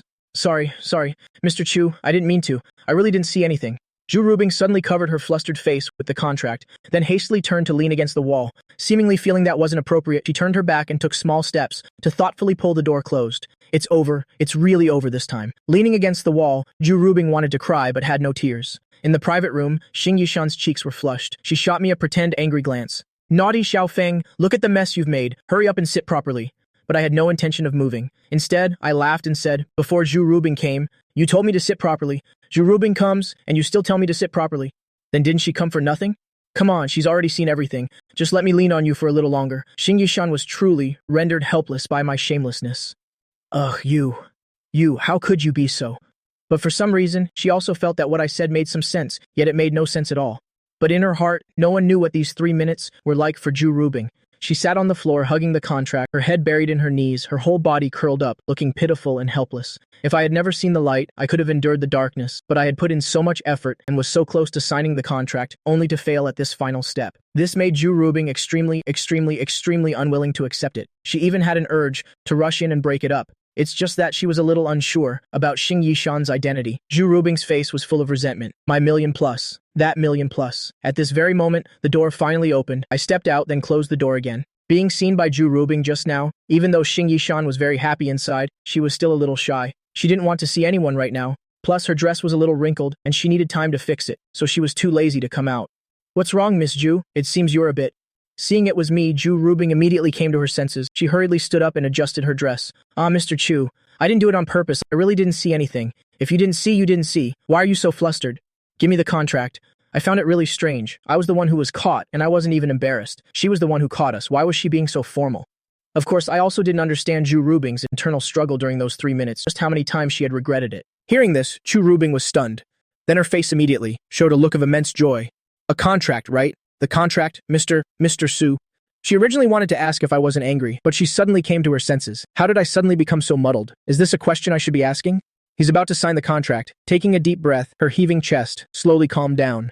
Zhu Rubing's expression returned to normal. Once again, becoming gentle and vibrant, her eyes were filled with a smiling expression, seeing that I had signed both copies of the contract and then even added my fingerprint and handed over the raw king green jade, cabbing stone to her. Only then could she not hold back and revealed an excited and joyous expression.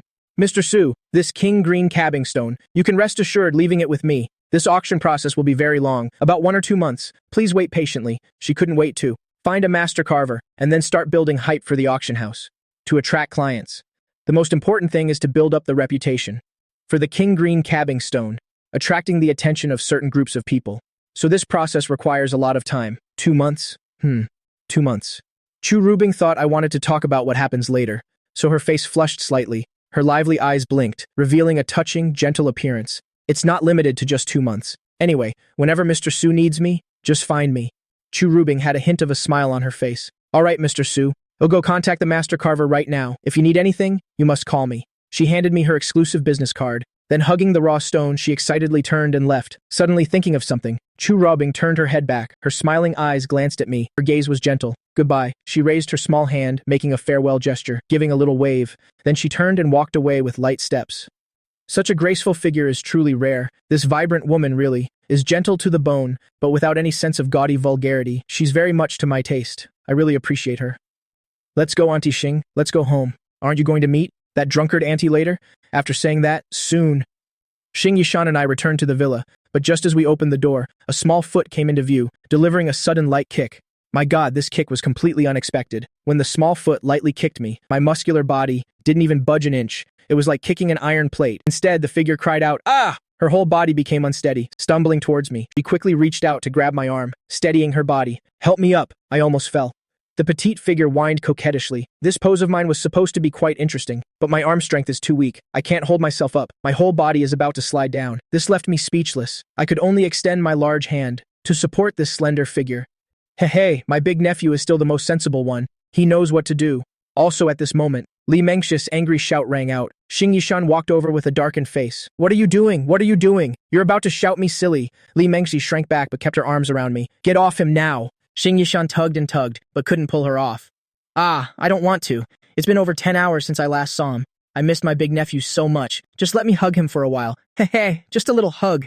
Seeing her innocent and cute appearance, Xing Yishan could only feel helpless. Rubbing her forehead as she walked to the living room sofa, she plopped down, looking at Li Mengxi with resentment. "Why are you in my house? I waited for you, but you never showed up. So I came to find you. You and my big nephew. What were you doing out there? Were you secretly going on a date?" Li Mengxi closed her eyes and continued to lean against me. A sweet smile blossomed on her beautiful face. She seemed to be really enjoying this feeling. "It's just that I'm sitting now. So this posture seems a bit intimate. Li Mengxi, if you keep talking nonsense, I'm really going to deal with you." "Humph, fine, don't admit it. What's with the fierce attitude?" Xing Yishan then noticed that there were 2 or 3 empty wine bottles on the living room floor, and a few more on the coffee table, empty wine bottles lying around. "You drank again today?" "I didn't." She herself seemed a bit guilty. Li Mengxi said shyly in a low voice. "While waiting for you guys to come back, I was bored, so I had a little to drink, just a little bit, but I'm not drunk." "Big nephew, tell me, am I drunk?" "I'm not drunk, right?" "A little bit." "You call that pile of bottles on the floor a little bit?" Xing Yishan shook her head and sighed, not knowing where to even begin scolding her. "When did Su Liufeng become your big nephew?" "Since when?" Li Mengxi made a funny face and stuck out her tongue. Nya, he's your nephew. I'm your best friend. So naturally, he's my big nephew too. Does he have to acknowledge me as his godmother?"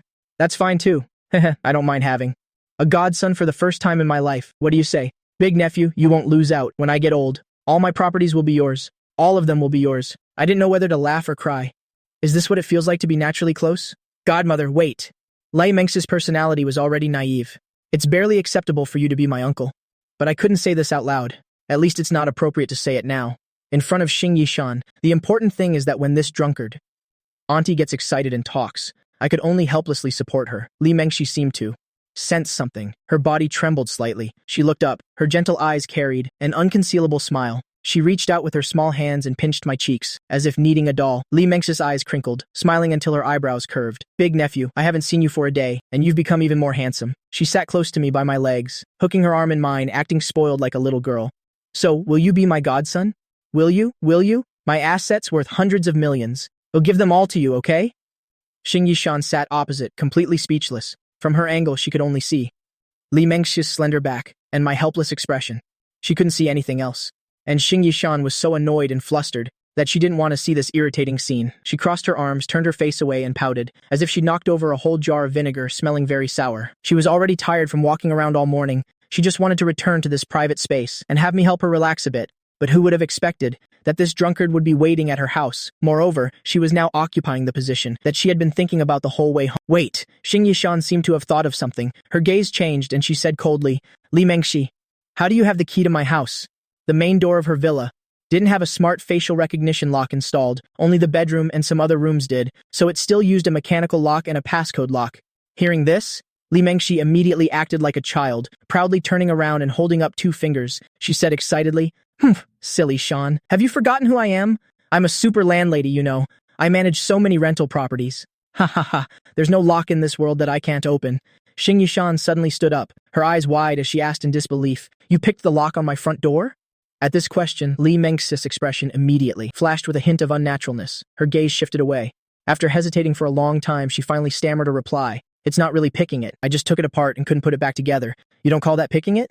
"Yeah, am I drunk? Wait, let me sober up a bit. I can definitely put it back together. Shan, you have to believe me." Li Mengxi, Xing Yishan felt completely helpless with this drunkard.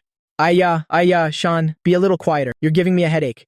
No matter how angry Xing Yishan got, Li Mengxi acted as if she didn't hear. She didn't even feel guilty anymore, acting like a dead pig that's not afraid of boiling water. After all, Xing Yishan always spoiled her. She wouldn't really get angry with her. So, at this moment, she suddenly resumed her innocent, drunken expression, her eyes sparkling. She excitedly showed off like a child. "Big nephew. Do you see anything different about me today? Anything different?" I carefully observed Li Mengxi from top to bottom. Her long hair fell over her shoulders. Her beautiful face was exquisitely made up. You could see her makeup was more meticulous than yesterday. Naturally, she looked more beautiful, full of intellectual beauty and mature charm. "You've gotten sillier." Yeah, that's not it, you silly boy. It's that I'm wearing a new type of stocking. Does it go well with this dress?" As she spoke, Li Mengxi stretched out one of her long, beautiful legs. It must be said, her long legs, encased in them, looked incredibly exquisite. Li Mengxi's eyes sparkled. She turned and took from her handbag on the coffee table several pairs of new-style stockings. Like a child showing off new toys, she dangled them in front of my face. "Look at the new stockings I bought. There are quite a few styles. Help me see. Which pair goes well with my dress? Young people have a good eye. Give me some advice." I remained silent. It's not that I'm being honest, but the look. In Xing Yishan's eyes was about to shoot sparks. I couldn't poke the hornet's nest right now. However, the feeling of being treated so intimately and not being able to respond made one feel a bit helpless. Not to mention, Li Mengxi was wearing a faint, pleasant-smelling perfume, which made one feel very comfortable. Her face was also flawless. If Xing Yishan weren't here, I would have given her a piece of my mind by now, telling her to stop causing trouble like this. Seeing my helpless expression, her large, gentle, and mischievous eyes, Li Mengxi kept blinking. First, it was suspicion, then a look of sudden realization. "I know. Is it because your Auntie Shing is here, that you're shy? Right? Then wait until your Auntie Shing isn't here." As she said that, Li Mengxi intended to lift her leg, but she overestimated her own body's coordination and flexibility. The moment her hands wrapped around one thigh, her whole body immediately lost its balance and fell backward. The feeling of weightlessness hit her, making the little face of Li Mengxi turn pale with fright. Just as the back of her head was about to hit the coffee table, in this perilous moment, with quick hands and sharp eyes, I reached out from the side and supported Li Mengxi's arm and back, pulling her back steadily. Phew, that scared me to death. Good nephew, thank goodness for you. Li Mengxi pressed herself against my chest, feeling that steady heartbeat. I quickly regained my senses and gently helped her up, seeing Li Mengxi becoming more and more intimate with me, right in front of her. Xing Yishan couldn't help but feel a little upset. She couldn't help but stand up and walk up behind Li Mengxi with a cold expression. She rapped her right on the head. Thump, ow, that hurt so much. Li Mengxi held her head with both hands, turning around with a pained expression. Her beautiful eyes widened as she looked at Xing Yishan. Min Shan, what are you doing? It hurts so much. Xing Yishan snorted softly and said smugly, "You deserve to be hit for being so improper." Li Mengxi, stop teasing a child like that. Xiaofeng is your junior. If you had a child, they'd be almost the same age as Xiaofeng. What's this talk about spoiling him? Have you no shame? This was originally meant to make Li Mengxi be more serious, but who knew that Li Mengxi's eyes would suddenly light up, and she would say excitedly, That's right. I really do see Xiaofeng as a son. This child is reliable. Of course I want to spoil him more. I'll make him some delicious food." Xing Yishan was so angry her face turned pale. Her chest heaved slightly. She was clearly very provoked, but that appearance held no threat at all. On the contrary, it made people feel that she was incredibly cute. Yeah, I was just teasing Big Nephew a little. I'm not trying to steal him from you. You two are stuck together all day, like a real mother and son. I won't bother you two tonight. You drunkard. You. Xing Yishan was truly helpless when it came to Li Mengxi. When she's not drinking, she can be a bit more serious. And she'll listen to reason. But now, am I supposed to argue right and wrong with a drunkard? I could go on and on here, but she basically won't listen. Instead, she'll become even more unrestrained. I really have to hand it to her. After Xing Yishan took a few deep breaths, she went into the kitchen and quickly came out holding a spatula. I'm going to cook. Xiaofeng, you watch her carefully. You must pay attention. Don't let her cause any more trouble. This drunkard, after getting drunk, often ends up bruising herself all over. Xing Yishan had put on an apron. Her hair was tied up. Her peach blossom eyes squinted into crescent moons as she gave her instructions. Her whole person exuded a gentle, virtuous beauty. But I just smiled wryly, and raised both hands above my head in a gesture of innocence. Based on the level of tacit understanding between me and Auntie Shing, I could naturally hear the threatening undertone in her words. Humph, they'll count that as you being sensible. Xing Yishan gave me a charming glance and turned to walk towards the kitchen, Sigh, leaning against the kitchen wall. Xing Yishan let out a long sigh, her expression a mix of complexity and resentment. She didn't expect me to be well-behaved forever. After all, I'm a young man, full of energy. Besides, I also exercise regularly. I have a tall physique and high spirits. Moreover, she knew Li Mengxi's personality very well. She was always so naively bold, without any restraint. Me being clung to by her like this, rubbing against me, I must have felt uncomfortable long ago. After all, I'm not the type to let others mess with me. It was only out of respect for her that I was being patient. This, in turn, warmed her heart. Xing Yishan could feel that her place in my heart was still very important. But because of this, she also felt a bit helpless. But then again, she couldn't pretend like nothing was wrong and keep watching. Right now, I'm still not generous enough to watch her cling to Su Lufeng. It's better to have it out of sight, out of mind. Focus on cooking while I'm not here. Su Lufeng can also make things clear. Otherwise, being pestered by that drunkard and just letting it happen, how would that look? Yes, that's it. Xing Yishan convinced herself in her heart, but for some reason, the sour feeling in her heart was hard to erase. Her movements were very fast. She casually made 3 portions of quinoa salad, drizzled some thick yogurt on top, added a little honey, and some blueberries and sliced almonds. Then she toasted a few slices of golden brown bread and spread a layer of smooth cream cheese on them. This was their lunch. But considering my tall build, this wouldn't be enough food. So Xing Yishan frowned slightly. After a moment of thought, she took out a rosy steak, sprinkled it with sea salt and pepper, and pan-seared both sides of the steak until golden brown, crispy on the outside, tender on the inside. Then she fried a heart-shaped egg. It was very nutritious, but on second thought, this seemed a bit too intentional. Li Mengxi might think something if she saw it. She then fried one for herself and Li Mengxi, a heart-shaped egg, and that settled it. Time to eat. She stared without blinking, fixedly at the marble dining table, not looking left or right, too lazy to look at the 2 people on the sofa beside her. Of course, she also didn't quite dare to look, afraid of seeing them sticking together again, as that would make her unable to stop thinking about what might have happened while she wasn't there. Out of sight, out of mind. Just pretend I didn't see anything, brainwashing herself like this. Xing Yishan suddenly felt that her life was so miserable. We're clearly both best friends. So why could Li Mengxi?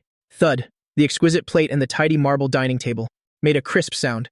Ah, Xing Yishan also opened her mouth slightly. A dark shadow in the corner of her eye startled her, and she let out an unconscious cry. She suddenly turned her head and saw it was me, standing beside her with a gentle expression. Her fair face immediately softened. Stinky Xiaofeng, why did you come here? Xing Yishan was both surprised and happy. She even carefully turned to look towards the living room, afraid that Li Mengxi might see this scene. Don't look, Auntie Shing. Not long after you went to cook, Auntie Li fell asleep. Nothing happened between me and her. Really? Hearing this, Xing Yishan was overjoyed. Her beautiful eyes glanced at me. She pouted and said haughtily, Who asked you about that? I don't care. Yes, yes. That little mouth pouted, looking very wronged. A gentle smile appeared on the corner of my mouth. I deliberately teased. Come on, smile. Don't be unhappy anymore. Just smile. My Auntie Shing is so beautiful. Your smile is super beautiful. I reached out and gently pinched Xing Yishan's cheek. Just a little pinch. Xing Yishan's beautiful eyes widened. She subconsciously raised her small fist and repeatedly punched my chest. Her voice was sweet, yet she pretended to be sulking. You brat Xiaofeng, be serious for a moment. What if Li Mengxi sees us? She's sleeping. She won't see. I gently placed my hand on Xing Yishan's waist, pulling her towards me, and teased with a smile. Look how worried you are. It's not a big deal. Xing Yishan's body stiffened slightly. A gentle expression appeared on her face. She lightly patted my hand. Stop messing around. What if someone sees? I saw you were so down. Your whole being was filled with unhappiness. The words, I'm not happy, were almost written on your face. I laughed playfully. Cheer up, Auntie Shing. Don't keep frowning like that. It's not good. It's bad for your health. Let me cheer you up. Let's make you happy. No, absolutely not. She nervously bit her pink lip. Her eyes flickered, as if she was hesitating about something. But deep in her eyes, there was a hidden desire, an anticipation for something. It wouldn't be good if your Auntie Li saw us. Then let's not let her see. Xing Yishan's soft body trembled slightly. She grabbed my arm with one hand and pleaded in a soft voice. I still have to serve you guys rice now. Seeing this shy appearance of Xing Yishan, I found it incredibly adorable. I deliberately lowered my voice and said teasingly, Xing Yishan's cheeks blushed. Her eyes glistened. She nervously clasped her hands in front of her. She shyly leaned against my broad back, my warm chest, and said in a shy, pouting tone, You bad boy! Auntie! I was stunned. I didn't expect Xing Yishan to be like this for this reason. But it's true, so what can be done? Sigh, I can only go along with her wishes.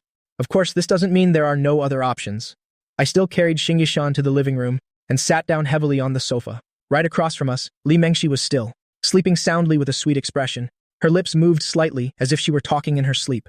Good nephew, Auntie will help you relive your childhood. Buy delicious food. Seeing this, Xing Yishan said gloomily, Xiaofeng, she really misses you. She even thinks about you in her dreams. Do you miss her? Her eyes curved, revealing a gentle smile. I do, I said without any hesitation, so decisively that even Xing Yishan was a bit stunned. Her small face immediately darkened. I know you're telling the truth, but can't you even lie to me a little right now? How dare you? She furrowed her beautiful brows. Her gaze was also fierce. She reached out with both hands to pinch my ears, but I just giggled. I miss Auntie Shing. I like Auntie Shing the most. Bending down, Xing Yishan only felt her eyes widen instantly as I gently embraced Xing Yishan. She frowned slightly, cursing inwardly, You bad boy. But on the outside, there wasn't a hint of panic. She longed for this warm embrace. She had been thinking about it for a long time. Then, her beautiful eyes opened slightly, staring at Li Mengxi without blinking, afraid that she would suddenly wake up and see this scene. Clearly, all three of us were on the living room sofa, but the entire villa was quiet. So quiet you could hear a pin drop, enjoying this peaceful and comfortable moment. Only Li Mengxi would occasionally murmur in her sleep. If an outsider were to walk in at this moment, they would see a peculiar scene. Xing Yishan's eyes were half closed, clearly leaning against my chest, yet she was holding my head, as if she were lulling me to sleep, or as if she were holding a 3-year-old and 192-month-old baby. The posture was very intimate. Across from us, Li Mengxi was sleeping very soundly, lying on the sofa in a disheveled manner, lying on her side, curled up. Her legs occasionally twitched. The hem of her dress was slightly messy from rubbing. The corners of her mouth were slightly pursed, which looked rather cute. She was also hugging a throw pillow tightly. Xing Yishan just pursed her lips and said nothing. She was already used to her silly friend being like this. Besides, let's not even talk about that. Even on a normal day at home, she's always been spontaneous. Besides, she doesn't have the energy to deal with me right now. That's enough, isn't it? Let's eat. The steak will get cold later. It won't be good. Xing Yishan furrowed her delicate brows, but I lifted my head, revealing a gentle smile. Let's hug a little longer. Auntie Shing, don't panic. Oh right, Auntie Shing, you made steak too? I smiled, looking down at Auntie Shing, who was leaning in my arms. I just felt that this warm moment was so rare. Then just for a little while. Don't let your Auntie Li wake up. Seeing Xing Yishan's expression. Just now she no longer had the refined and elegant demeanor of a lady. Her expression was a bit subtle. She was also enjoying this warm feeling, although she also wanted to be with me quietly and have a proper talk. But her remaining rationality told her, Li Mengxi was still sleeping here, so it wasn't convenient, so she had to suppress the thoughts in her heart, hoping that tonight, after Li Mengxi leaves, they could have some private time. It was another period of peace and comfort. After a few minutes, she couldn't help but feel drowsy, although she was very reluctant to leave this warm embrace. But Xing Yishan pursed her lips, and still forced herself to stand up, adjusting her dress. As for me, I rubbed my slightly sore cheek, looking at Auntie Shing with a shy expression, but just at this moment, as if awakened by the sound, a sweet voice suddenly rang out. What are you two doing? Li Mengxi opened her dazed eyes. Her eyes were still hazy, from just waking up, and her face showed a bit of confusion and innocence. She let out a big yawn, raising both arms high and stretching. Li Mengxi's sudden awakening caught the two of us off guard. Even the air seemed to freeze. The two held their breath, instantly tensing up. Big nephew, why are you sitting over there? And Yi, why are you also? The two were like wooden statues, not moving. Li Mengxi covered her red lips and yawned several times in a row, so sleepy she couldn't open her eyes. Xing Yishan was originally very panicked, but this was her house after all, so her mind wasn't blank. On the contrary, she reacted very quickly, immediately rushing forward, looking very hurried. You alcoholic, Xiaofeng is here too, as expected upon hearing this. Li Mengxi's attention was immediately focused. Oh my, what's the big deal? I just dreamt of eating delicious food with Xiaofeng. He was so well-behaved and cheerful. It's a good thing my big nephew is here. Hearing these words, the panicked expression on Xing Yishan's face immediately became expressionless. Then she raised her fair hand, and a light slap landed on her arm. Ah! Li Mengxi clutched her arm in pain and quickly curled up on the sofa, looking weak, helpless, and pitiful. It hurts like hell. Her beautiful teary eyes glared at Xing Yishan, and she shouted, both wronged and angry. Mean Yi, what's gotten into you again? It really hurts. Xing Yishan huffed lightly, raising her small head high, like a proud little peacock. So improper all day. Hurry up and get ready to eat. Just to eat a meal, I have to call you guys so many times. As she spoke, she smiled gently, and one hand had, at some point, started pinching my ear. Still looking? Your eyes are about to pop out. She pulled me to the dining table and started eating casually. As for Li Mengxi, with a resentful expression, she looked at our backs. After making a funny face, she showed no signs of embarrassment at all.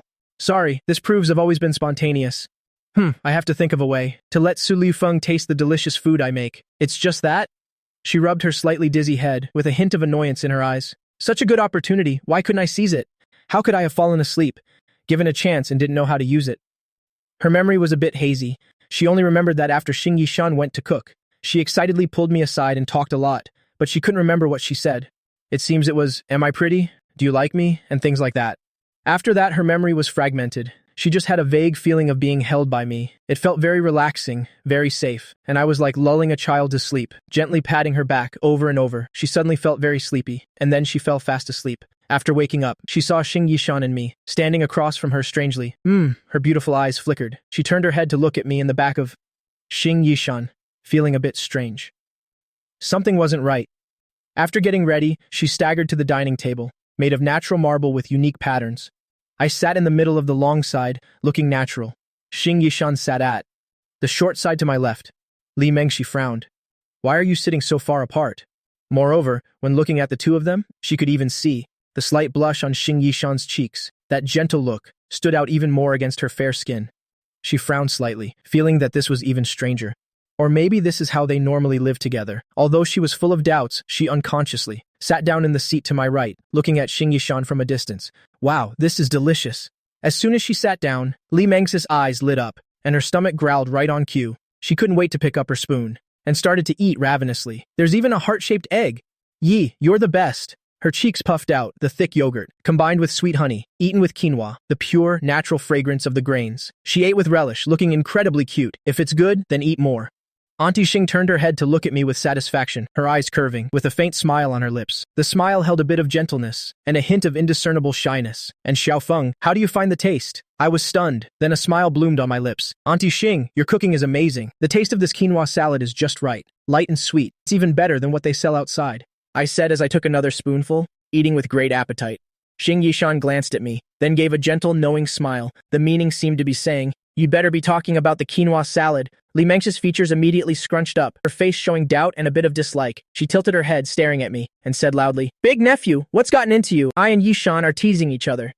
What's it got to do with you?" "Oh, I get it. I get it. You must be remembering the delicious food from before. So you're deliberately saying that, right?" Li Mengxi's eyes lit up, and a sly smile appeared on her face. "Come on, have a bite. This is what's truly fragrant and sweet." As she spoke, she enthusiastically pushed the food from her plate towards me. Just then, bang, a glass of milk had a close encounter with the marble tabletop, making a crisp sound. It was very loud. In the quiet space, it was even louder. It was Xing Yishan who picked up her glass of milk, took an elegant sip, and then put it down forcefully. If it wasn't of good quality, this glass would have probably shattered. Her gaze remained fixed on her bowl, not looking at anyone, but I immediately lowered my head and focused on eating my quinoa salad. With the air of someone whose ears don't hear the matters outside the window, single-mindedly eating my sweet salad.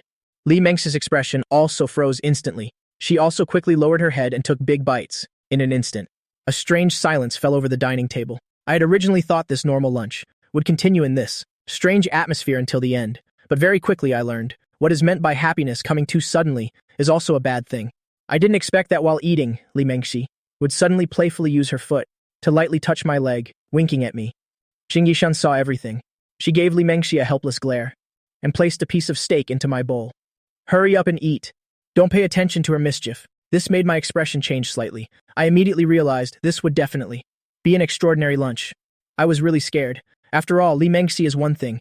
This free-spirited woman is very bold. If Auntie Shing wasn't here, this meal I might have already been pulled closer to her to eat, and she would be constantly putting food on my plate and chattering. But what I didn't expect was why Auntie Shing also started playing this game, but I was only slightly puzzled.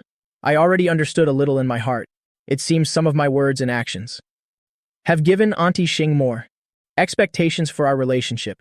After all, whether it was this morning, in the tea room and private room at the Jade auction house, having fun with Auntie Shing, or after returning, the frequent interactions in front of her best friend, all made this very conservative person have a subtle change in her heart, wanting more intimate actions. In addition, Li Mengxi's intimacy towards me through her words just now made Xing Yishan feel a sense of crisis. If I don't do anything, then sooner or later there will be a day when I will feel that being with her is too plain. After all, in her heart, her age is a big weakness. So whether it's for the present or the future, she has to make some appropriate changes. In short, under all sorts of ironic coincidences. It prompted this kind of action from Xing Yishan. It was almost a small act of declaring sovereignty. Xing Yishan elegantly cut the steak on her plate, casually glancing at me from the corner of her eye. "If it's good, eat more." Xing Yishan's voice was gentle, carrying a gentle smile. "Once you're full, don't go out to eat random things anymore. If you want to eat or drink anything, just tell me." I'll make anything. No matter what you want to eat, it'll make delicious food for you. If I don't know how to make it, I'll go learn. So Xiaofeng, you just need to eat what I make. Who knows if the food outside is clean? It's inevitable that it might be unhygienic. Eating it could easily give you diarrhea, even if it looks clean. The taste probably won't be as good as what I've carefully prepared for you. We have everything at home, so from now on, just eat at home. Right, Xiaofeng? After speaking, she smiled at me, her eyes full of doting and tenderness. Don't you think I'm right? She pursed her lips slightly, a flicker of indiscernible anticipation in her eyes, as if waiting for my reaction. Yes, okay. Auntie, I know, I replied with my head down. Is the smell of gunpowder from these darlings so strong now? I ate the quinoa salad, while secretly glancing at Xing Yishan, who had a gentle smile on her face. A light smile bloomed on her face, her eyes curving, possessing a knowledgeable and gentle beauty, but it sent a chill down my spine. Why is she so much like my mother? Her words are thorny, saying one thing, but meaning another. I couldn't help but sigh. As expected of best friends, their personalities are practically identical copies. But I was also a little worried, wondering what Li Mengxi's reaction would be. After hearing these words, Li Mengxi said nothing. Her movements paused slightly. The spoon in her hand stopped in her bowl. An unusual glint flashed in her eyes, hard to notice, but she quickly returned to normal, continuing to eat as if nothing had happened, not making a single sound, as if she hadn't heard a thing. But at such a close distance, how could she not have heard? With a woman's intuition, she always felt. This was an indirect scolding aimed at her. Rotten Yi, she muttered to herself. Resentful, but in her heart, Li Mengxi actually understood. Xing Yishan probably didn't have any other thoughts. She just thought this was Xing Yishan, putting herself in the position of an elder. To educate me, not targeting her specifically. If it were any other elder, they would probably educate him the same way. Besides, she now had more important things to do. So on the surface, she continued to eat ravenously, eating heartily, with no reaction, but she was secretly glancing at me repeatedly, with a mischievous smile on her face. I didn't expect Li Mengxi to be so understanding, and not be the slightest bit unhappy. I was so moved I wanted to cry. I scooted back a little, the chair scraped against the floor, making a sound. In the quiet space, it sounded very piercing. Li Mengxi and Xing Yishan each discreetly glanced at me, then gave a faint smile, and lowered their heads to focus on eating. But in their hearts, they were happy. As for me, my heart was in my throat. Darlings, what do you mean by that expression? Actually, if this meal was just with Xing Yishan, or just with Li Mengxi, it would definitely be a very comfortable meal. But with the three of us sitting together, the overt and covert smell of gunpowder grew stronger. If Li Mengxi and Xing Yishan were to discover any clues, the consequences would be unimaginable. So right now, I was really on pins and needles, like sitting on nails, unable to sit still. So, to prevent this extreme situation from happening, I had no choice but to spread my legs, sitting comfortably as if to respond to Li Mengxi and Xing Yishan. Actually, it was so they wouldn't have a chance to touch each other. Kings don't meet kings. Sigh. When can I ever tell them everything? Can't everyone just get along? This is killing me. If the three of us could just get along well, how great would that be? Why do we have to torture each other like this? But I quickly regretted doing that, because of this kindness of mine.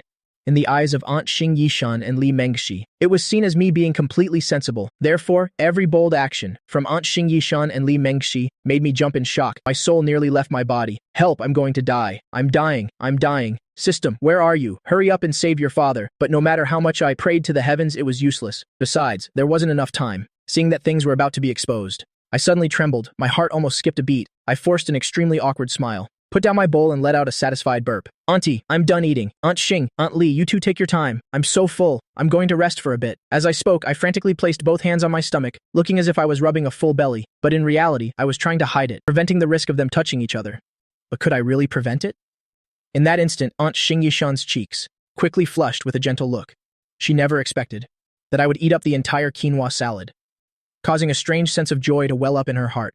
For a moment, her mind went blank, but soon a joyous feeling secretly crept into her heart. I can finally tease that stinky Xiaofeng for once. After all, I was always the one who lost my composure before. I never thought the tables would turn one day. Her face couldn't help but show a suppressed joy. Her eyes held a hint of gentleness and excitement. Silly Xiaofeng, eat slowly. Why are you eating in such a hurry? I know my cooking is good, but you don't have to eat so hastily, eating until you're so stuffed. Aunt Xing Yishan's eyebrows curved, looking very beautiful, but she quickly realized she was getting a bit carried away and forgetting her image. She shivered and quickly lowered her head to focus on eating the quinoa salad, afraid that Li Mengxi would notice something unusual.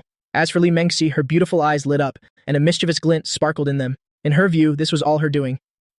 So you finally feel shy? Ha ha ha, it seems I'm quite charming after all. My dear little nephew, let's see how your auntie deals with you. She pursed her lips slightly, the corners of her mouth turning up involuntarily. She wanted to look up at me, thinking of a way to find another chance to tease me, but she was worried Aunt Xing Yishan would see. and noticed something was wrong with her understanding of her best friend. If Aunt Shing found out that I was messing around right under her nose, this woman might actually go crazy. The situation would be hard to control then, so she could only keep it hidden. It's just that she didn't know that her best friend was exactly the same as her at this moment. A mischievous glint flashed in Li Mengji's eyes. The corners of her mouth turned up slightly. It's just that all of this was happening silently, unnoticed by others. This meal, for me. How did it feel? I can only say it felt like a dream. This life has been worth living. I feel like I'm so worthy that I'm ready to lie in my coffin. I'm dying. What the? I'm wondering if there's a possibility of just telling them everything outright. In your dreams, is it possible? At least not right now. With Aunt Shing's conservative personality, she knew I was sneaking around behind her back and secretly involved with Li Mengji. Needless to say, there would definitely be no more chances in the future. She would even be extremely disappointed and cold towards me. And if I let Li Mengji know that she wouldn't care at all. But with her tendency to speak without thinking after getting drunk, if one day she gets drunk and blurts out some thoughtless but extremely harsh words, provoking Aunt Shing a little, it might drive Aunt Shing to desperation. From there, she goes straight to the 33rd floor and then down to the first floor without needing an elevator or stairs. Wouldn't that be an even bigger disaster? So I absolutely cannot say anything. Besides, leaving at this point is definitely not an option anymore. Once I leave, something unusual would surely be noticed. After all, my usual demeanor isn't someone who gets embarrassed so easily. Leaving would mean everything is exposed. Well, then it wouldn't just be a matter of one aunt, but both of them would be very disappointed in me. It could even cause a rift in their relationship. That would truly be a sin. I absolutely will not allow that to happen, so I can't leave. But not leaving is also a problem. What a headache. Sigh, I just want to eat a peaceful meal. I beg all the gods, Buddhas, and immortals from all directions. Can you please let me finish this meal in peace? Don't cause any more trouble. This one meal is taking half a day. I'm about to become stupid from eating. Of course, complaining is one thing, but I still have to find a way. As for now, what should I do now? Oh God, it's almost time for the kings to meet, and I can't intentionally make any more moves. I swear I've never been this nervous in my entire life, even when facing those desperate robbers. In a life-or-death battle, I was never this nervous. Moreover, right now I really wish for another bloody life-or-death battle. System, where are you? Hurry up and save your father. Your father is about to face a great disaster. Is there any lucky card to offer some protection? I screamed frantically in my heart. But to be honest, although I don't have many ways to deal with this situation, I'm not completely helpless either. In stressful and dangerous situations, people can always unleash their great potential. So there's a saying that's very true. Truly skilled people are forged through practice. Masterful skills that can turn a desperate situation around in an instant.